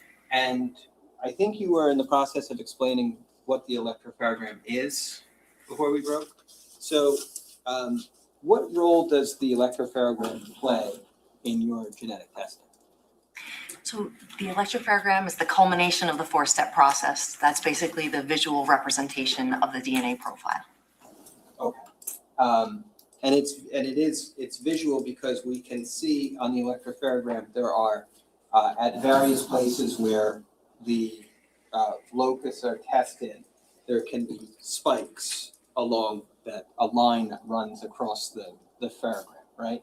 Yes. And those spikes are associated with what is the association between a spike on the electropharogram and what's the significance for the DNA locus? So each spike, each peak that you would see is one of the alleles at that locus. So alleles are just different copies of a gene. So we are looking at 27 locations along the chromosome. So at each location, you would expect, if there's one person's profile there, you would expect to see 1 or 2 peaks. So 2 peaks because you get 1 copy of your DNA from your mother and 1 copy from your father. So if you look at the electropharogram and at a given location you see 2 peaks, that means you got, like, say, 1 version from your mother and 1 version from your father. If you see 1 peak at a location, that means generally it means that you've gotten the same allele from your mother and your father. Now that's as to an electropharogram of a person's reference sample. Right? That's correct. That's a single source, 1 person sample. But when we're dealing with testing items of evidence, we don't know if you're going to get a single source profile or a mixed profile back when you look at the genetic material that's on the item, right? When we do the 4-step process, we are not sure at the end if we will get a mixture or a single source profile. And sometimes you mentioned that sometimes there could be a single peak at a given allele, which could indicate in a reference sample that the person has inherited the same allele from both parents, right? Right.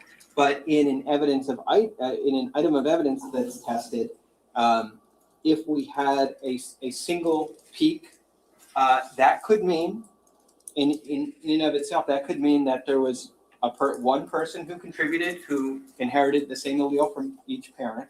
But it could also mean that we didn't have complete information at that locus.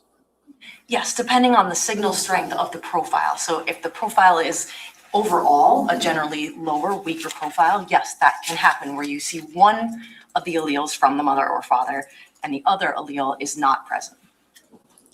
There's other occasions where we might see two alleles are present at a locus.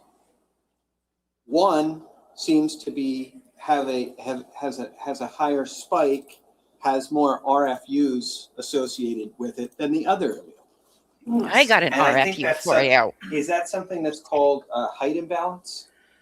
Yes, peak imbalances can happen, especially when you're looking again at a lower level sample. That's And typically where you see it. And so, if one allele, let's say, is associated with 431 RFUs, radiofluorescent units, and the other allele at the same location is associated with 207, right? Just as a general matter, obviously one allele would be coming in at less than half the RFU amount of the greater, right? Yes, in that example. And that would be, would a height imbalance of that nature be significant? It all depends on the profile. So if I saw that peak imbalance in a low level sample, I wouldn't be surprised. And if I thought that could be indicative of a mixture, I would expect to see evidence of a mixture in another location within that profile. Mm-hmm. You could expect, but it in and of itself, that height imbalance could be indicative of a mixture. At one locus, I would not hang my hat on saying something's a mixture if I saw an imbalance there. Obviously, everybody who you had a sample from, in this case, in terms of Jennifer Caneiro, Jesse Caneiro, Sophia Caneiro, and Keith Caneiro, they are all related to one another, right? Yes, I think so. Okay. And you had, I think in your report, you had a copy of each of their allele tables, right? Yes, each of their references was in an allele table in my report, my case file. Okay. And I think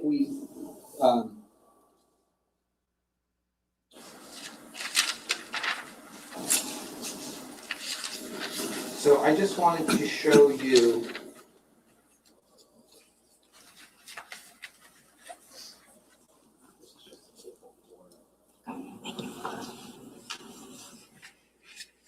so this is D137.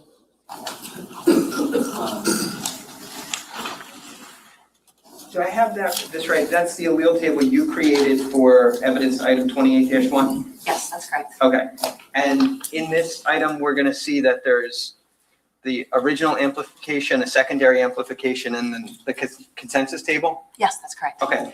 Is this, to your knowledge, an accurate representation of what was created when you put that table together? Yes. Okay.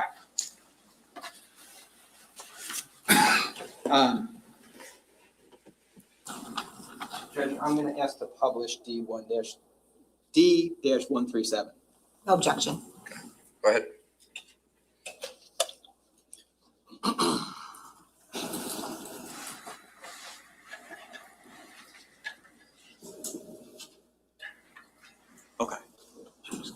Now, it's a little hard to see perhaps, but when we see the first column, and that's labeled AMP1, that's the one to the left, right?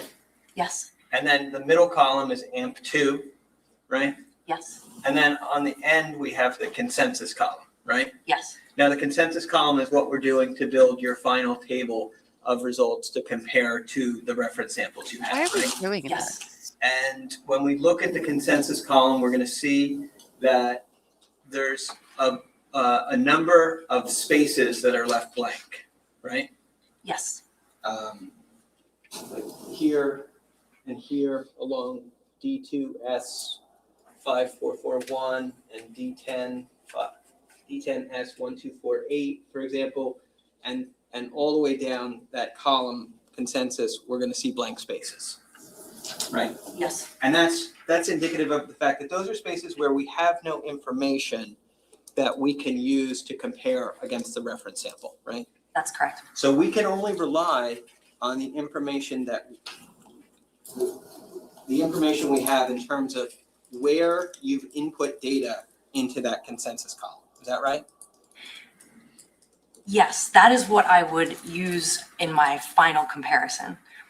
But I have to say that if there were something in here that was not consistent with my final conclusion, if there was more information in here and it was not consistent with matching Sophia Caneiro, then that would not have been my conclusion. Sure. I'm sure that that's true.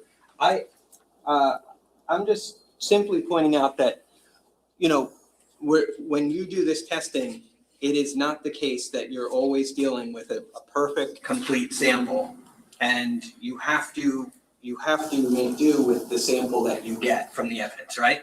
That is true. And you have to see if it leads you to a conclusion or if it leads you to a place where you're unable to make a determination, right?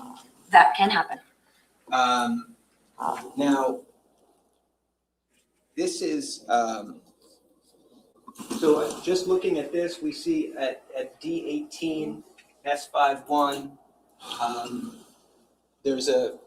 I think you've stated a belief that this evidence shows that there's a 1415 present at that location, right? Yes, In AMP1, there was a 14 and 15, right? yes, And in AMP2, there was just a 14. There's no 15 anymore. correct. The 15's dropped off. Yes, it's dropped out. It didn't appear in the electropharogram results. It may have appeared as a peak that was below our analytical threshold, but without the electropharogram, I can't say. Okay.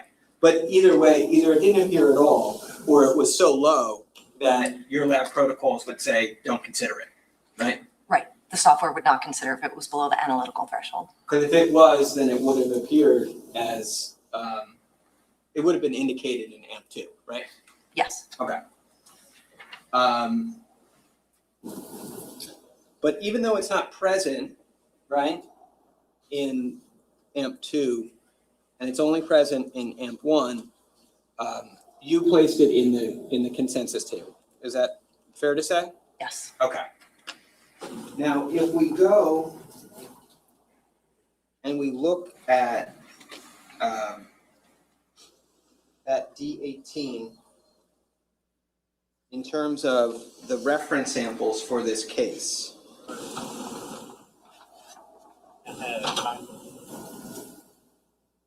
And this is S479 that was previously published. Here we can see reference samples for Jennifer Caneiro, Jesse Caneiro, Sophia Caneiro, and Keith Caneiro. Okay? okay, Here we obviously see that Sophia is a 1415, right?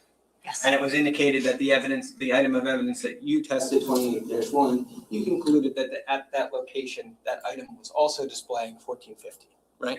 yes, But because Sophia is related to her mother and father, and her mother and father are also reference samples here, we can see that her father, Keith, is a 1515, right? yes, And her mother, Jennifer, is a 1314, right? yes, And if there was a height imbalance at that location, you're saying between 14 and 15, you're saying, look, that wouldn't be on its own enough for me to conclude that there was mixture, right? Generally, yes. But also in that sample we saw, we're missing a large amount of the data that would otherwise be testable if you had it, right? Yes, we are missing some data in that profile. And because we know that there were other reference samples who could have contributed to this, who are related, that relatedness amongst them could cause the sample to look like it's single source, even though it has the greater potential because of how these people are related to one another, of potentially being a mixture. Not necessarily. Yes, that can happen, but if this were a mixture, I would expect to see evidence of that somewhere else at a different location, at more than one location. Sure. But I think, and I'm not saying that, I'm not trying to question your conclusions about this item in particular, but what I am trying to say is that when we're looking at this random match probability, right, we're looking at this in terms of the likelihood of encountering this in a pool of unrelated individuals, right? Mhm. But in the reference samples we have here, we're talking about related individuals, right? Yes. And that is a factor that doesn't really get encapsulated into this idea of constructing a statistic based on unrelated individuals being contributors. In this scenario, that's right. The statistic is calculated based upon unrelated individuals. Right. But of course we know that the reference samples here are not unrelated. They're in fact closely related to one another, right? Yes. Okay. I have no further questions. Thank you. Cool, Andy. Nothing, Judge. You can sit down. Thank you. I mean, I get it. He was trying to show that there was like missing information. I don't know if he really like explained it in a way where it was like, ooh, Christine Schlenker. okay.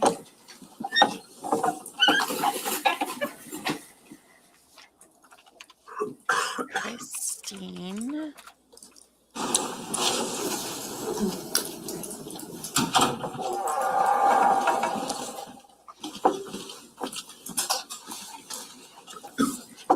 Hi, how are you?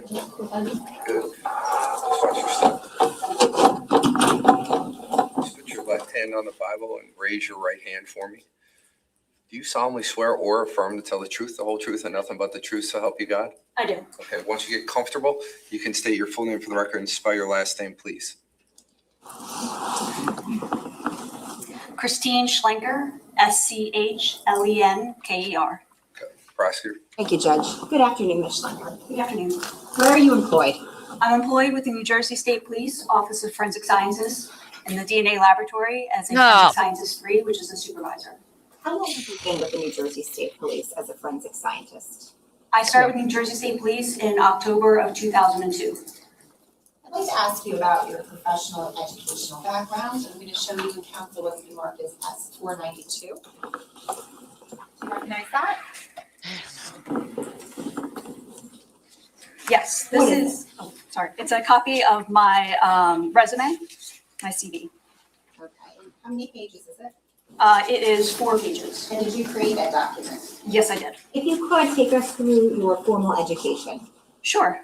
I graduated from the University of New Haven with a Bachelor's of Science in Forensic Science, also a Bachelor's of Science in Biology with a pre-med concentration and a minor in Chemistry. I graduated from the University of Florida with a master's degree in pharmaceutical sciences with a concentration in forensic DNA and serology.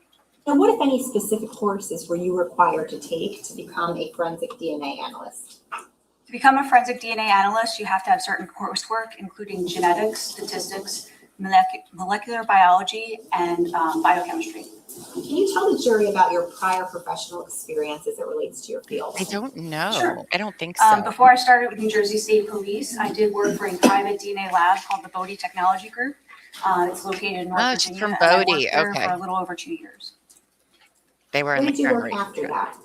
After I left Bodie Technology and came right to New Jersey State Police in October of 2002. Can you tell us the different titles that you've had at the New Jersey State Police? Sure. When I was hired hired as a forensic scientist 1, which is an entry level.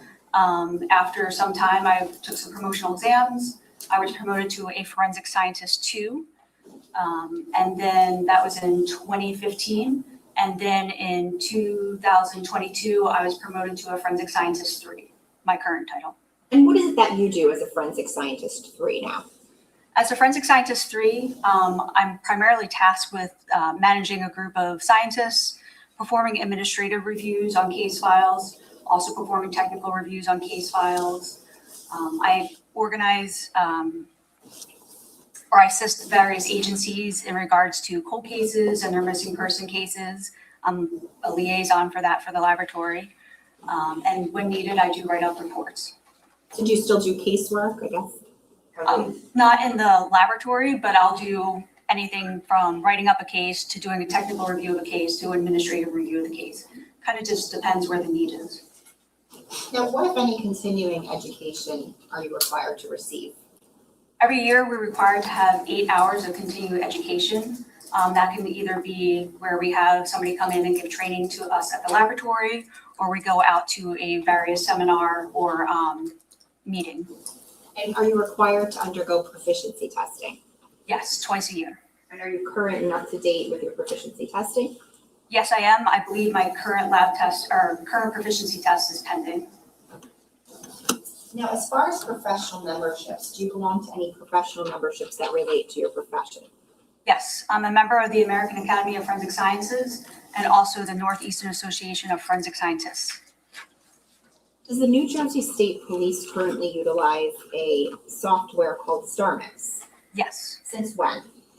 We went online with StarMix in April of 2022. Now, were you trained in StarMix? Yes, I was. What did that training entail? We had training that involved ESR, which is the company who makes StarMix. They came into the laboratory, gave us training. We also had various in-house training. There was competency tests and also a oral board. Now, since you were trained in StarMix, what has been your role with regard to StarMix in terms of utilizing the software? In terms of utilizing the software, like I said, I still write reports. And I also do technical review of cases. So I'm still writing up reports, utilizing the StarMix software myself, and also reviewing it from the technical standpoint. In total, about how many DNA samples have you processed and analyzed over the course of your career? Easily over 30,000 samples. Now, how many times have you testified in court with regard to the results of your analyses? Over 50 times. And in what jurisdictions? Various superior courts throughout the state of New Jersey, including Essex County, Mercer County, Ocean County, and Monmouth County as well. Now, in those instances, were you qualified as an expert in the field of forensic DNA analysis? Yes, I was. How many times? Every time. Judge, at this time, the state would seek to have this witness qualified as an expert in the field of forensic DNA analysis.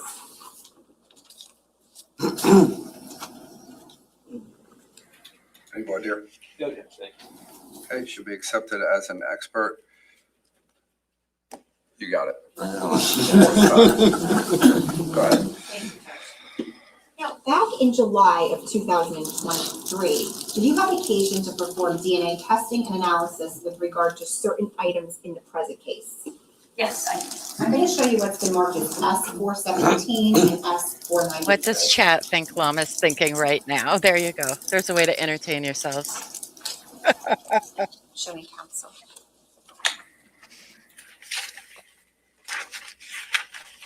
If we could start with S493, if you could tell us if you recognize that.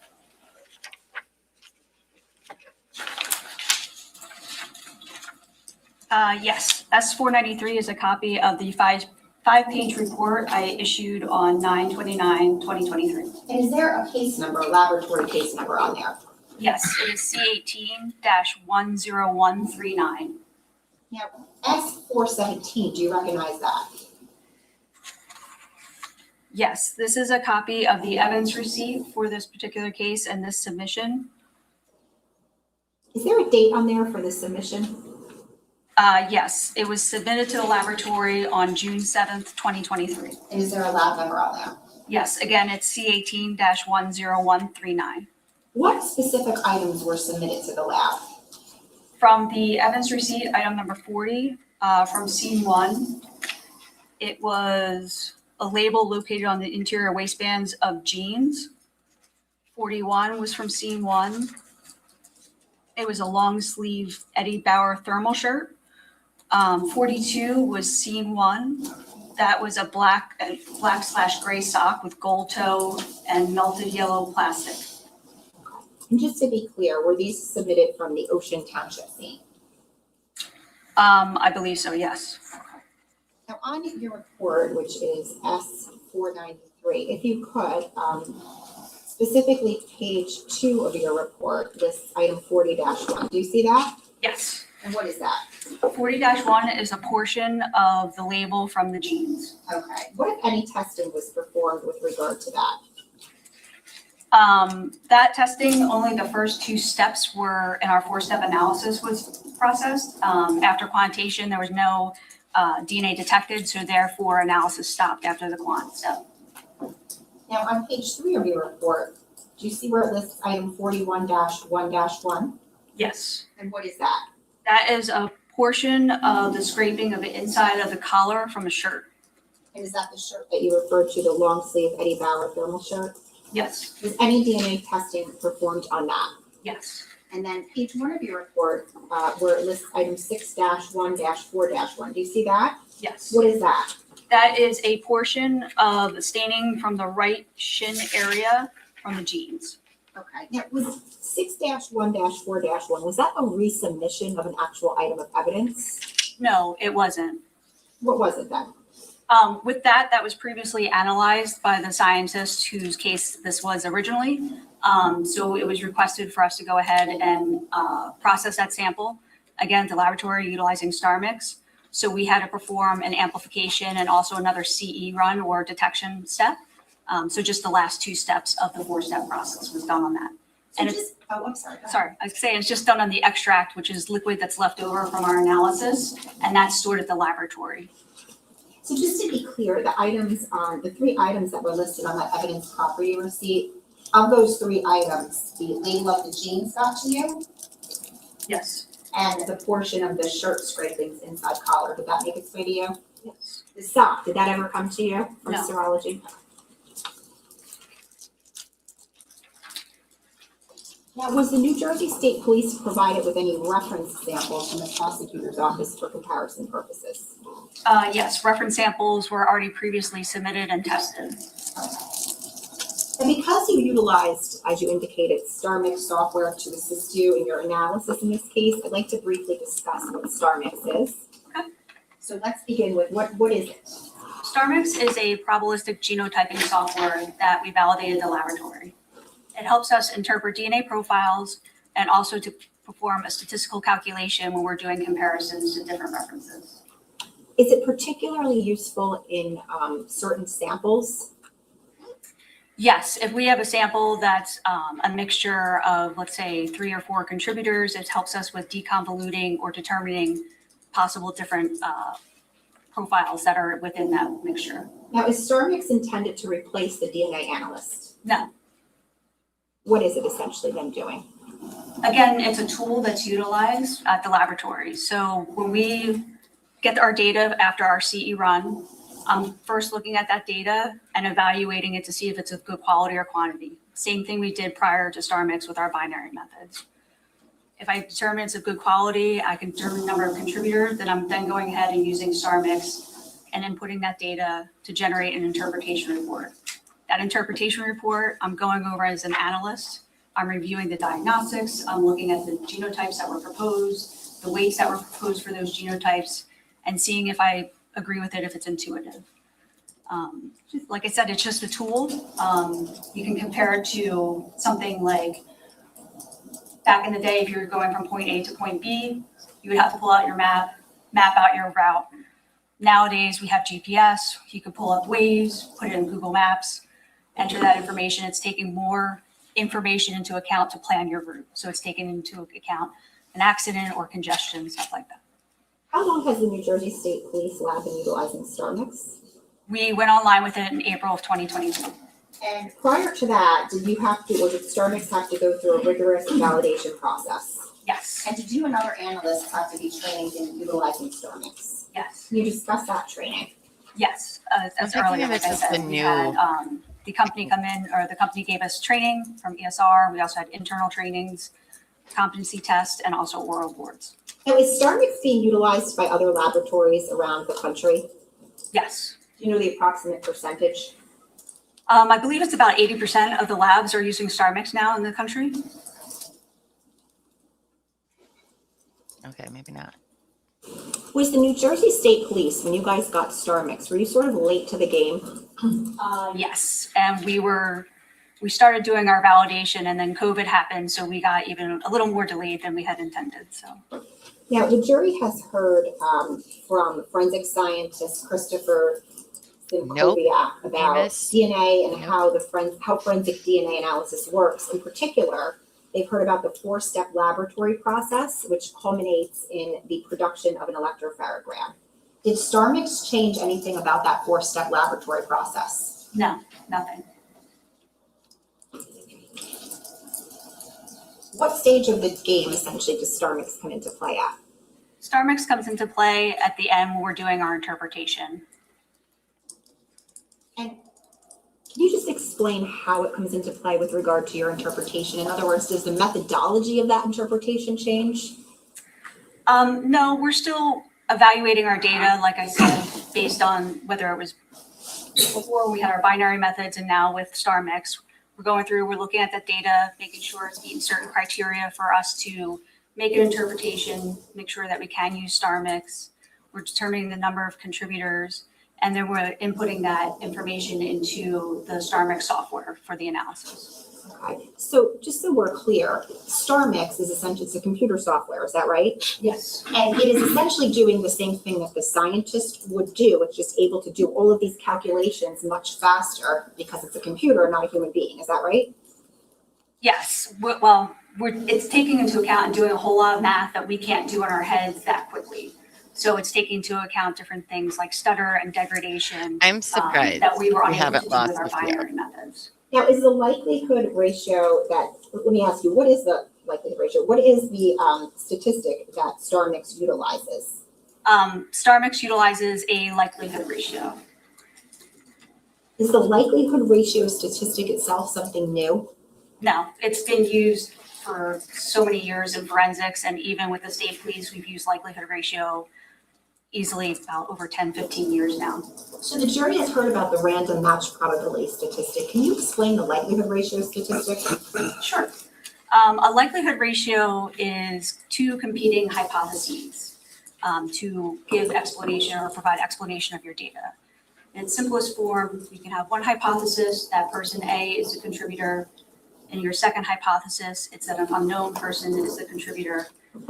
If your likelihood ratio is greater than 1, it's supporting your first hypothesis. If it's less than 1, it's supporting your second hypothesis. Now, are there scenarios where your lab will still use the random match probability statistic? Yes. What are those scenarios? If we have a robust single source profile, we will then go ahead and use the random match probability.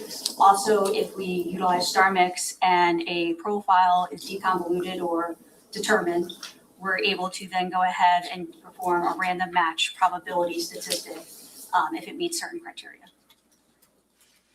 Turning to the present case, if you could, I'd like you to take a look at S493, which is your report, and starting with item 6-1-4-1. Can you just again tell us what that is?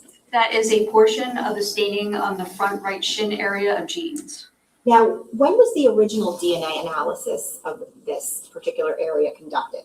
It was sometime in 2018. When you reanalyzed this area using StarMix, did you first familiarize yourself with the original DNA analyst's reports? Yes. And what about his notes? I did go ahead and look at the report and also the data that was generated back in 2018. And what were the original results for sample 6-1-4-1 from the genes? At that time, no conclusions could be reached. Okay, and that was because why? Just because it didn't meet the criteria at that time for our protocols and with our binary methods that we had. So generally speaking, what did the retesting that you did entail? Because of our validation, we have certain equipment in the laboratory. Any sample that was amplified prior to May of 2019 has to be brought back in and re-amplified using our current equipment. Otherwise, it'd be a violation of our validation and protocols. So when we agreed to, or when I looked at it and evaluated it to go ahead and process it again at the laboratory and to run StarMix on it, I took that extract out that was stored in the laboratory and it was amplified and also run on the CE, the 3500. So was a new electropharogram produced from that? Yes. Okay. And specifically, what, if anything, did you do with that electropharogram in terms of visually observing it? I then looked at that data to determine if it was of good quality, if anything needed to be done, any additional lab work. I looked to see if I could determine the number of contributors. Once I was done with it, then I was brought in and imported everything into StarMix to do my comparison and my analysis. What was the number of contributors that you decided? For 6-1-4-1, it was a DNA profile best described as 2 contributors, all of which are suitable for comparison.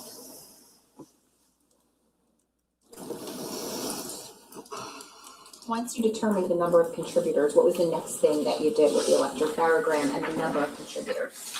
Once I determined the number of contributors and ran it through StarMix, I was then going through the interpretation report that was generated from StarMix. Again, looking at the different diagnostics, looking at the proposed genotypes for different locations, for the different contributors, looking at the weights and just evaluating the overall data. Now, did you perform or conduct any comparisons? Yes. And can you tell us about those?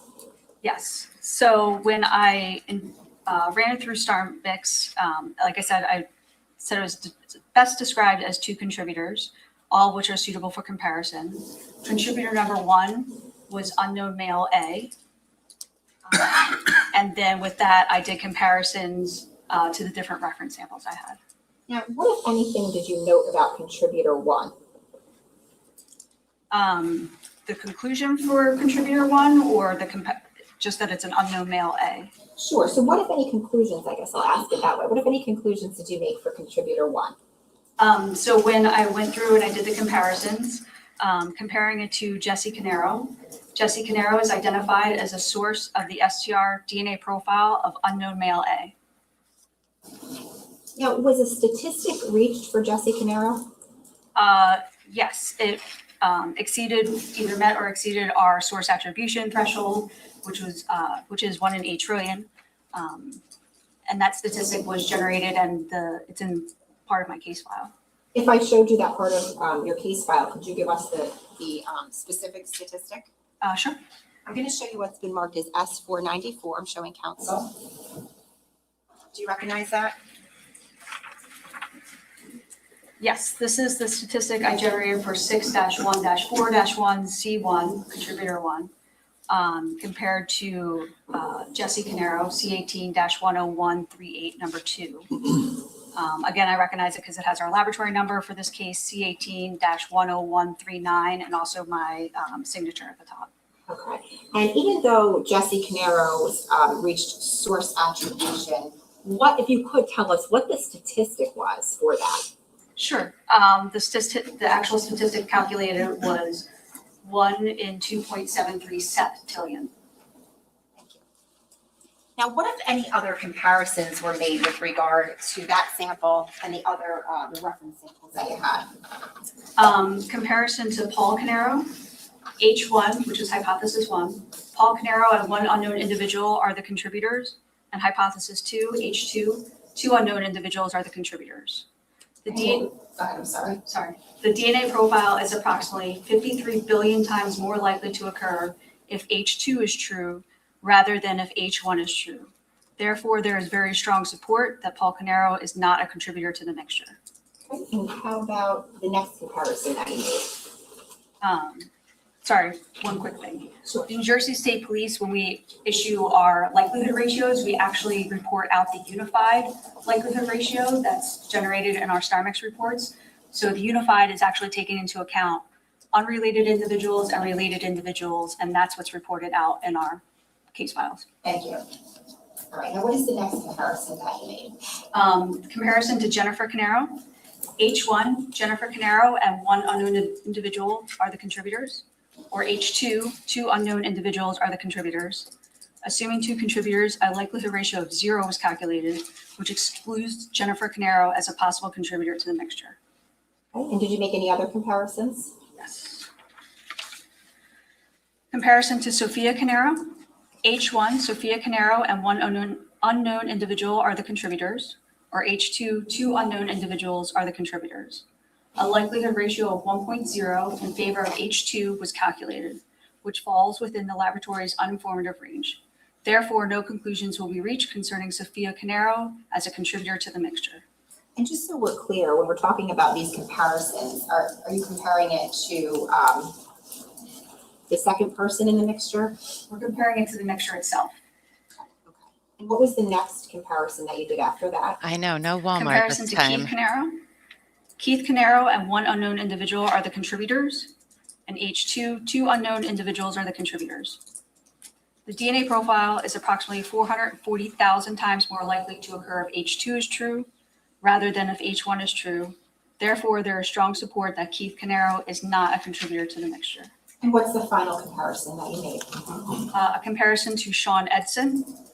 H1 is Sean Edson and one unknown individual are the contributor. H2, two unknown individuals are the contributors. Assuming two contributors, a likelihood ratio of 0 was calculated, which excludes Sean Edson as a possible contributor to the mixture. Thank you. Now I'd like to refer you to the other sample that you performed DNA testing on in your report, specifically 41-1-1. Can you just remind us, what is that? That is a portion of the scraping of the inside of collar of a shirt. And what, if anything, did you do with regard to generating a DNA profile from this sample? This sample underwent the 4-step process in the laboratory. Again, an electrophoregram was generated at the end of that 4-step process, which I evaluated, looked to see if it's good quality, if it's sufficient for StarMix, also determined number of contributors. Was it sufficient for StarMix? Yes. And did you run it through StarMix? Yes, I did. What, if any, comparisons did you make? Again, I compared it to all the references that were submitted. And can you tell us the conclusions of those comparisons? Sure. First, the SCR DNA profile is best described as two contributors, all of which are suitable for comparison. Comparison to Paul Caneiro. H1, Paul Caneiro and one unknown individual are the contributors, and H2, two unknown individuals are the contributors. The DNA profile is approximately 110 million times more likely to occur if H1 is true rather than if H2 is true. Therefore, there is very strong support that Paul Caneiro is a contributor to the mixture. And just to be clear, we're talking about the collar scrapings that you described earlier from the shirt 41-1-1. Yes. What other comparisons did you make in this case? Comparison to Jennifer Caneiro. H1, Jennifer Caneiro and one unknown individual are the contributors. H2, two unknown individuals are the contributors. The DNA profile is approximately 24,000 times more likely to occur if H2 is true rather than if H1 is true. Therefore, there is strong support that Jennifer Caneiro is not a contributor to the mixture. What was the next comparison that was done with regard to the sample? Comparison to Jesse Caneiro. Jesse Caneiro and one unknown individual are the contributors, or H2, two unknown individuals are the contributors. The DNA profile is approximately 400 million times more likely to occur if H2 is true rather than if H1 is true. Therefore, there is very strong support that Jesse Caneiro is not a contributor to the mixture. I wish we had some sort of visual to go along with this. Comparison to Sophia Caneiro. That'd be great. H1, Sophia Caneiro and one unknown individual are the contributors. H2, two unknown individuals are the contributors. A likelihood ratio of 77 in favor of H1 was calculated. I know which falls I within don't. the laboratory's uninformative range. That's why I Therefore, did not do well no in conclusions statistics will in be high reached school. concerning So Sophia Caneiro as a contributor to the mixture. How about the next one? Did not like it. Comparison to Keith Caneiro.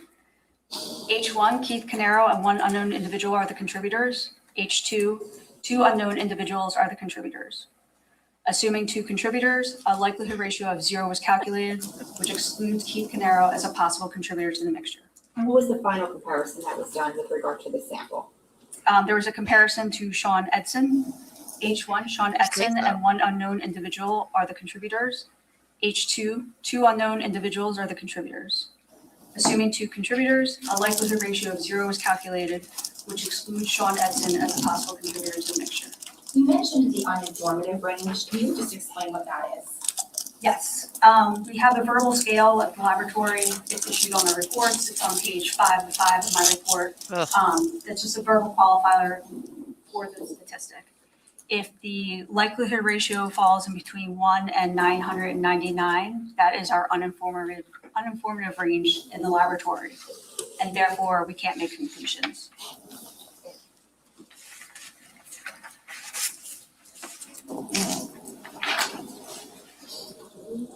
I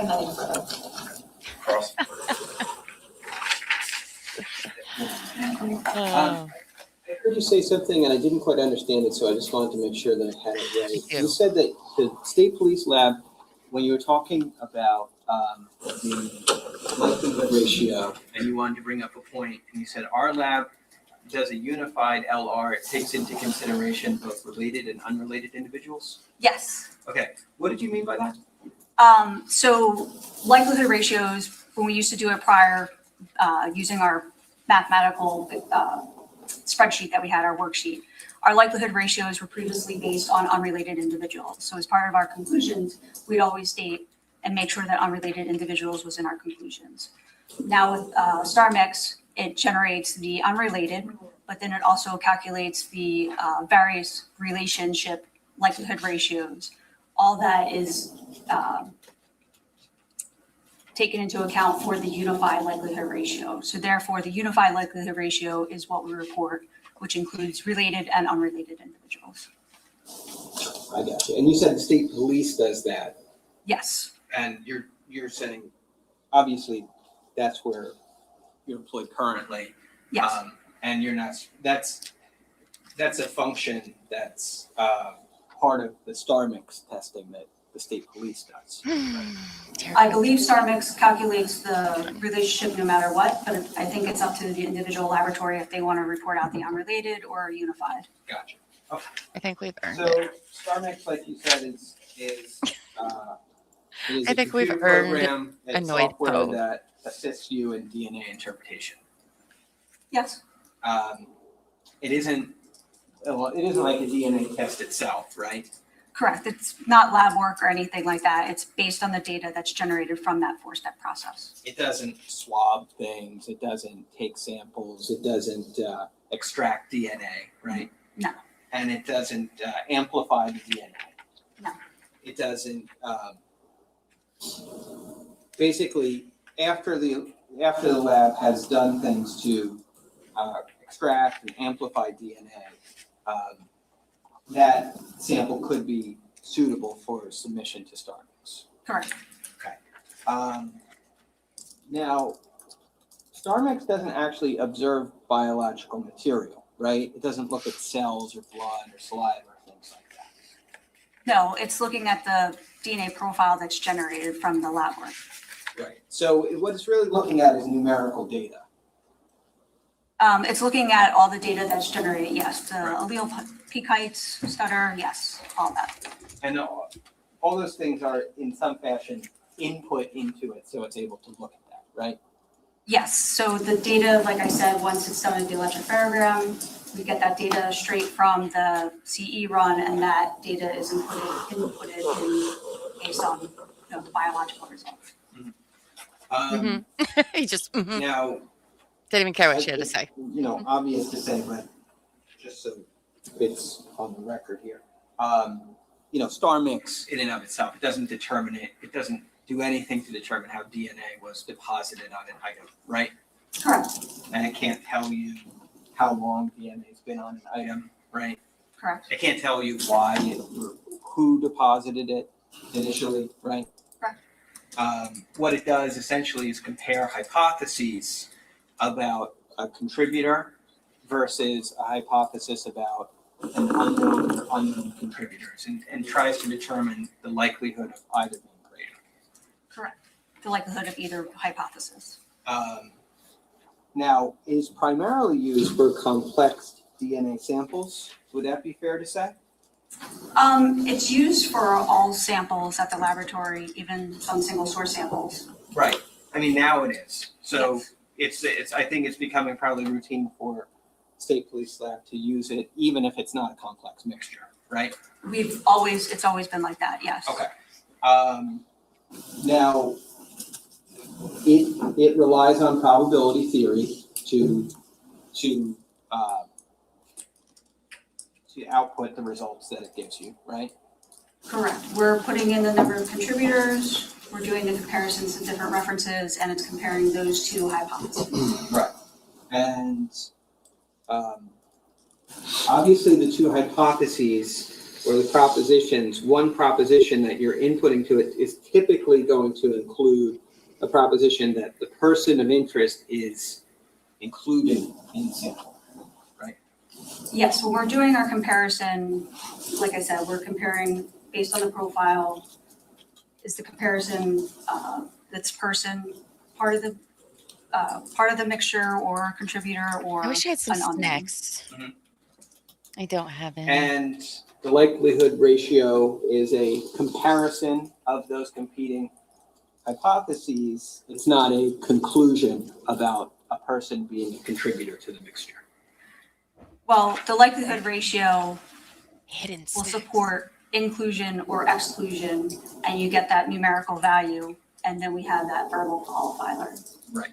So the verbal qualifier is some support for a proposition, strong support, very strong support for the proposition. Yes, That's the verbal scale you're talking about, right? yes, When it came to Jesse, for example, you were able to do source attribution regarding that 6-1 item that you've attributed that sample was contributed by Jesse Caneiro, right? yes, And that was, you didn't, it exceeded the threshold for which you can do source attribution, but the prosecutor asked you what the statistic would have been or what it was calculated as, and it was in excess of a septillion, correct. right?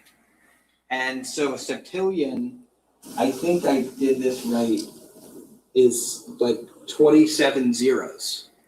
I think it's 24 zeros. Maybe, yeah. Okay, let's call it 24. And then, but for Paul on that 41-1, the likelihood ratio you got there was 110 million, right? That is, yes, so it's a likelihood, I believe that was the statistic. It's a likelihood ratio compared to a random match probability. So the likelihood ratio, I believe, was in support of H1. Right. And the hypothesis H1 was 110 million times more likely than H2. In support of. I had to run over here real fast because And 110 Andy couldn't million count that or number of 100 zeros. 100 million Oh, Andy. has 8 zeros. Correct.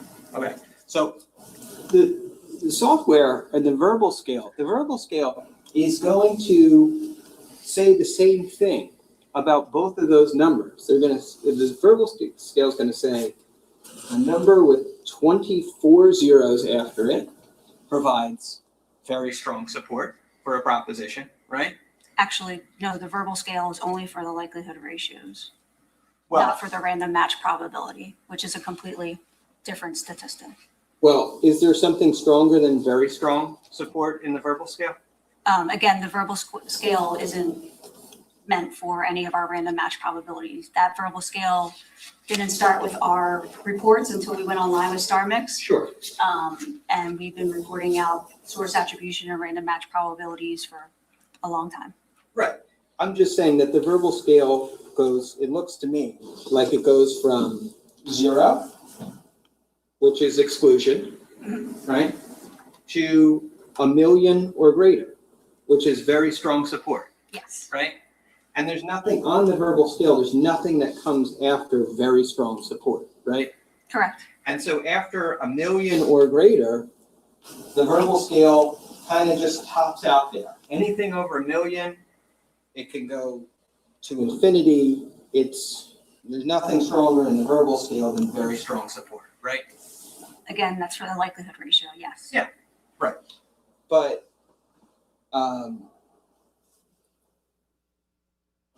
obviously the statistic you can generate in terms of these matches goes well in excess of that 1 million or greater in the verbal qualifier scheme, right? Yes, our random match probability can go higher than 1 million. And again, that likelihood ratio verbal qualifier is for our likelihood ratios. Right. But that number that's generated in terms of the statistic, it could be in the millions, but it could be in billions, right? For a likelihood ratio or a Yeah. random match? For a likelihood ratio. Yes, Or it could be in the trillions, right? I guess.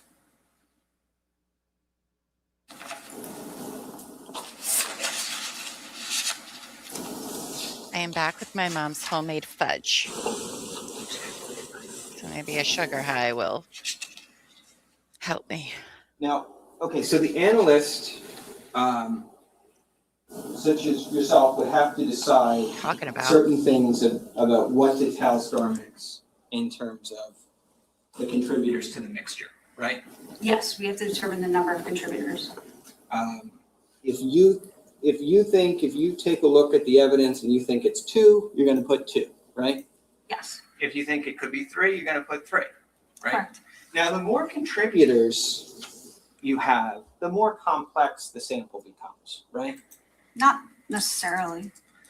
If you believe that there's 3 contributors, the way that 3 people could contribute to a mixture is more varied than the way that 2 people can contribute to a mixture. I guess, yeah. I mean, that's a fact, right? Well, yeah, it would depend on they have who's a quite a bit. major, who's a minor. my mom makes the best fudge Everybody's ever. contributing the same amount. Right, but you don't know any of those things prior to doing the testing, right? And the sample, there's no rules that come with the sample that say that the minor contributor has to contribute a certain amount and the major contributor has to contribute a certain amount. The sample just is what the sample is, right? Correct. And sometimes we see that there can be allele sharing amongst parents, right? A child can get an allele at a location from the same one from both parents, right? Yes, And that's a situation where if we just look at that in the abstract, we're going to see one allele at a location, but it's actually because it was contributed the same way by both parents. Could be, right? I guess, yeah. Okay. I don't think that was very clear. I'm sorry. Sorry. So the thing is that certain determinations that need to be made by the analyst, one of them being how many contributors. And does the analyst also determine which peaks potentially are included for star mix's consideration? What do you mean by which peaks? Well, like in a traditional like electropharogram, right? There's peaks within that. Some of them might meet the lab's protocols for consideration. Some might not. Oh, no, the whole profile in of itself just gets uploaded into the software. And the software can determine if something is below the analytical threshold for the laboratory. If it's below the analytical threshold, it's not on the electropharogram, it's not called at all. Okay, so it's not in there. Okay, I got you. Now, 2 analysts, right, I suppose it's possible, might come to a different conclusion about something such as the number of contributors. Correct. And one analyst might think there were 2, but another could think there were 3 in a given sample, right? Correct. Now, if analyst number 1 thinks it's 2, and they input that information into StarMix, they're going to get a different result than the analyst who input the 3-person mixture hypothesis into StarMix, right? I guess it depends on the mixture in itself. If there's still like a clear major, most likely that major will still get called as it is. The minors might get called differently because Star Mix will be trying to put in more people in a 3-person mixture than a 2-person mixture. Mhm. Right. But the various ways that Star Mix might interpret a 3-person versus a 2-person mixture, we couldn't really, Star Mix does, right? I mean, it can be done by people, but no. I mean, it's too much calculations for us to do ourselves. So yeah. the Right. software does. Like it has to consider too many possibilities. It considers more possibilities than we can really practically consider, right? Yes, when you start adding your contributors, again, if you have 3 contributors versus 2, it's going to take into account more various possibilities based on the data that's there. Right. Because you were saying kind of comparing it to GPS. You used to look at the map, now you look at the GPS, Mhm. right? Yes. Now, there might be like 3 ways for you to get to this courthouse, say, right? Mhm. But Star Mix it's not really the difference between a map and a GPS in the sense of the number of possibilities it considers, because Star Mix can consider millions of possibilities. Yes, it goes through and Star it Mix is evaluates the the Doctor data, comes up with Strange most possible of or possible genotypes, DNA, and starts giving weights to those genotypes for those different contributors. And to all the different ways.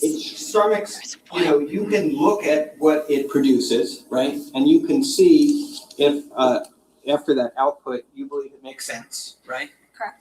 But Star Mix makes determinations within that software. Star Mix makes determinations about who is a major and a minor within a sample, right? Yes. And Star Mix can also, in terms of the reports it produces, it does component interpretation, right, for major and minor contributors. For like C1 and C2, contributor 1, contributor 2, yes. Yes. And it actually within that it creates Star Mix could state within that component interpretation that there's several possibilities for a given locus and how the major contributor contributed, but it might weight those differently, right? Yes, it's various allele or proposed genotypes from the analysis and given a weight for that. Does anybody understand any of And this? Because I Star don't. Mix, in terms of a major contributor, might typically choose in a given allele the interpretation that it's weighted most heavily, right? Some of them, yes, can get weighted heavily, yes. But Star Mix doesn't automatically choose the allele combination that it weights the most heavily, right? I'm not sure what you mean. Well, so let's say it. Me I don't either, know. girl. Me either. Location D13, S317, Star Mix sees an 1112 and weights that as 97.34%, right? Okay. Now, I would imagine that's a situation where it's very likely the Star Mix is going to say it believes that those are likely to be the alleles that were contributed by the major at that location. Based on the data and based on the analysis, yes, it came up with that weight of 97-something%. Right. But Star Mix isn't always able to weight things that heavily, right? Correct. And sometimes the best Star Mix can do at a given locus, it could be 20%, it could be 15%, right? Again, it would depend on the data, and if you're starting to look at those minor contributors, because there might be dropout happening or there might be allele stacking. Right. Yes. I mean, that's one of the things that Star Mix is good at, though, and the reason why it's used is because it can consider all those possibilities simultaneously. Yes. And it keeps it all in its mind, so to speak, at the same time, right? And that's the thing that a human being can't do, right? I definitely can keep all that in my mind. Well, it's for computers, Yes. right? And a computer is needed to keep that much data information in consideration at the same moment, right? Correct. So in terms of the results that it outputs, it outputs results and you can check it against your interpretation of things, but we can't really check its work. We can't really ask ask the software, why did you produce the results that you produced, right? Meaning, why did we produce why are those the assigned weights? Why are they assigned? Why did you make a choice about who assigning a certain allele to a major versus a minor contributor, things of that nature? Well, again, some of that is intuitive as an analyst looking at that data and then looking at the star mix report. Sure, but you can't have a conversation with the software about why it's doing what it's doing. Using a bunch of words that people just don't know. You know, I think it's important to distinguish perhaps that what we're talking about is not like an AI program, right? Correct. It's just a traditional software program, and it's not a language model. It doesn't have it. There is no back and forth kind of iteration or conversation between you and the program, right? Correct. It's all based on mathematical. They are so taking a break after this lady.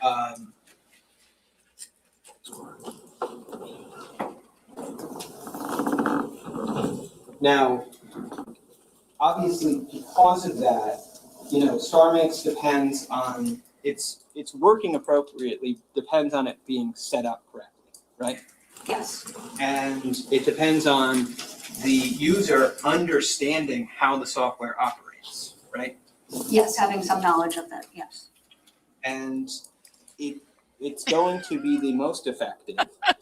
Yes. When the assumptions about evidence that are input into it are correct, right? Yes.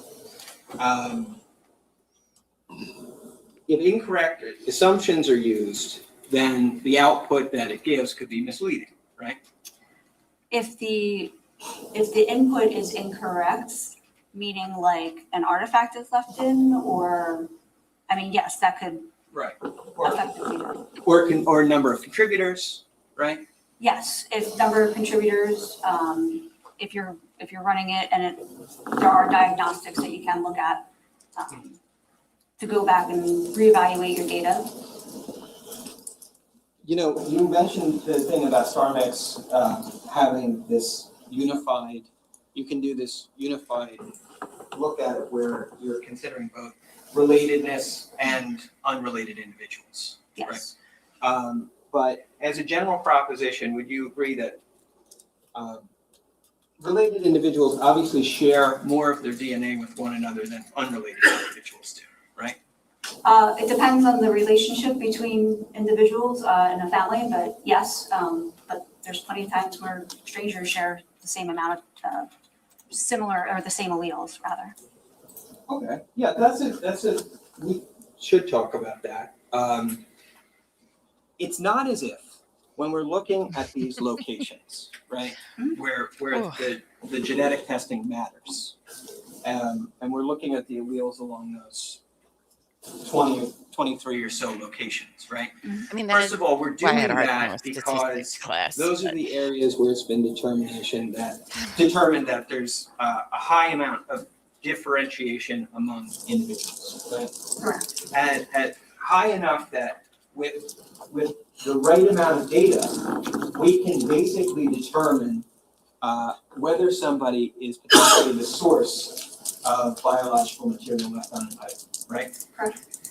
And does he know a jury is even there? Though that's the case, Just wondering. we would anticipate that unrelated people, strangers, even amongst those alleles that we look to for differentiation, strangers over those 23 locations are going to share a certain amount of data with one another, right?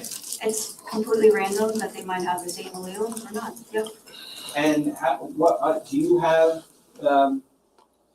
have any idea, or do you have a thought about how I miss Alessi. the average person is likely to share in terms of those 23 alleles with a stranger? No, and it depends on the people. It can vary from person to person, just depends on your profile. Sure. I mean, on an individual case, but I'm just saying in terms of people in general. No. Okay. Obviously, when we're talking about siblings, we're going to assume or imagine that siblings are going to share more of their data, their DNA, than just unrelated strangers, right? Yes, siblings in theory should share at 25%, meaning they have the same profile or same alleles at those locations. About 50% of the time, they might share just one allele with their sibling. And the other 25% of the time, they're different than their sibling. There has to be, but everybody else is asleep. They're like, So snap would it time. be fair to say that on average, we would anticipate that siblings who have the same parent, both same biological parents, would share about 50% of their DNA with each other? Yeah, I guess that's fair to say, whether it's an exact share or half of it, yes. Obviously, that can vary, right? Siblings could be full siblings and share less than 50% of their DNA, right? But what are you Yes. getting at? And though? siblings can be full siblings and share more than 50%. She tested like a whole Yeah. 4 things that none were like, at least to me anyway. But Going. because you get half your DNA from your mother and half your DNA from your father, right? It's reasonable to say that in general, 50% would be the average relatedness between I siblings. thought we were in New Jersey. I think based on, like I said, that 25, you would expect about 25% of the time it's an exact match, meaning both alleles match it for each sibling. Mhm. And about 50% of the time, you would have about one allele matching at all those locations between siblings. But siblings could be more, they could share more alleles than just 50% of the tested alleles, right? Yes, they can share a lot or not share as much as you would expect, yes. And identical twins share 100%. Identical twins have the same STR profile. So anywhere you tested an identical twin, they're going to look the same in terms of the There's profile none here. as their twin. Yes. But siblings who are not identical twins, I know. well, by He's the trying way, to did say you happen to Corey's see DNA, not Paul, how many on the collar of the shirt. But of the tested alleles in this case there are where Paul Caneiro matches Keith Caneiro? No. He did. And if I told you it was about 70%, would that be a surprising Might break number me. or unsurprising? No, No. I mean, like we just said, they can share more sometimes with siblings or not share at all, or not share that much, I should say. Right. Obviously 70% would be a significant amount more than 50%, right? It's larger, yeah. And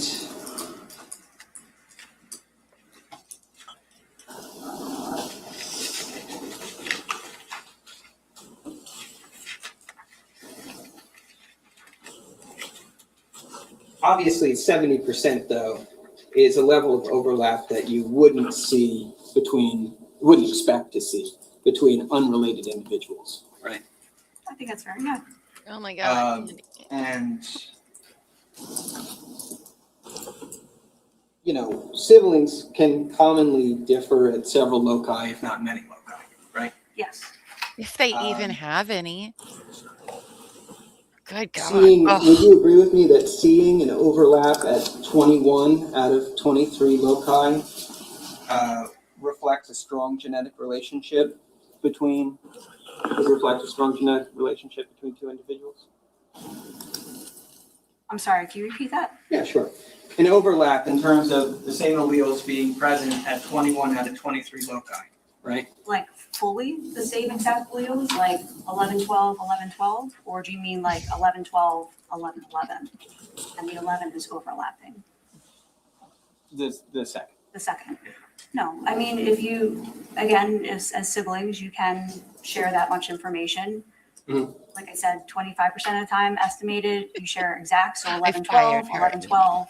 About 50% of the time, you share that one allele, an 11, would 12, never. or an 11, 11. Right. But there are differences even at those locations where they share one allele. Sure. Obviously, the overlap, it doesn't mean that the profiles are going to look identical or be indistinguishable. right? That's not meant to suggest that, but obviously, the degree of overlap is something that you'd expect to see far more often among siblings than unrelated people, right? I would expect it, yes. Okay. All right, we're gonna take a break now. Watching everybody, it's time. It's We time. can just move we're gonna take our mid-afternoon break. We'll start back up at 10 minutes after 3. Don't discuss this case, don't do any research. Don't worry. You almost got jumping jacks, just so you know. They don't even have anything to discuss, Your Honor. Don't worry. None of us do. Dear God, I can't.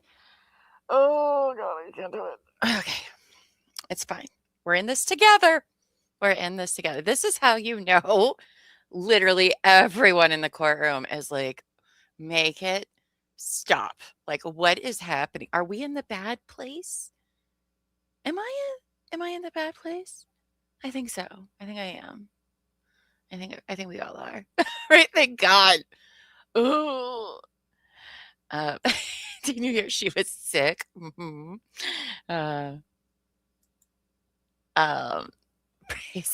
Praise Gear. Dear God. So here's where quite a few attorneys get caught up. All right. I understand that he's trying to, and this goes for the state too, because I'll be honest, the state hasn't done much for me either today. All right. All of this complicated DNA stuff. Listen, it's very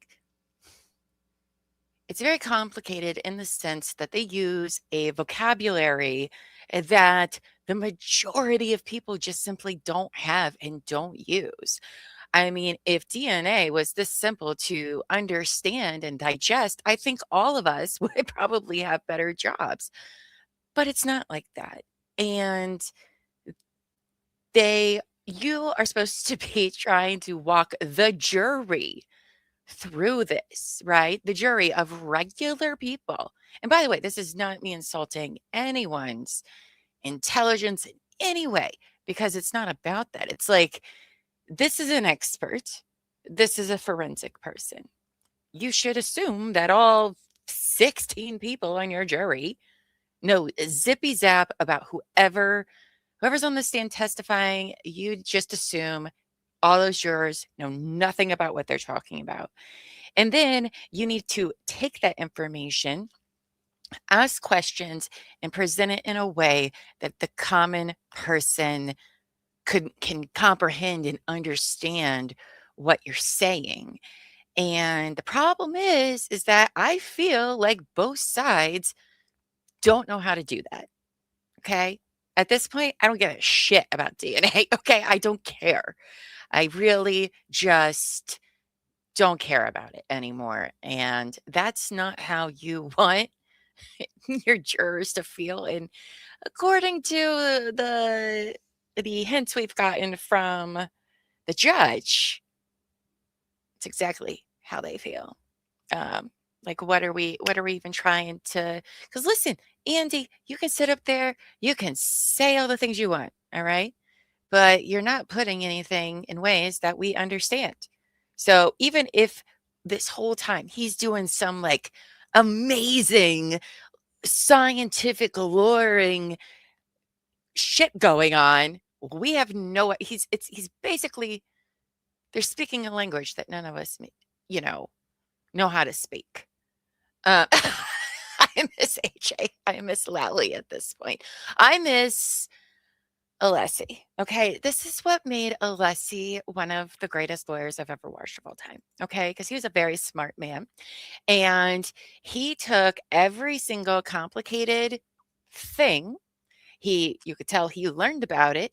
But not only did he learn about it, he went about it in a way that made it so common people with no experience or insight could follow along as well. Like, you're educating the jury about things. I swear I don't know. Listen, y'all should probably take some life insurance out on me, because there is a very good chance I'm going to die of boredom during this trial. So if y'all want to get, you might as well just make some money off me. That's fine. I grant you permission. Because this is, oh God, it's so painful. It's so, so painful.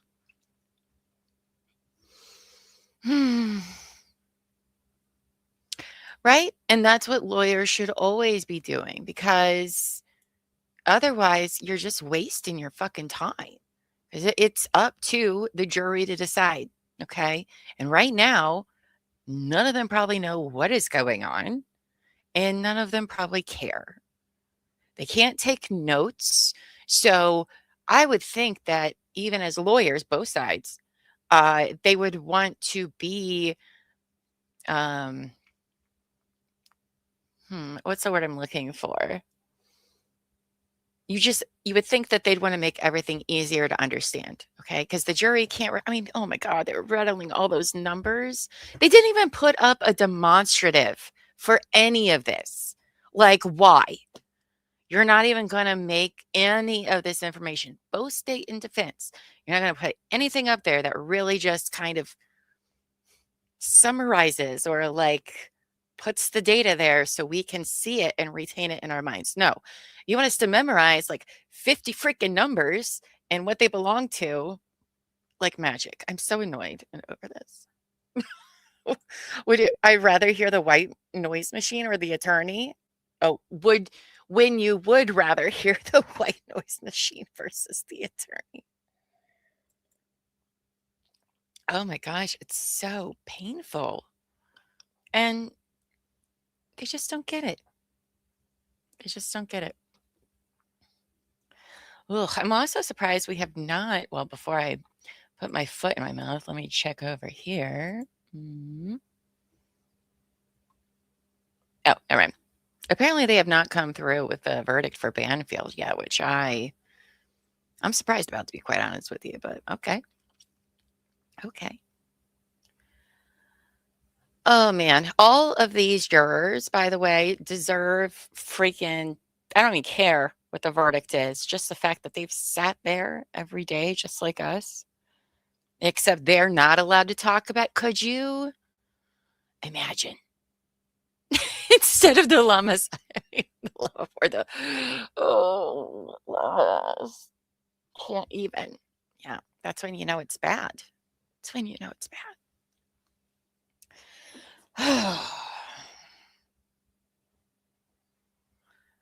I mean, come on, Andy, just sit down.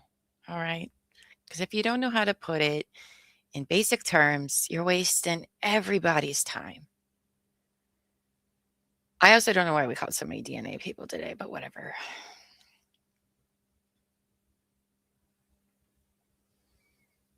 So, anywho, what do you guys want to talk about? I'm done ranting. Well, I always have more to say, but I feel like that was enough for now. We got like 10 minutes to talk about things.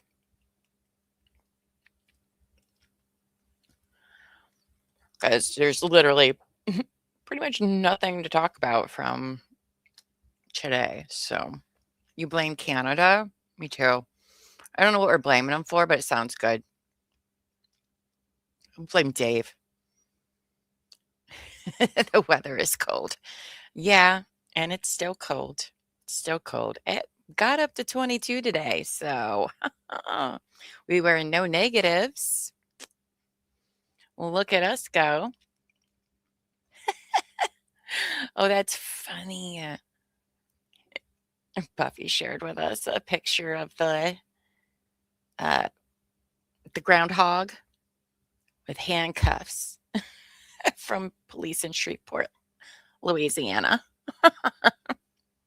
Oh, have you guys ever really looked at a groundhog's paws? Oh, that's creepy and weird. Here, let's look at a groundhog, because why not?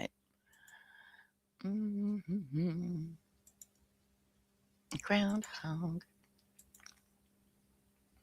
Look at those weird little paw hands. I don't like it. And their long nails. Looks too much like human hands. Look weird. Like ugh, monster hands.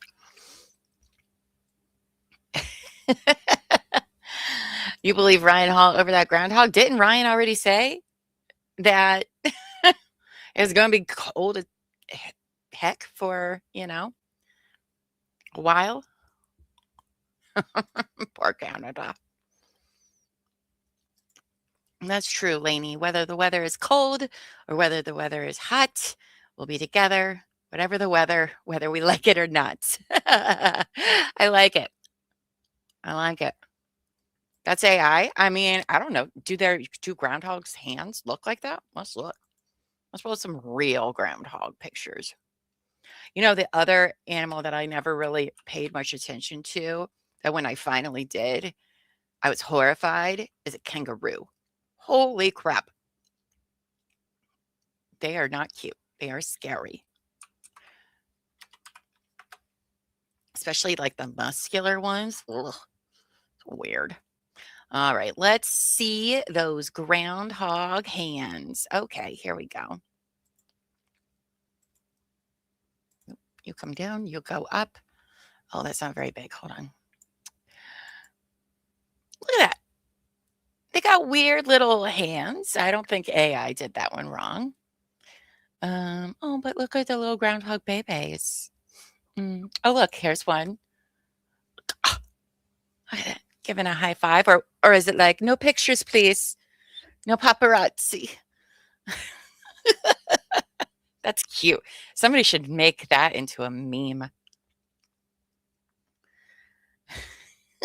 Nice beaver. Oh, Dave. For a couple weeks, not 6 weeks? I don't believe it. I think we're going to be cold up here until like April at least. But I'm not a weather person. That's just my gut feeling, if you will. You love your groundhogs. Like I said, we just have the one, so. You don't know. You guys do weird shit in Louisiana. You could have put handcuffs on a groundhog, and I would have been like, well, that makes sense. So, just saying. Just saying. Oh, yes, that's right. You have the made-up animals, the imaginary weird ones that we've never heard of. Oh. Let's see. What is a Nutra?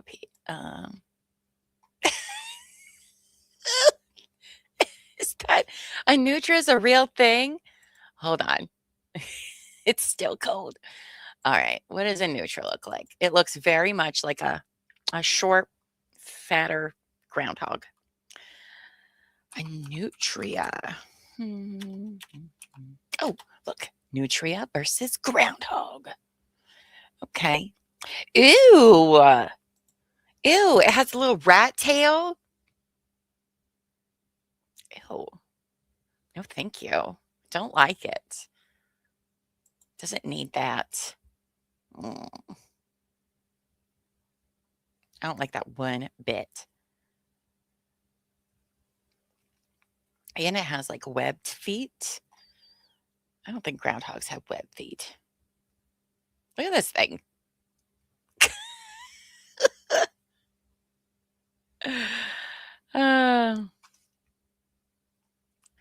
This is probably, I don't know which comment you're replying to Dave on, Lainey, but tread lightly. Tread lightly. There probably is an OnlyFans for groundhogs with cuffs. If not, we should get it. They're like beavers, but muskrats. Yeah. Ugh. I'll take a groundhog. And beavers' tails are weird. But let's look at weird kangaroos. Kangaroos, I don't like them anymore. Okay. First of all, they can just balance on their tail, which is weird and terrifying. Okay.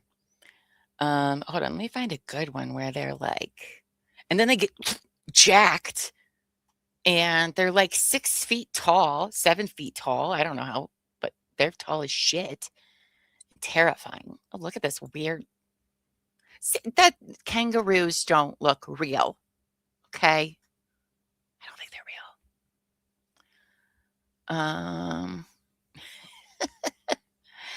Ugh. Oh, the capybaras. Yes, I do know. I do know what the capybaras are. They are big. I thought Nutria. I thought it was a new Splenda or something. I do have a thing against marsupials. Clearly. I'm just saying. Raccoons are scary. They're like, oh, they're like a deer. No. Do these look like deer to you? No. Mm-mm. No way. Look how big those balls are. Jeez. Oh, look how creepy this kangaroo is. Yeah, no thank you.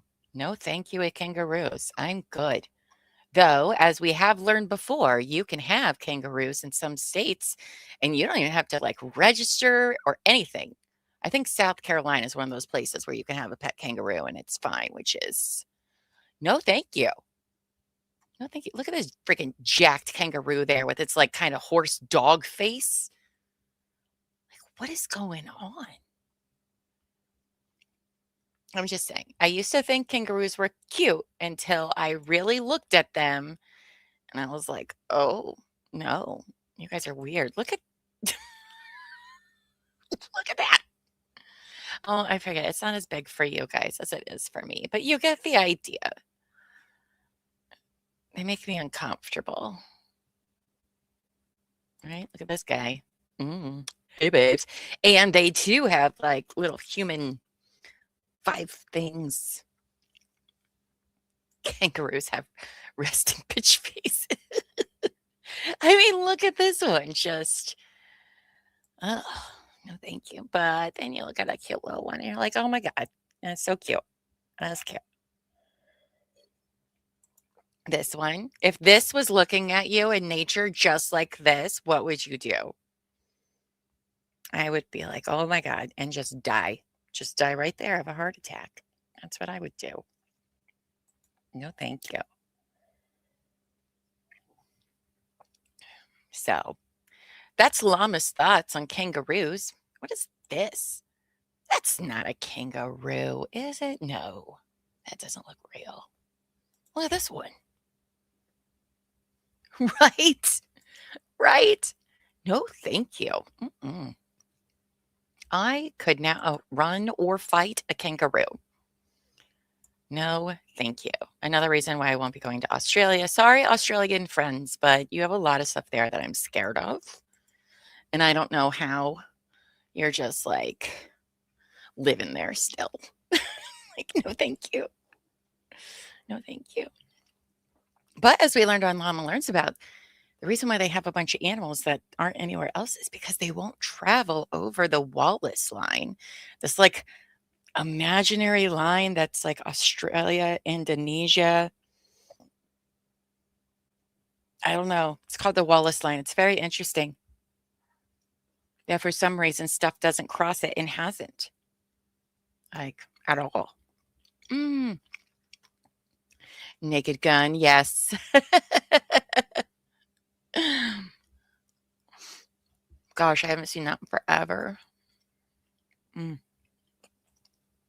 haven't seen the new one. But my son wanted to see it. We haven't seen it yet. I was like, oh, have you watched the other ones? And he was like, no. And I was like, oh, okay.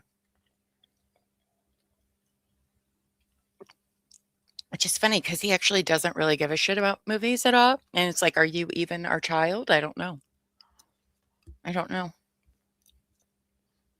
What is Naked Gun? Oh, for fuck's sake, Amy.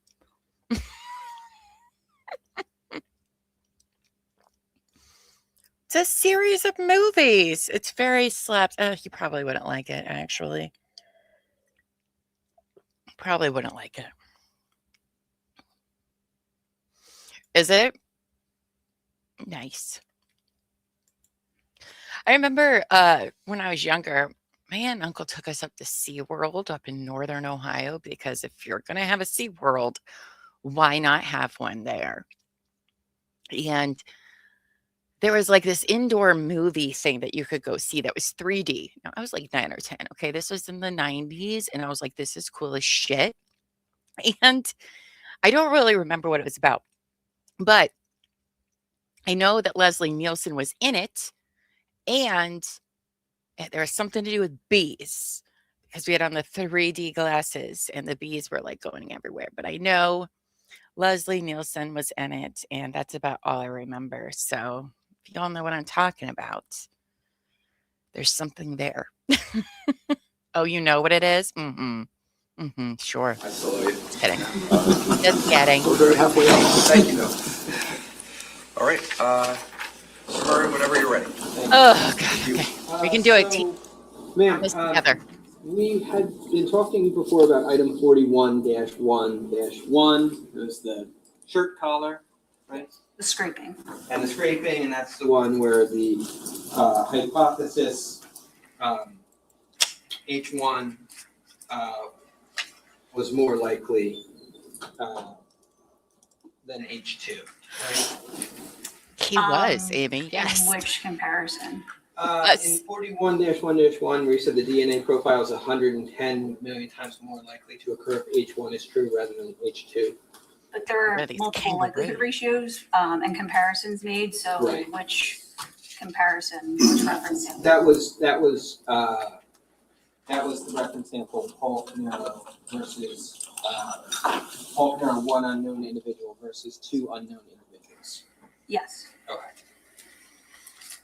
And then there's an interpretation report that StarMix generated regarding that testing. Is that right?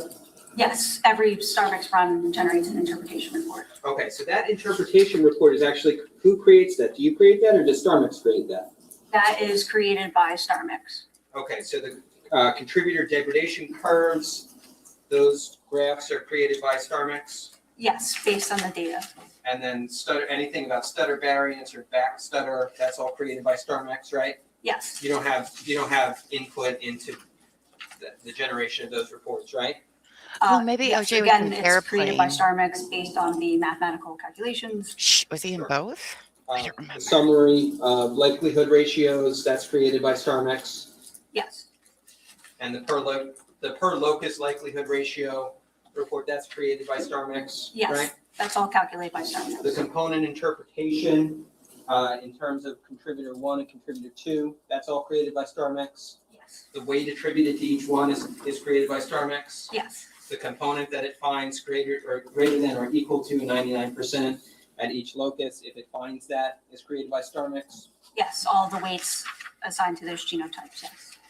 The component interpretation summary, where it analyzes contributor 1 versus contributor 2, that's created by StarMix. I'm sorry, what is it? Yeah, sure. Thank you. This is, I marked this as G132.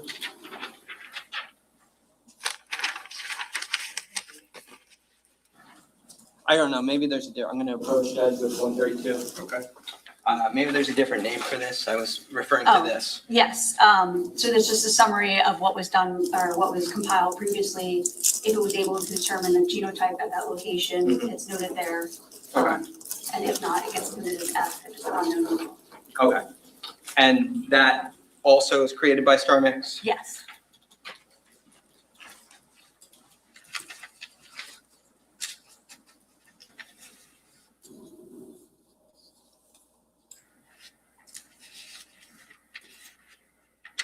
Then there's a section of this report, page 10 and 11, evidence input files. And also we see that there's, the report references reference samples that the program considered, right? Yes, and that's, again, all based on the data. So the input file is based on the electropherogram, that data from the CE run, that gets uploaded into into StarMix. And then also any reference samples that are compared, that's on the summary as well.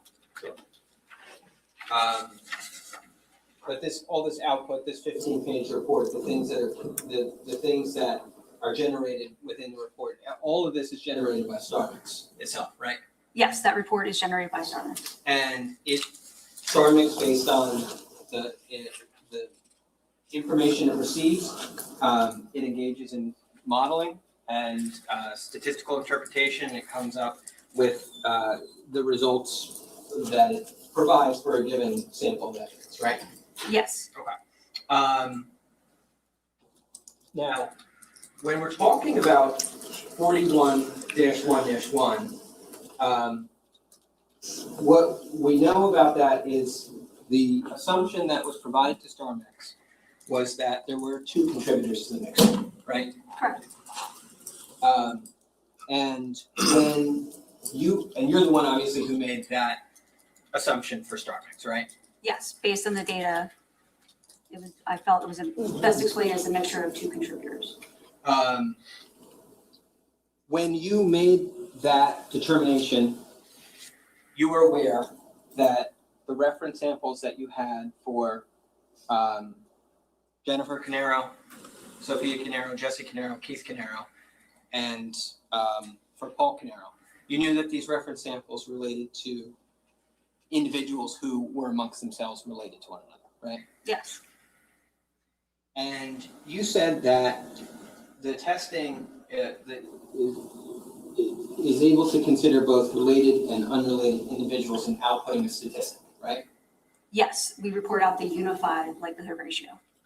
But you can only put together a likelihood ratio based on propositions regarding the presence of people for whom you're able to test, right?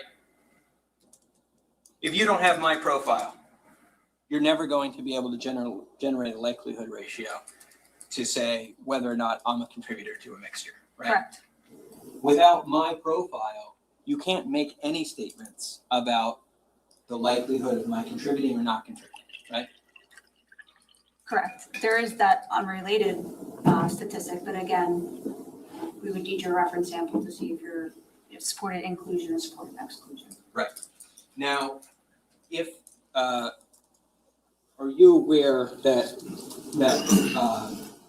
Paul Caneiro and Keith Caneiro have another brother? Objection. What is the relevance to this?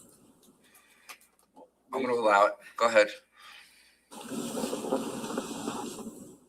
If there's another brother, right, a full sibling, Paul and Keith, whose DNA sample is not included in the testing, right?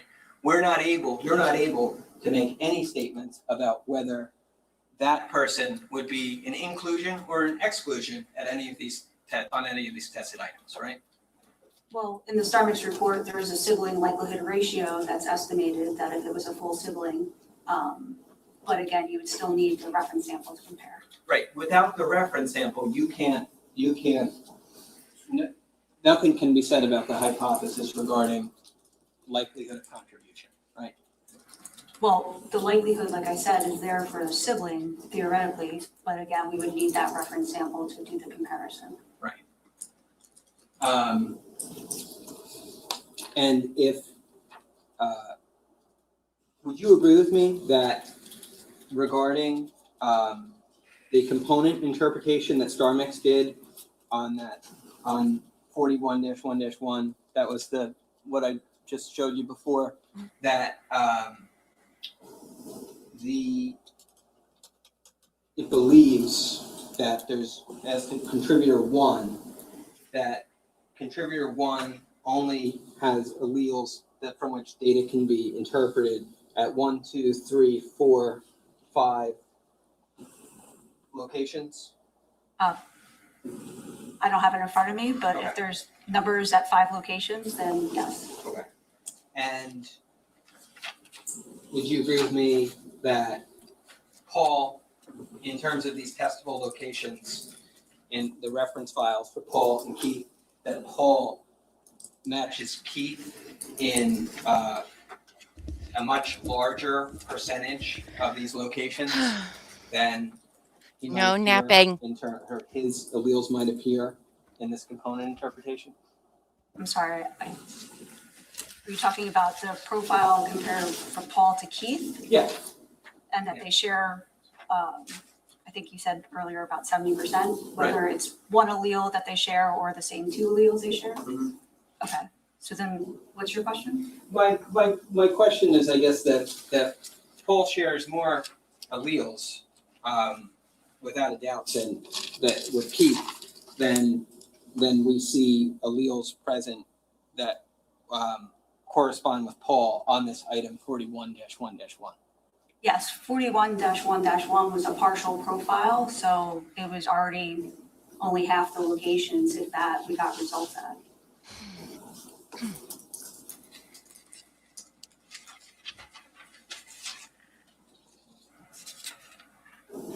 Sit down, Andy. We're done. Okay, I don't have anything further. Thank fucking God. Sorry, guys. Redirect.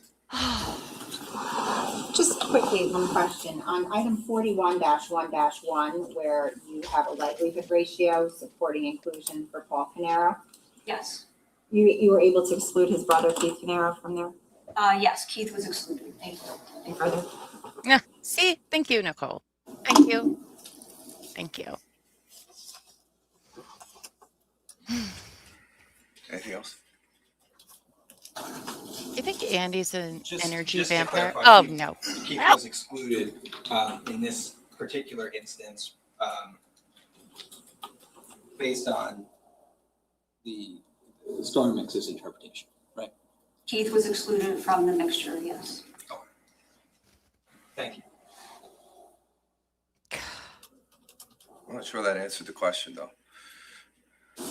So that we all understand, he asked you if it was excluded because of Star Mix, and you just said he was excluded from it. Is it from Star Mix or is it from your own interpretation? Yes, sorry, Your Honor, it is from StarMix. A likelihood ratio of 0 is calculated, which is an exclusion. If anybody has a follow-up based upon that, I just want to make sure that I understood what the answer was for the jurors. Nothing from the state judge. Okay. You can step down. Thank you. Thank you. For the love of God, please don't be another DNA person. Don't do it to us, Nicole. Don't do it. I need counsel, please. Oh. Uh-oh, why are we seeing the judge? Does the state not have another witness for today? Maybe. I don't know. If we get an early day judge, we will not be upset. Don't stop it, Amy. Stop it, or I'm going to fire you too. Don't you dare wish that upon us right now. It's too much. It's one day. Too much. The judge is like, listen, there's this llama on the internet, and she is not happy. So we're going to need you guys to step it up, okay? She's ranting and raving over there. I quit. Okay, sure, babes. Sure. You can't quit me. Oh, my goodness. Well, at least we know we got it all out of the way. So hopefully that's the last DNA person. And we can say we survived the DNA testimony of 2026. Survivors, all of us. Okay, what's up, Judge?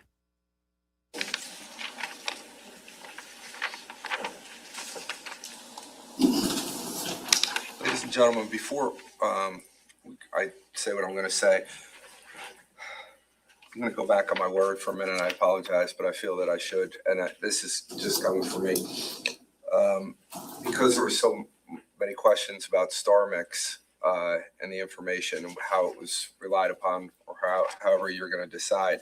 What I'm going to do right now is I'm going to read the expert charge again, just because in the abundance of caution, I just want to remind you of this charge. As a general rule, witnesses can only testify to facts known by them. This rule ordinarily does not permit to be received as evidence Weird. the opinion of a witness who is not testifying as an expert. However, an exception to this rule exists in the case of an expert witness who may give their opinion as to any manner in which they are versed, which is material to the case. In legal terminology, an expert witness is a witness who has some special knowledge, skill, experience, or training that is not possessed by the ordinary juror, and who thus may be able to provide assistance to the jury in understanding the evidence presented and determine the facts in this case.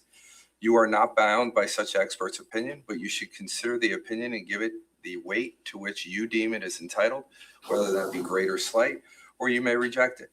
In examining an expert's opinion, you may consider the reasons given for it, if any, and you may also consider the qualifications and credibility of the expert.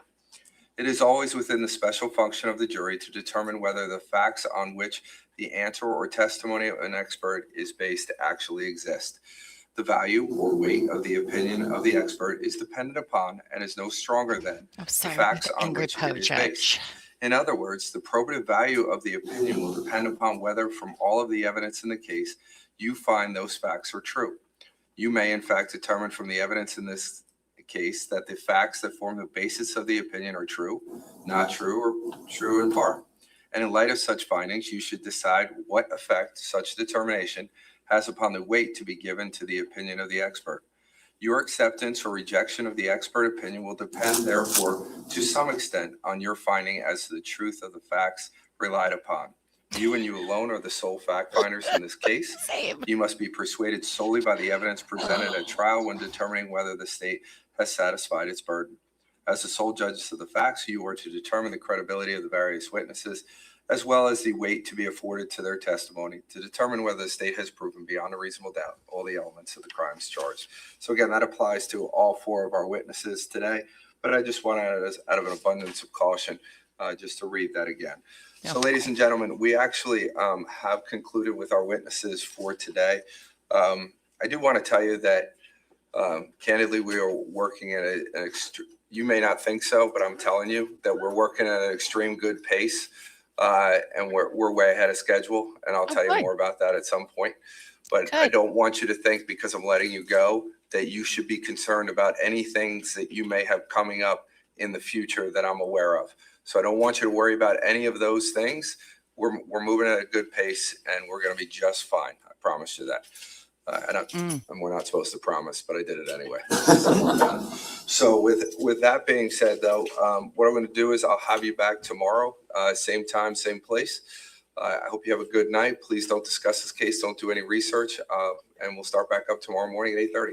Thank you all. Have a good night. Oh, I love you, Judge. You are definitely in my top 3 judges that I very much like. We'll stick around, see if the lawyers argue anything. They might. We don't know. Honestly, I hope they're not. But if they do, we'll be here for it. So it sounds to me like some jurors were concerned about things coming up at a later date that could affect them being a juror. But the judge is like, we are very ahead of schedule, which I had said I thought that we're going to be done before the end of February. I really do think so. They're running out of, who else do they have to call? Ballistics, okay. Medical examiner, Corey. We know those 3, and they'll probably call up some of Jennifer's family, since they're right there to, wrap up the prosecution's case. They need that emotional gut punch right there at the end. Who else would they need to call? We know digital is done. So,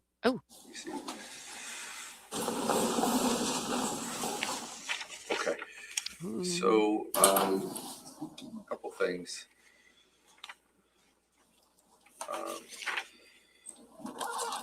We just had a conference at Sidebar. There'll be one stipulation that will be read. That will be done at the end of the state's case, and I'll read that in at that point in time. Both sides agree to that. As it relates to how we're moving for the rest of the week, why don't I have counsel come up and we're going to talk as a sidebar for a minute before I say anything. okay. But are you going to tell us, Your Honor, please?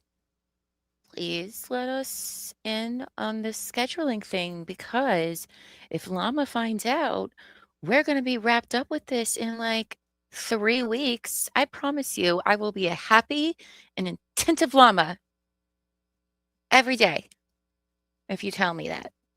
That'd be great. We all will. We all will. Yes, please. No, they've already talked about the stipulation. I feel like the prosecution's winding down.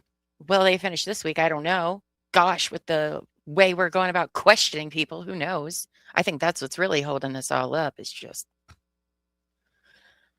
I will. Pinky promise. If I find out I don't have to be doing this an extra month, oh, I'll take back everything bad I said about Andy. Maybe. I don't know about that. I don't know about that. Now, if they come back and they don't see anything on the record, I'm gonna be very mad. Very mad indeed.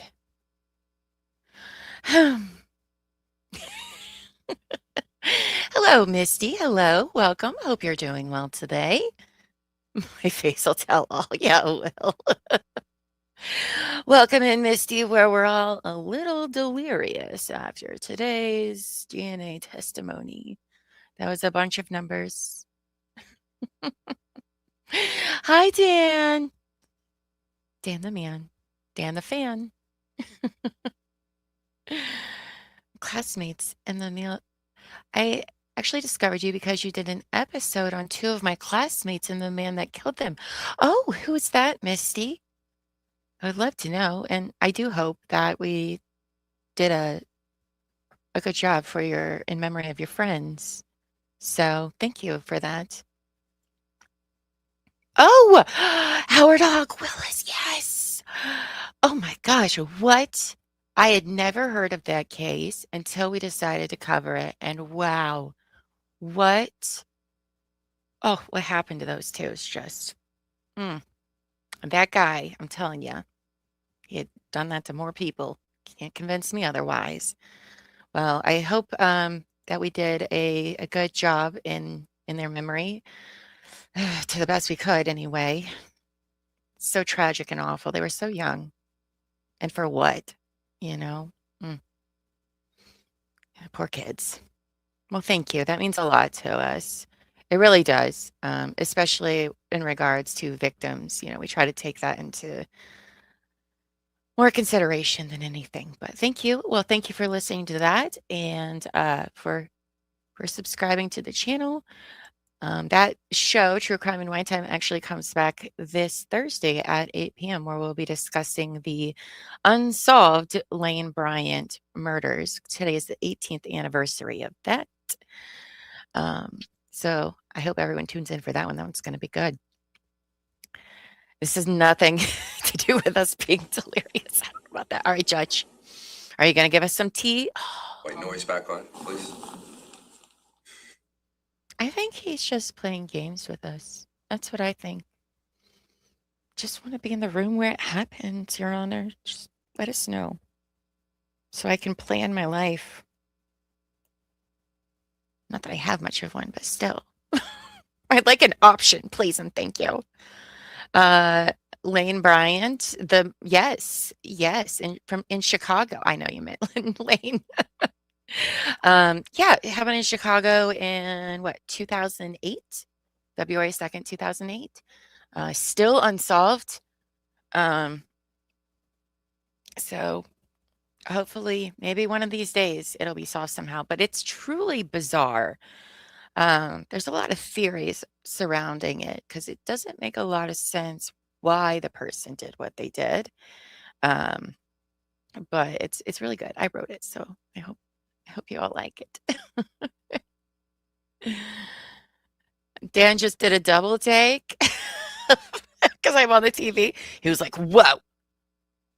I don't know if I need Llama's face that big, Amy. What happened? 2 employees and 5. Let's see, hold on. I'm trying to Connie. 5 or 6 of them. Oh gosh, I'm sorry. I don't remember the number off the top of my head. But anyway, a guy goes in, tries to rob them, which doesn't make a whole lot of sense of that being the motive, and ends up killing all of them, except one person does survive the attack. But you'll have to tune in Thursday for more of why. I think there's more to it than it just being a robbery gone wrong, if you will. So there's a lot to it, a lot to it. And you might cry. You might cry, just to let you know. So, I mean, I will say this, there's not like a whole lot of information about what happened because obviously it's unsolved. But because of the number of victims and all of that, I tried to make it a very victim-centric episode. So it's crazy though. Oh, thank you, Misty. You're so kind. My goal is not to make everyone cry all the time, but apparently, I'm just kidding. I cry all the time. All the time. Well, Your Honor, can we please get some feedback on this scheduling and maybe some like insider tea of what y'all are talking about? Because we're on the edges of our seat.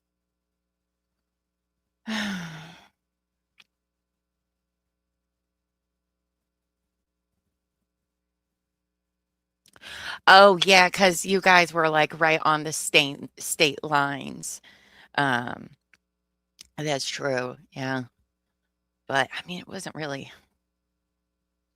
I grew up in like on the border of Ohio and Indiana. So it's when you're in a border area, it's just all relative to you when you're a local there, you know. Not so much of like, oh, it's in this state, this state. You're just like, it's all the same.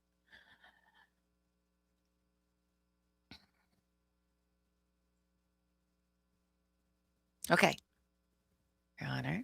Oh, they're sitting down. Conference, I wanted to talk to the attorneys about scheduling for the week, based upon where we are, just so that everyone in the courtroom knows what's going on. So we'll have testimony tomorrow and Wednesday.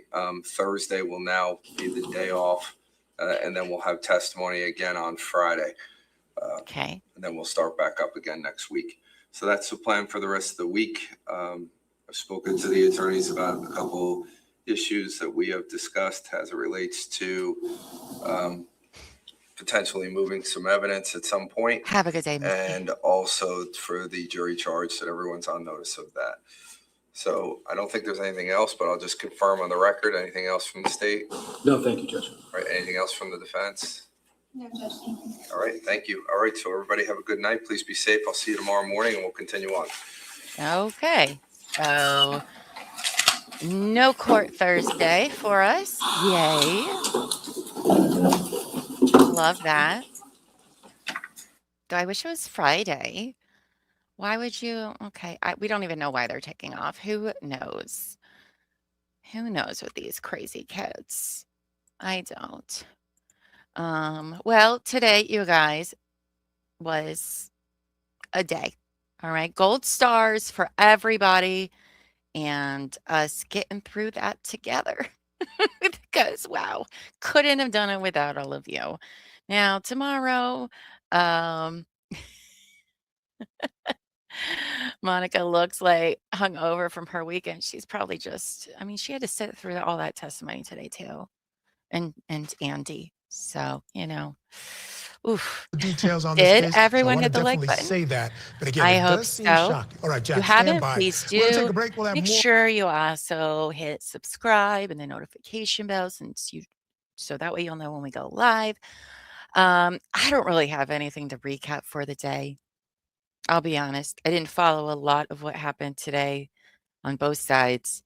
The most I picked up on was that Sophia's DNA was, of course, all over the bloody jeans and on one of the pair of black latex gloves that were paired together that were also at Paul's in the fire somehow, which is the biggest hurdle that I think defense has to overcome in regards to Paul, is how that all end up in your basement. Because I don't think somebody's just going to like go down to your basement, put that stuff in there, and then run outside and start the fire outside of your house and not the clothes. I mean, I don't know. I have a lot of questions still about that whole thing. But anywho, guys, I'm going to go and enjoy some little time I have before I have to do all my other things. But I will be back tomorrow morning. They start at 8:30. I'll probably be here at 8:20, 8:25. You guys maybe come prepared tomorrow. I don't know. You're either going to need Kleenexes because it's the ME, maybe. We don't know who it's going to be. Or you may need some Baileys for your coffee. It's going to be ballistics. I'm going to tell you all right now. Maybe some of you will find it interesting. This lady does not. This lady does not. So, all right, you crazy kids. Until next time, as I always say, go forth and be amazing. All right? Bye, guys.